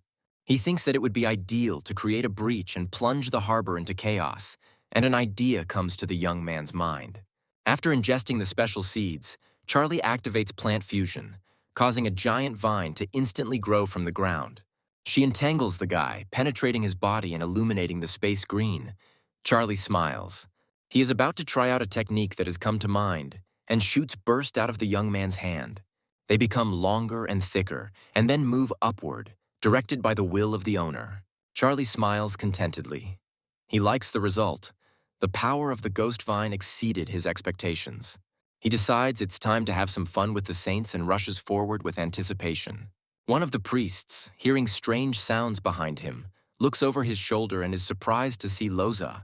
He and his colleague ask who Charlie is, and instead of answering, he waves his sword with a satisfied look. He rushes forward, jumping in the air and flying straight towards the church ministers. They gasp in fear. One even instinctively covers himself with his hand to protect himself either from the vine or from its owner. But the plant manages to catch the wrist through the clothes. The priest begins to emit filth, and his companion orders him to immediately use cleanse, but it does not work. Warriors run to the scene. One of them offers to capture the troublemaker. He leaps into the air with his powerful weapon, attempting to bring it down on Charlie's head. For a while, he stands there, motionless, with only a smile on his face, while the blade approaches menacingly. But at the last moment, the young man escapes the blow, and the huge axe only reaches the tile. The attacker wonders where he went, and the disappearance is announced, inflicting a fatal blow to the man's stomach with his blade. Tearing his gaze away from the corpse at his feet, Charlie notices another warrior approaching him. The guy grins, continuing to stand under the approaching axe. Like last time, deja vu arises. But he decides to add some variety to the events by appearing not in front of, but behind, the enemy. Charlie strikes, and the warrior collapses, clutching his stomach, and begins to reek of filth. Charlie turns to face his now invisible opponent, smiling as he notices that he is the only one left. This warrior is different from all the previous ones. He is enveloped in a golden glow, and in his hand, instead of an axe, he has a pike. Charlie grimaces, noticing that the opponent is stronger, as is the surrounding holy aura that resists death energy. And from behind, two priests appear, one of whom shouts that they have a chance and wants to stop the enemy. Charlie smirks as he turns around, deciding that since he can't reach the warrior with the pike, he'll finish off his support. But the man under protection doesn't want to feel useless either, attacking the guy from behind, and several more priests join them. There is a roar nearby, and the wall of one of the buildings collapses, spitting out a stream of filth. Along with him, corpses engulfed in it, dressed in priestly robes, fall out onto the platform, the filth dancing on them like tongues of flame. Charlie smiles, calling for Loza to help and noting that it's time to get started. He sends his loyal army of skeletons into attack, and they begin moving towards the city in a special formation. A squad of armed soldiers awaits at the gate, but this does not stop the undead. In the battle for the harbor, about 2 million followers of the church die, and 3 holy legions are completely destroyed. However, they still manage to significantly reduce the number of the undead army. Charlie loses 15 million of his fearless warriors. A voice comes from within the building, its owner believing that such a large number of losses were beyond his expectations. The bishop lowers his head guiltily, admitting his mistake, because of him, the Holy Order suffered catastrophic losses. The man is confused as to whether he should continue to fight or whether it would be better to admit defeat. An interlocutor enters the room and says that he is ready to help the man fight off the attack of the undead. The priest is frightened, asking who is here besides him, and turning sharply sees a grinning tart. Warriors of light try to patch up their wounds during the temporary lull and clear away the rubble. But their joy does not last long, one of the soldiers reports, seeing the enemy, that the undead are attacking again. Charlie gives a ruthless order to kill everyone. Sometime later, the undead fill the nearby streets of the city. The skeletons push forward, destroying everyone in their path. A projection of the bishop appears in front of her. She frowns, calling the undead pathetic, and she looks puzzled. The patriarch suggests stopping voluntarily. Perhaps in that case, God will agree to stop his righteous judgment and spare. The undead are not only perplexed by these words, something appears in front of them. A squad of Tart's warriors appears in front of the army of the dead, and then his voice is heard, filled, as usual, with arrogance. Charlie frowns at the enemy creatures, calling them copperheads. He doesn't want to believe that the local patriarch has united with his enemy. Meanwhile, the Steel Knights are roaming the battlefield with all their might, destroying the skeletons one after another in a variety of ways. The priests are inspired by such heroism and join the creatures of their savior, wishing to drive out the undead once and for all. Charlie's patience runs out and he decides to summon the Bone Giant. He falls from the sky immediately and, surrounded by the filth that strengthens him, attacks the enemy. It doesn't take much of his effort to break the knights. They die just like the little undead a little earlier. But behind the wreckage of the Steel Knights, a dark shadow with a red eye appears, and then they, circling, disappear into its funnel. A moment later, the combined knight rushes at the Bone Giant, landing the first blow and pushing it back. The Patriarch orders Tartu to continue releasing his Steel Knights. No matter how many sources it takes, the order will provide. The guy smirks contentedly, expressing understanding. Once again, the horde of Steel Knights rushes to attack. The guy remembers his negotiations with the Patriarch about providing the sources. At first, he was wary of the stranger, but Tart decided to take the man by manipulation, pressing on the most painful part, the fear of the merciless lord of the undead. The Patriarch walks through the streets, preceded by several priests of lower rank, who exterminate the undead at his command. Charlie realizes that if things continue like this, he will lose his entire army, in which case it would be wiser to retreat. He does so, giving orders to each of his warriors. The skeletons gather behind their master, looking back. Flora asks what Charlie will do next, since the Order of Light has secured Tart's support and is protected by his knights. Charlie is angry, regretting that he did not deal with his classmate earlier, and the girl notes that the situation has changed not in their favor. The Minotaurs and werewolves, seeing the church's success, began to suck up to it, but the guy plans to deal with them later. A skeleton comes up to them and says that the King of Men has sent a messenger to them. Charlie is surprised. He has a bad feeling, but the guy still asks to bring the parliamentarian to him. Chess says that the king agrees to the conditions and asks not to attack. The interlocutor notes that he turned out to be wiser than the others. The blonde smiles slyly, wondering what his classmate intends to do with this holy order. The answer is a temporary lull. Charlie is going to deal with the other enemies for now. Chess joins in, also sharing that he has come across the trail of what they are looking for. Charlie finishes his preparations and sends his slightly thinned army of skeletons straight to the werewolf kingdom. The war lasts only 5 days, as the werewolves have no effective weapons against the rebirth of the undead and the Black Death. They quickly die, unable to fight off the enemy invasion. The result of the battle is that the army of skeletons is replenished with 12 million werewolves. The kingdom of werewolves itself completely disappears from the face of this world. Charlie stands before the king of the Minotaurs with a superior smile, and the latter, falling to his knees, promises to do whatever he asks. Smiling contentedly and folding his arms across his chest, the boy notes that all 10 rune words that he was given belong to the highest category. But his capabilities in this regard are limited, and he will have to choose only the most useful ones. He makes his choice by touching the words with his fingers. The guy's choice falls on the Emperor, War Fury, Nature, and a rune that improves all attributes by 500%. Charlie flies into the air in a blue-violet tornado, feeling like he has become much stronger. The supreme runes are a completely different level. Smiling with anticipation, he orders his undead to attack Light's Haven, intending to wash away the shame of last time. The army, ready to immediately carry out absolutely any order of its god, immediately forms up and moves from its place, raising its weapons. Charlie's gaze becomes serious at the memory of Tart. He's firmly convinced that his classmate will not get away with it this time. Upon reaching the Harbor of Light, he and Chess look around in surprise. There is no one around. An undead bodyguard stands nearby just in case. The blonde is the first to speak up. He can't believe there's not a soul around and wonders what could have happened here. Charlie is also puzzled. He approaches one of the bodies to examine and says that it looks like these people were beaten with fists. Suddenly, he hears a strange, weak voice mentioning the Steel Knights, and he turns around abruptly. Ches also doesn't want to stay on the sidelines and echoes his classmate, and amazement freezes on both of their faces. The voice comes from around the corner, addressing Charlie with a question, asking if he is the Lord of the Undead. Following the sound, the boy finds the source of the voice and sees a bishop lying face down on the ground, blood splattered around him. Both young men run up to the patriarch, and one of them impatiently asks where Tart is, while the other watches the unpleasant picture in silence. The man replies that the former ally left, having first emptied the treasury of the Holy Order. Along with this, the guy took away all the sources of dimension and ordered his creatures to kill all the servants. The priest is thirsty for revenge. Ches looks at him with disapproval, noticing that the man himself let this wild wolf into his house. But these words hang in the air without an answer. The priest gives up his last breath, and some things become clear to Charlie. The Order did not react to the invasion of the werewolf kingdom in any way, because by that time it had been destroyed. Ches thinks that it's too late to do anything, and Charlie is not going to leave this place empty-handed.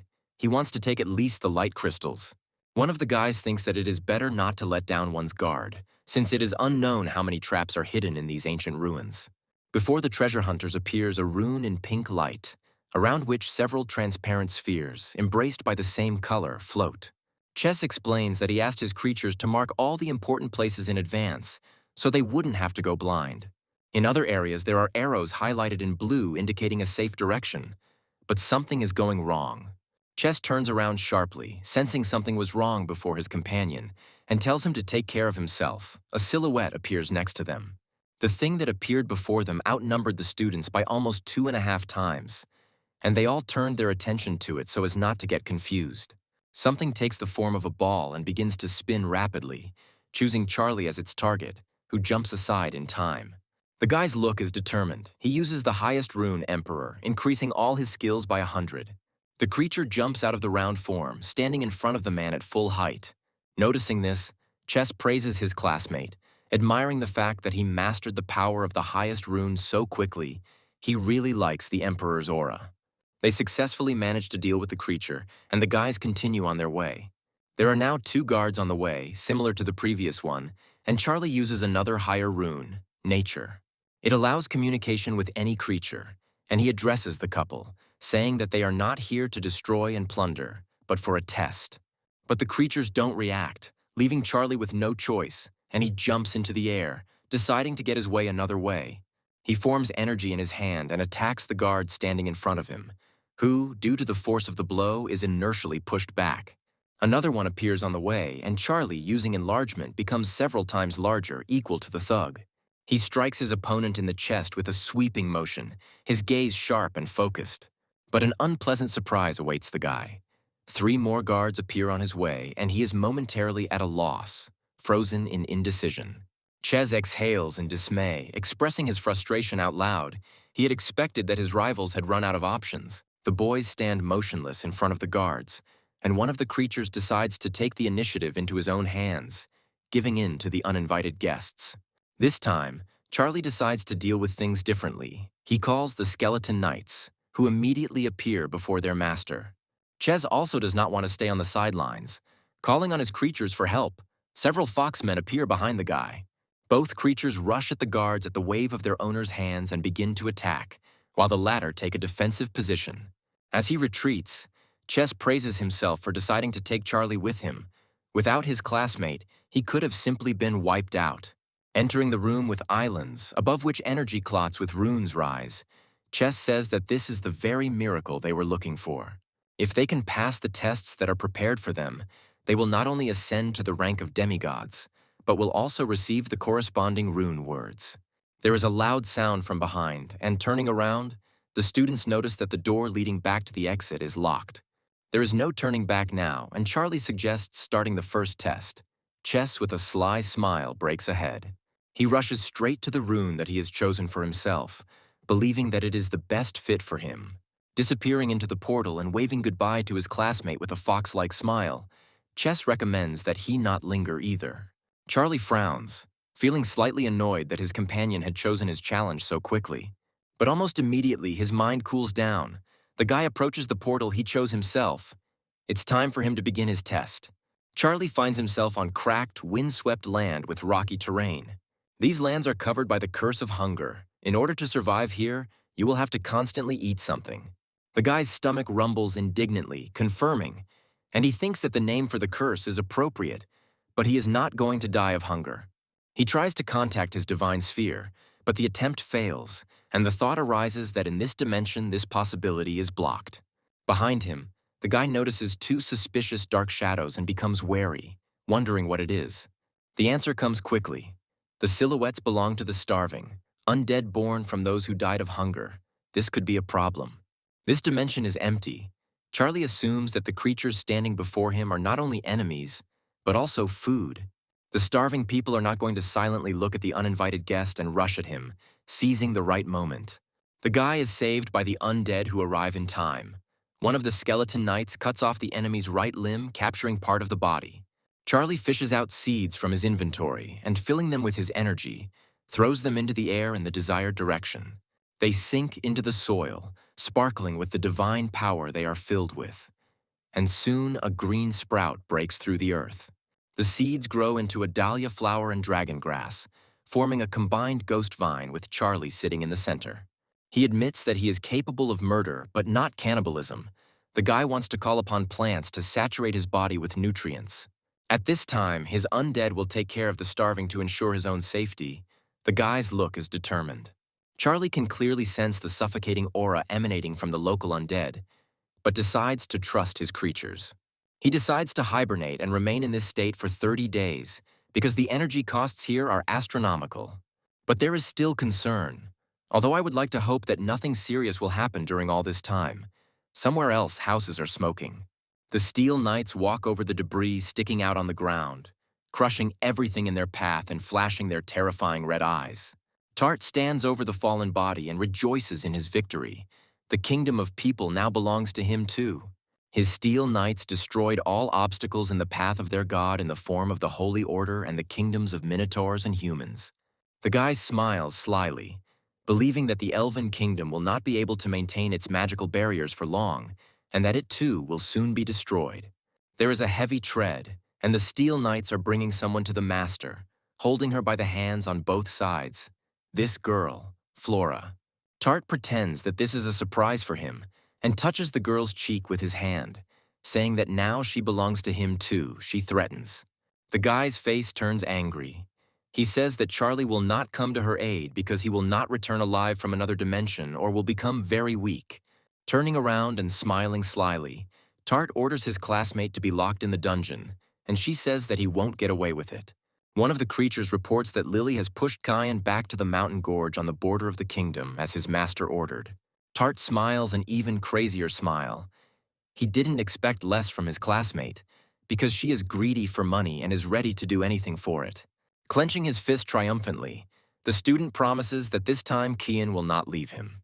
Somewhere in the mountains a loud explosion is heard, scattering fragments of rock into the air, and smoke envelops the surrounding area.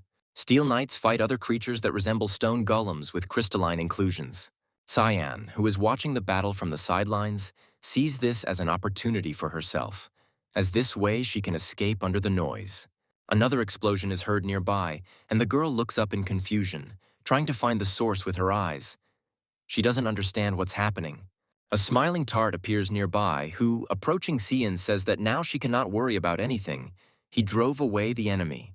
The girl thanked her classmate in a crumpled voice, and he, smiling slyly, said that it wasn't worth it, that it was worth nothing to him. Tyan turns to face her bird, about to leave, and Tart is at a loss, asking the obvious question of whether she's going to leave. He comes closer to her, not intending to let her go since he spent a lot of money on this scene, and offers to join forces to overthrow the remaining ones. Tart and Lily discuss their deal, the girl asks to transfer the rest of the promised amount, and the guy promises to do it after one more favor. She must let her classmate destroy his army of stone giants with the Steel Knights. The girl notices that this is not what they agreed on, and the guy begins to blackmail her, threatening to kill the army even more shamefully. Lily tries to save at least some of her honor by asking to take away at least half of the army, and puts forward the condition of doubling the second half of the promise. She can no longer refuse so easily, but if her classmate agrees to these conditions, the deal will still be successful, and he agrees. With a slight strain, Cyan, being polite, says that she appreciates Tart's efforts and help, but she has her own ideas and goals. The guy acts meanly, lying that his blood demon has already killed Charlie, whom the girl wanted to find. She frowns. Cyan can't stand slander against a person she cares about and parries the cruel words. The guy couldn't die so easily. Tart tries to object to her, but the girl adamantly says that she does not intend to continue this conversation and says goodbye to her interlocutor. But he doesn't let his classmate leave so easily. The girl's golden bird is grabbed by several steel knights.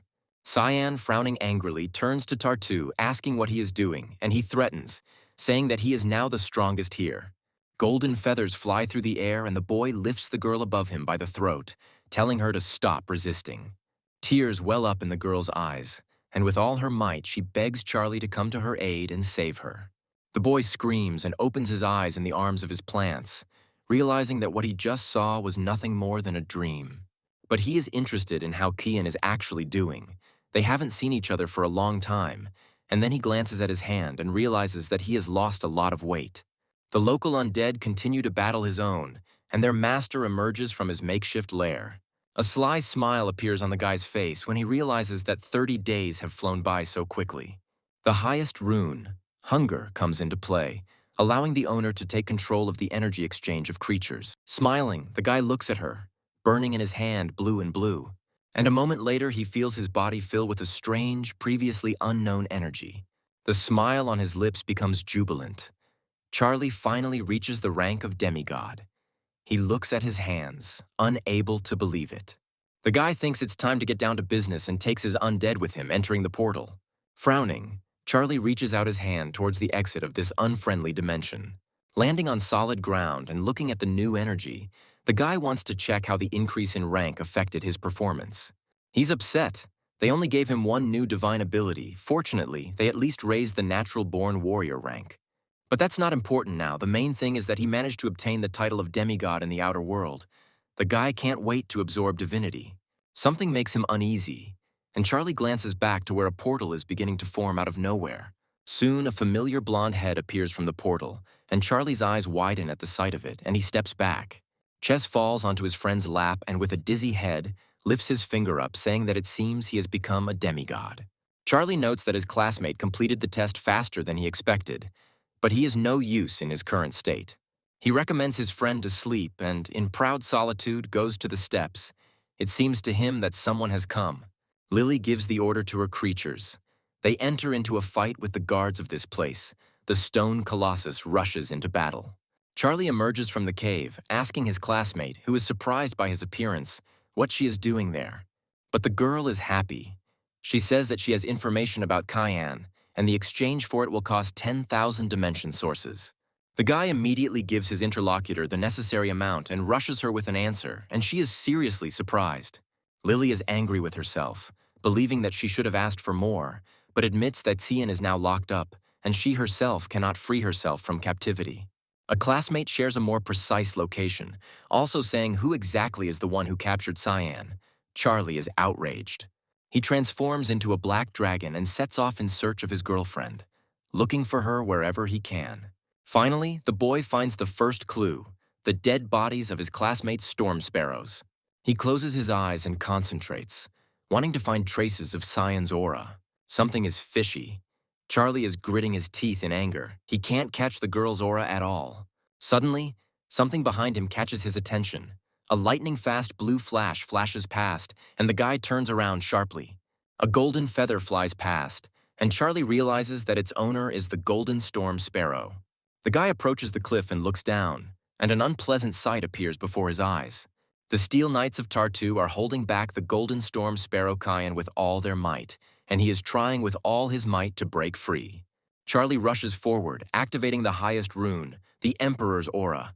The seal is placed on his body, filling it with energy. One of the Steel Knights turns sharply, leaving the bird alone, and, having transformed, directs his gaze at the enemy. Charlie grits his teeth in barely contained anger and moves on to more decisive action.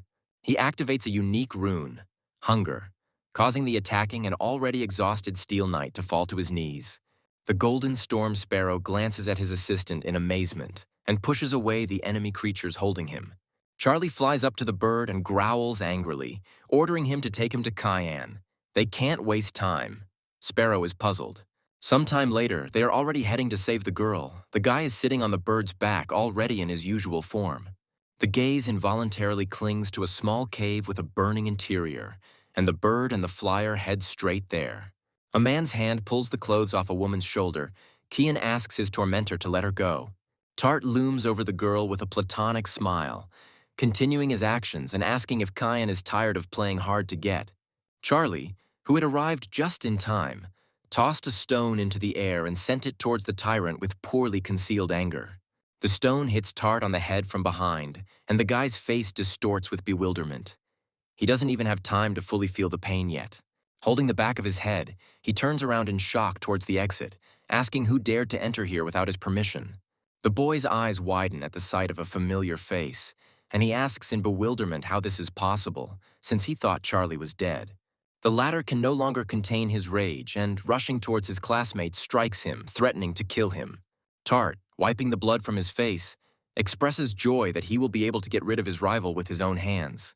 But Charlie has a different opinion on this matter. He activates a unique rune, Hunger, which appears right above the target, absorbing its juices.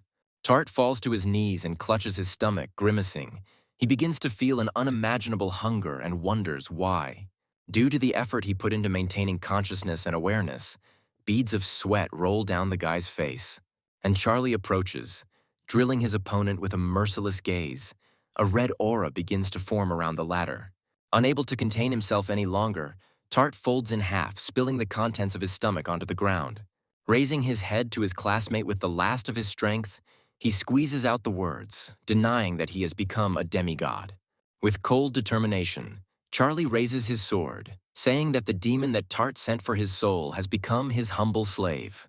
The swordsman says that he will now allow the demonic power to be tested on the enemy and swings. The latter's eyes widen. After defeating the enemy, Charlie approaches Kian and kneels next to her, hugging her and telling her that it's all over. The girl, her clothes slightly torn, looks at her savior with embarrassment and thanks him with all her heart. Charlie carries his classmate out of the cave in his arms and is met with a heartbreaking sight of the Steel Knights. Now that Tart is gone, his creatures cannot find his traces and become nothing more than puppets without a puppeteer. Charlie stands on the Golden Storm Sparrow's back, not letting go of the latter's owner from his embrace, and they leave this place. Charlie asks Kian how she feels. She's already better. She asks, in turn, if the guy really became a demigod. Charlie confirms this, and the girl expresses her sincere congratulations and joy for him.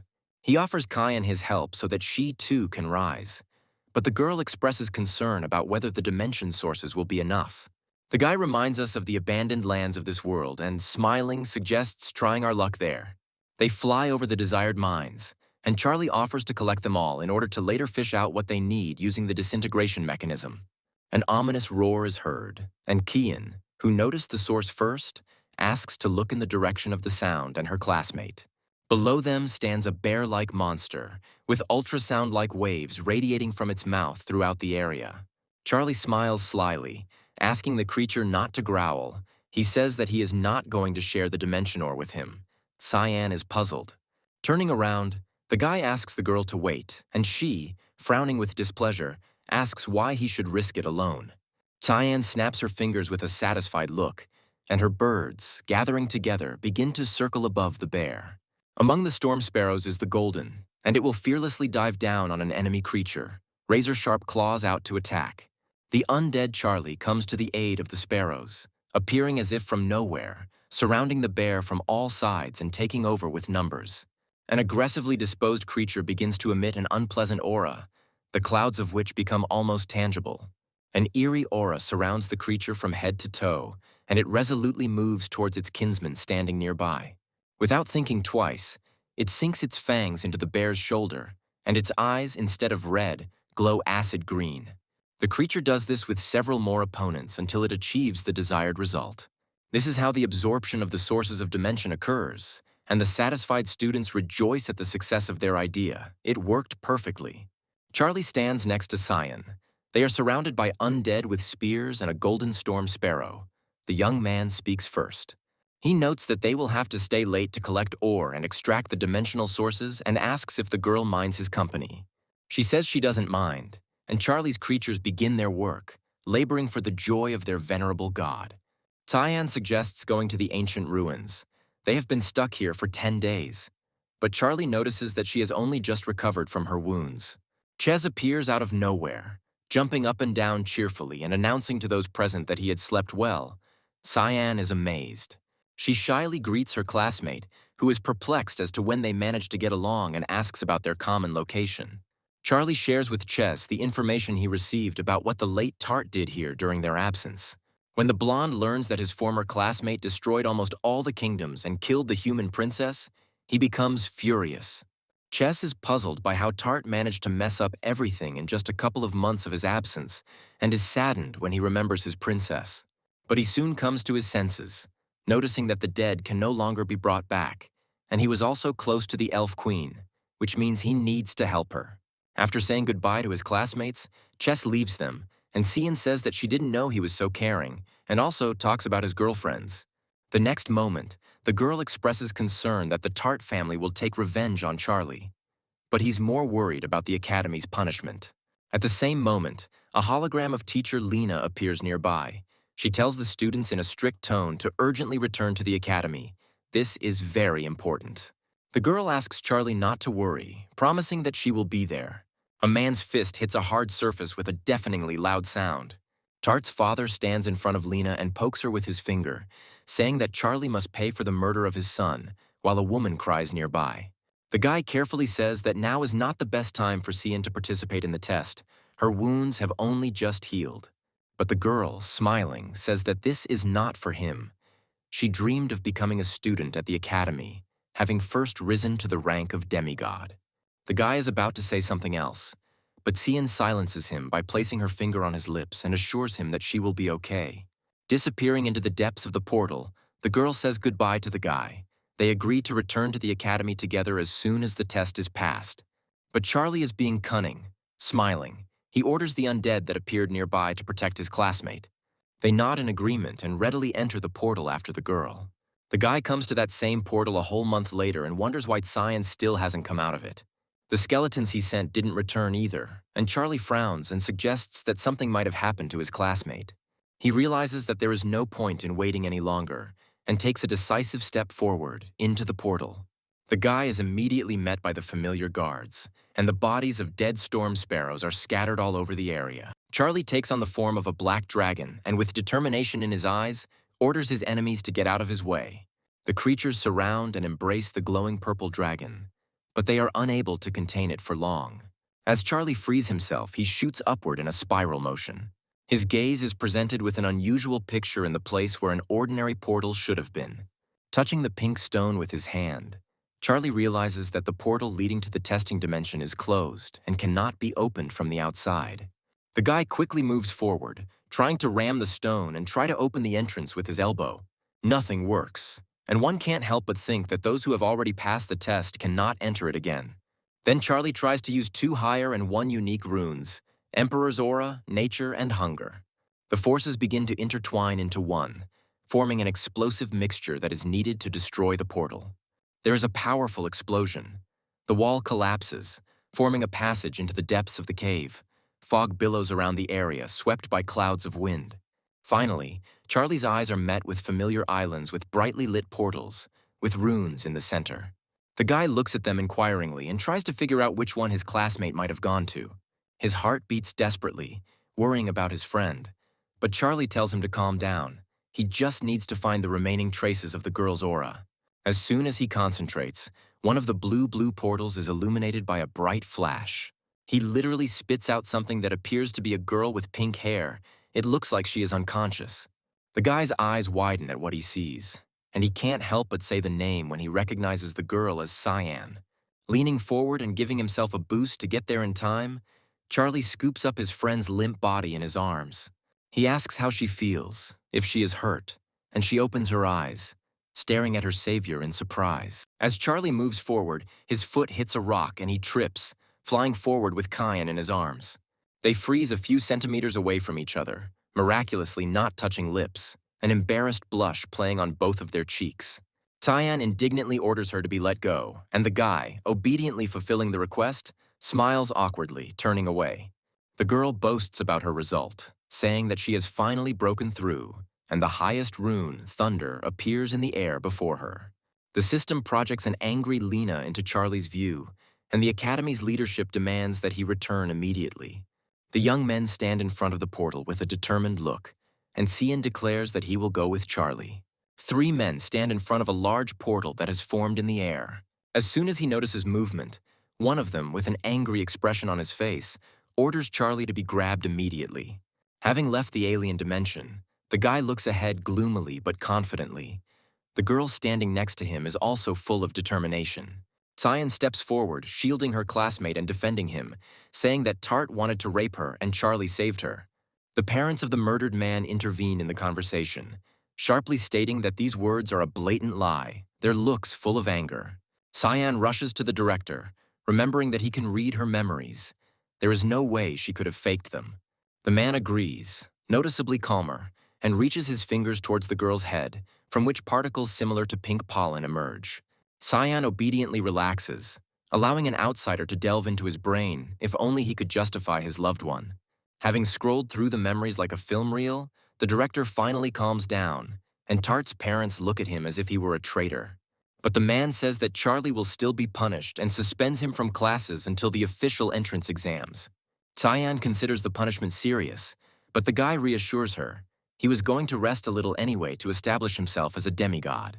Half a month later, Charlie stands before a hooded figure and asks to be promoted to the level of a perfect demigod. He fulfilled the conditions. He stands before the golden statue, kneeling, and awaits the verdict with bated breath, catching every ripple of air. Finally, a sign from above follows. The stone in the forehead of the golden figure sparkles like a ray of sunshine. And the next moment, Charlie is illuminated by divine light, which, in his opinion, indicates that his offering has been approved. He rises from his knees and looks with thoughtful surprise at the statue emitting tongues of flame and asks if his rank has increased. The answer comes quickly. Now the guy, even without transforming into a black dragon, feels that he has the powers of the rank monarch. But that's not all. Another light appears in the air, and Charlie, with a distrustful look, tries to understand its belonging and meaning. He checks his status window and marvels at the changes. His rank has reached as high as rank 5 and has been granted the soul-eating eye. Charlie becomes thoughtful and begins to talk about fusion, suggesting that his divine energy is exactly that. Surrounding himself with the necessary aura, he summons darkness, black dragon transformation, and plant fusion technique. To the above, he adds the Emperor's aura, mixing the energies into one dense lump right in front of the golden statue. The lump flies up to the creator and enters his body. A moment later, a transformed man-dragon appears before the sculpture.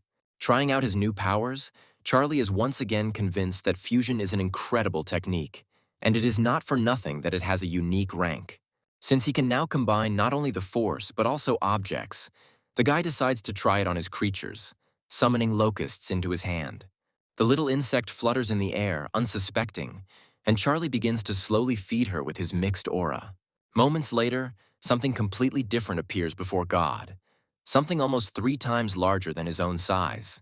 Charlie is convinced that he has indeed become stronger, but he can't help but notice that the fusion is using up too much divine power. He goes to check something else, and small red crystals surrounded by fiery energy appear above his hand. They intertwine into one larger one, and Charlie finds a great way to earn extra divinity points. He clearly likes it, and the guy laughs contentedly, continuing his favorite column, experiments. The guard says that outsiders are not allowed to enter the Imperial Academy, and the man standing in front of him silently and discontentedly glares at the man. This man's name is Hugo, and he is a true god. He is angry but forces himself to calm down, realizing that there are even gods of higher rank here. He is looking for Charlie because he took his master's thing and is seriously thinking about a way to infiltrate the academy. Voices are heard nearby, and Hugo listens in as Tart's parents cry about how they can't just let their son's killer go. A man approaches the inconsolable parents and begins a conversation with the fact that it seems that fate itself brought them together. He suggests that they unite. Tart's parents express their indignation to Lena, who defends the honor of her student and the academy as a whole. Hugo stands nearby. He takes out a device that looks like a smartphone and starts the process of carrying out the necessary diagnostics. The system detects Charlie standing nearby, and the man realizes with delight that this student is the thief. Hugo understands that if he delivers it to his god, he will reward him generously, but wonders how to do this. The angry parents speak inhumanely of Charlie, while Lena stoically continues to defend her student, telling the Scots to leave. Tart's father tries to do something else, but Hugo stops him, putting his hand on his shoulder. He says that they are leaving. As the door closes behind the men, Scott asks if they are going to let Charlie get away with it, but the true god retorts, He says that from now on the boy is his concern, and the parents will only have to wait for retribution, and they leave in anger. Hugo comes closer to the door and starts to peek. He sees Lena, who asks the student to ignore her. The woman says that Tart is to blame for his own death. Charlie was only protecting a defenseless girl and himself. He asks not to worry. Lena likes this attitude. She reminds him that now the guy should focus on increasing his divine rank. She hands the student a pass to the ancient ruins of one of the outer worlds and gives him the opportunity to try his luck there. Lena advises her ward to dive head-on into the demigod competition. This will be very useful in the future, Charlie thanks her. Hugo finds the words about the ancient ruins interesting, and his face expresses anticipation. As the boy walks past him with a satisfied smile, the man makes a silent promise to meet him at the designated place. Looking at the pass, Charlie is surprised to see that it can be used for one more person and thinks that going alone would be a waste. A hologram of Tom's teacher appears in front of the guy. He greets his former student and asks how he is doing at the academy. Charlie returns the greeting and shares that he has achieved demigod status and offers to join him in the ancient ruins. The man is sincerely happy for his former ward, wondering when he managed to become so strong, and accepts the offer. The interlocutor rewards Tom with a bright smile and announces the time and place of a potential meeting. Charlie sits at home, excited to select relics that could serve him well in the upcoming adventure. He looks at the artifacts he has, and his gaze catches on the Law of Gluttony, the Stone of Revival, and the Book of Clones. Among all the others, his attention is drawn to the 4th-level sacred artifact, Thunderbolt. Smiling serenely and resolutely clenching his fist, the guy promises himself not to give in to anyone this time. Remembering Cyan, Charlie suggests that it might take months to return, during which time the girl will immerse herself in meditation. He comes to her, and the classmate asks about the purpose of the visit, and the guy shares that he will soon go to the outer world and wanted to say goodbye. The girl wonders why he wants to leave so soon, since they only just arrived home, and he says goodbye, feeling awkward. Charlie turns to leave, but Cyan grabs his elbow, offering to walk together. The girl is glad that she postponed the meditation, because otherwise they would not have been able to say goodbye, and she is also worried. The shadow seal appears in her hands and a smile blossoms on her face. Cyan says that although she has many limitations, she is useful. The girl gives it to Charlie, and he understands that it will definitely come in handy, because the rebel demands the absorption of souls through the Soul Eater. He thanks Kian for the gift, noting its extreme usefulness for himself, and the girl rewards her interlocutor with a pleasant smile. Suddenly, she approaches the guy and hugs him sharply. Regretting that she can't go with him this time and asking him to be careful, Charlie is surprised. Unable to contain the rush of feelings, the guy covers the girl's fragile shoulder with his hand and, pulling her even closer to him, kisses her. Now Kian is surprised, but the confusion doesn't last long. The student immediately responds to the kiss, closing her eyes, and Charlie is glad that the girl didn't push him away. The guy shyly pulls Kian towards him, covering her with his arms. The girl also feels awkward, but does not move away. On the contrary, she smiles. Charlie asks the girl not to worry, promising that he will return soon, and she, in turn, asks him to be careful. Both are still embarrassed. The next day, when they met at the agreed place, the boy asked the teacher, who was already there, why he had come so early. He says that he was unable to sleep properly and suggests moving forward, and Charlie begins the necessary preparations. The man bites his finger in response until it bleeds, repeating the actions of his ward. Their combined blood sprinkles the artifact, causing the process of movement to begin. The emblem bursts into flames and begins to crumble into pieces. The fragments of the object form a portal between themselves, opening its strange doors, and one of those standing in front of it offers to go inside. On the other side is an ancient battlefield with wooden structures that look like either barns or military barracks. A man approaches Charlie and Tom and, pointing to the side, informs them that this is their temporary home. He points to a thin stick, and Charlie is outraged by the primitive conditions.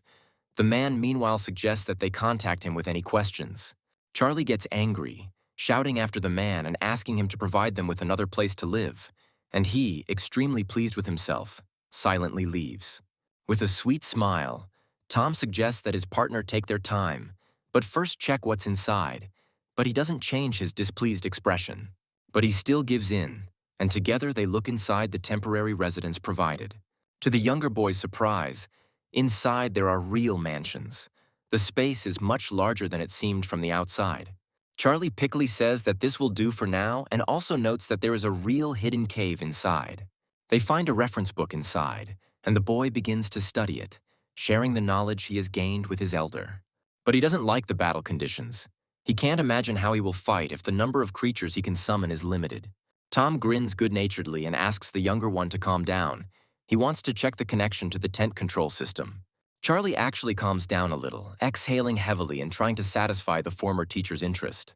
Afterwards, he checks his capabilities and concludes that he will have to choose the option with the maximum number of summoned creatures. Snapping his fingers, Tom also summons his own creatures, smiling with satisfaction. The system notifies that only creatures summoned in advance in the tent are subject to control. The loss is not replenished automatically. Divine title fragments can be found on the ancient battlefield, the rarest of which have increased value. Identical shards can be combined into a single title or exchanged for other shards or tent upgrade materials. Charlie is inspired by the last part, planning to upgrade the tent once they collect the title shards. Moving forward, Tom shares information with the younger one. He studied the options for obtaining fragments. They can be obtained after defeating the deities. They are divided into ranks here. They can be distinguished by the aura under their feet. The lowest rank are deities with a white aura. It gives first-level fragments. Those with a blue aura give shards of the second level, and deities with a red aura are the most dangerous and give shards of the 5th level. Something catches Charlie's eye, and he turns his piercing gaze towards the source of his interest. He does not allow the elder to go further, stopping him with a wave of his hand and asking him to remain silent. He looks at his companion questioningly. Charlie smiles, asking Tom to look at the same thing he does. A creature is walking nearby with a white aura visible under its feet. In the hand of this man in light clothes is a weapon that resembles either a staff or a spear, and white threads extend from his entire being. Tom notes that although the aura is white, judging by the brightness, this representative of the lower rank of deities is quite powerful. Charlie snaps his fingers with a smile, calling on his primary representative, the Dark Locust, to test the enemy's strength. The modified insect appears right there, grinning predatorily at its potential enemy.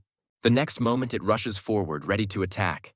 The Locust directs a dark aura at its opponent, who still walks serenely, either unaware of the threat or not afraid. But now he holds his weapon out in front of him. His expression still as serene as before. The opponent's attack hits a hard object. The Dark Locust is amazed, as this attack causes one of its legs to break, shattering into pieces. The insect gets angry, spinning around quickly and deciding to use another of its techniques. Many dark fragments fly towards the white deity, and now his expression becomes puzzled. The shards break into a dark energy haze and surround one of the deity's legs. The dark haze quickly grows, absorbing the aura of its victim and entangling them in its now physical tentacles. The Locust, meanwhile, is already attacking with its next attack, which it managed to prepare during the creature's confusion. The blow hits straight into the chest, creating a hole through the humanoid body. The next moment, several pieces of fragments emerge from it, in the center of which certain runes burn. Tom advises the younger one to collect them as soon as possible. Even though these are fragments of the lowest level, there are 8 of them. A good catch. Charlie follows his elder's advice, and the flame of the first-level Indomitable Valor title dances above his hand. The guy asks if this is really the divine title sealed in the fragments, and the man confirms his words. The elder explains that although this title is only of the 1st level, it has an extremely useful spell. Its value is twice as high. Charlie is glad that he invited Tom along, believing that with him the hunt will definitely go faster. And Tom smiles. A locust lands on the guy's finger, and he informs his partner that the insects have found new targets. A swarm circles around the divine beings, not allowing them to escape. They guard potential prey for their master. Charlie notes their untrustworthy appearance, believing that they are unlikely to produce as many shards as the previous deity. But Tom doesn't want to let them go just like that, saying that even a fly is meat. Several of his creatures appear next to him. Charlie doesn't mind. He smiles. Calling his representatives, he agrees to destroy every single one of them. Together, Tom and his younger brother unleash a series of powerful attacks, causing the space around them to literally explode. Dying divine beings leave behind first-level fragments. Tom notes that there are not enough fragments. Even with 1 second-level fragment, it is not enough. Charlie supports him. The Locust gives the guy the information again, and he shares it with his friend, with two unknown people behind them watching them. Charlie grins, asking the teacher not to worry. The guy is ready to teach a lesson to those who set their eyes on their prey. One of the strangers tells the other that Tom and Charlie have few creatures. He considers them newbies and thinks that it will be easy to deal with them. The hunters discuss a cunning plan among themselves, wanting to observe the newcomers for a while and then rob them. Turning around with displeasure, Tom suggests that the younger one return to the camp to process the received title shards. But he asks the elder not to worry, believing that everything is under control, because the Dark Locust informs him about every step of the observers. Tom sounds like he's calming down. He even allows himself to smile, but he still looks worried. He notes to himself with a grin that his student is calming him down, and he kindly asks his kids to continue in the same spirit. The Locust flies up to Charlie once again and tells him something. But now the guy's gaze becomes worried because of what he heard. He immediately informs his partner that the would-be observers have discovered a deity with a purple aura under their feet. The purple color foretells a shard of at least the 3rd level, and the friends go hunting because together they have a high chance. The sand rises up in tiny particles, spreading clouds of dust throughout the area. If you look closely, you can discern in this fog-like haze the outlines on the ground, which are the defeated divine beings. One of the creatures is still alive, standing with a feather fan in its hands and a purple aura swirling beneath its feet. Watching from his hiding place, Charlie concludes that judging by the creature's battered appearance, it has just emerged from a brutal fight. Tom notices that it destroyed several lords. The effects are similar to the Wind Elemental Master. The teacher's creatures will be able to delay him for a short time. Charlie suggests wearing him down, and the man suggests a complex strategy, but the boy counters, believing that this deity is not worth it. Tom asks what their plan is then, and the answer is a pair of black dragon man wings shooting into the air. Charlie charges forward with a determined look, believing that a frontal attack is the best strategy at the moment.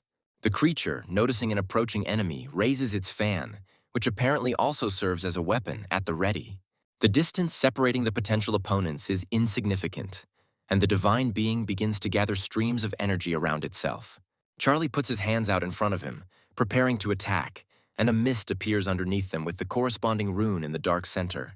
When the smoke flies up to the divine being, almost hitting his solar plexus with a small whirlpool, he is lost, amazed.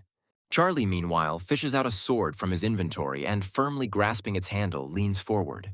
He rushes headlong towards the bewildered enemy, his dark blade gleaming menacingly. A powerful explosion occurs, throwing up a cloud of dust into the air and announcing the successful strike on target. Purple fragments fly out from the epicenter in all directions. They also reach Charlie and Tom's pursuers, who, catching the fragments, laugh happily, believing that they have hit the jackpot. Charlie and Tom also collect the fragments that have reached them. The Dragon Boy smiles contentedly, picking up one of them. One of the pursuers looks enviously at the couple, noting out loud that she has as many as 8 pieces. His companion also looks at his enemies with hostility, but acknowledges Charlie's strength, reminding him of the danger of encountering him. He suggests that his partner leave, since they have already received several 3rd-level fragments without any losses or effort. But they fail to do this. A large black shadow with outstretched wings falls onto the ground on which they stand. Charlie is furious, speaking about the audacity of these people openly and how they dared to appropriate what rightfully belongs to him. But men do not want to give back so easily what they have taken. They give not the most reasonable arguments in their favor. Smiling, Charlie notices that his interlocutors do not value their lives and sharply raises his right hand. He deals a dragon strike to his opponents, materializing a huge shield in front of him, the energy power of which causes stones to fly in all directions. An explosion occurs, sending dark fragments flying in all directions. The bodies of those who previously considered Charlie and Tom their prey also crack and split into several pieces. They drop several blue and purple shards with a rune on them, which head straight for Charlie. The guy smugly rakes them into an armful and still wonders how such weak creatures dared to covet what belongs to him. He stands next to Tom, both smiling, and the teacher summons a dark purple flame above his open palm. It spawns shards, and the man, still smiling, says that if they sell it at the camp, they can upgrade their tent. Meanwhile, a portal opens near the camp. Laramie and Harry emerge from the portal. The former expresses admiration for his partner for being able to get a pass here, and Harry grins. He says that it is a trifle for him, but to himself he thinks that now he has no shortage of such resources after the reward from the great deity. All thanks to the information provided, but suddenly the men hear a familiar voice and turn their stunned glances in his direction. Charlie discusses with Tom an expansion of their tent, which can be obtained after a portion of the rewards provided in the future. And the next moment, the gazes of all four involuntarily intersect, and deathly silence reigns. Tom is the first to break the silence, greeting the men with a smile and saying that he didn't expect to see them here. Laramie doesn't answer, he just grunts discontentedly, but his mood can be sensed by the aura swirling around him. Harry turns out to be more accommodating. He even allows himself to smile and says that their meeting is a real stroke of luck. The blonde asks Charlie if he knows how hard the man has been looking for him since they missed each other in the ruins, and he expresses confusion. The guy tries to understand to himself how the demigod was able to guess the student's true identity, since he was then wearing a mask that hid it.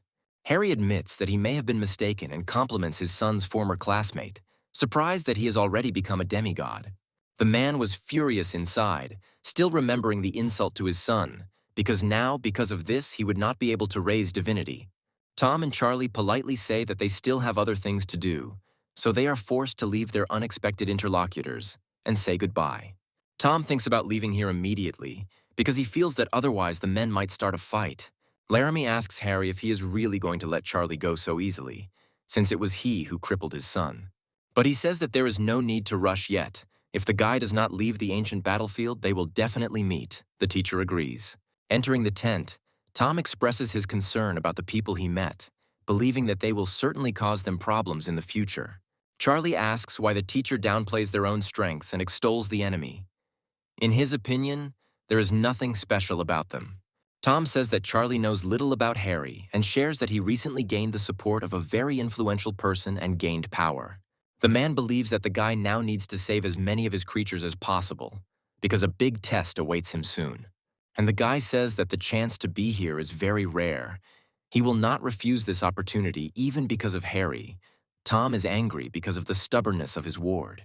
In order to be able to counter Harry, Charlie used the Eye of the Soul Eater to greatly increase his rebel title in a matter of days. After 6 consecutive buffs, Rebel's experience finally reached its maximum, opening the possibility of evolution for him. Charlie receives his divine spell and is given 2 options to choose from, but he doesn't want to choose. Holding the sword in his hand, he ponders whether to follow the path of a warrior, since the first option is the rebel sword.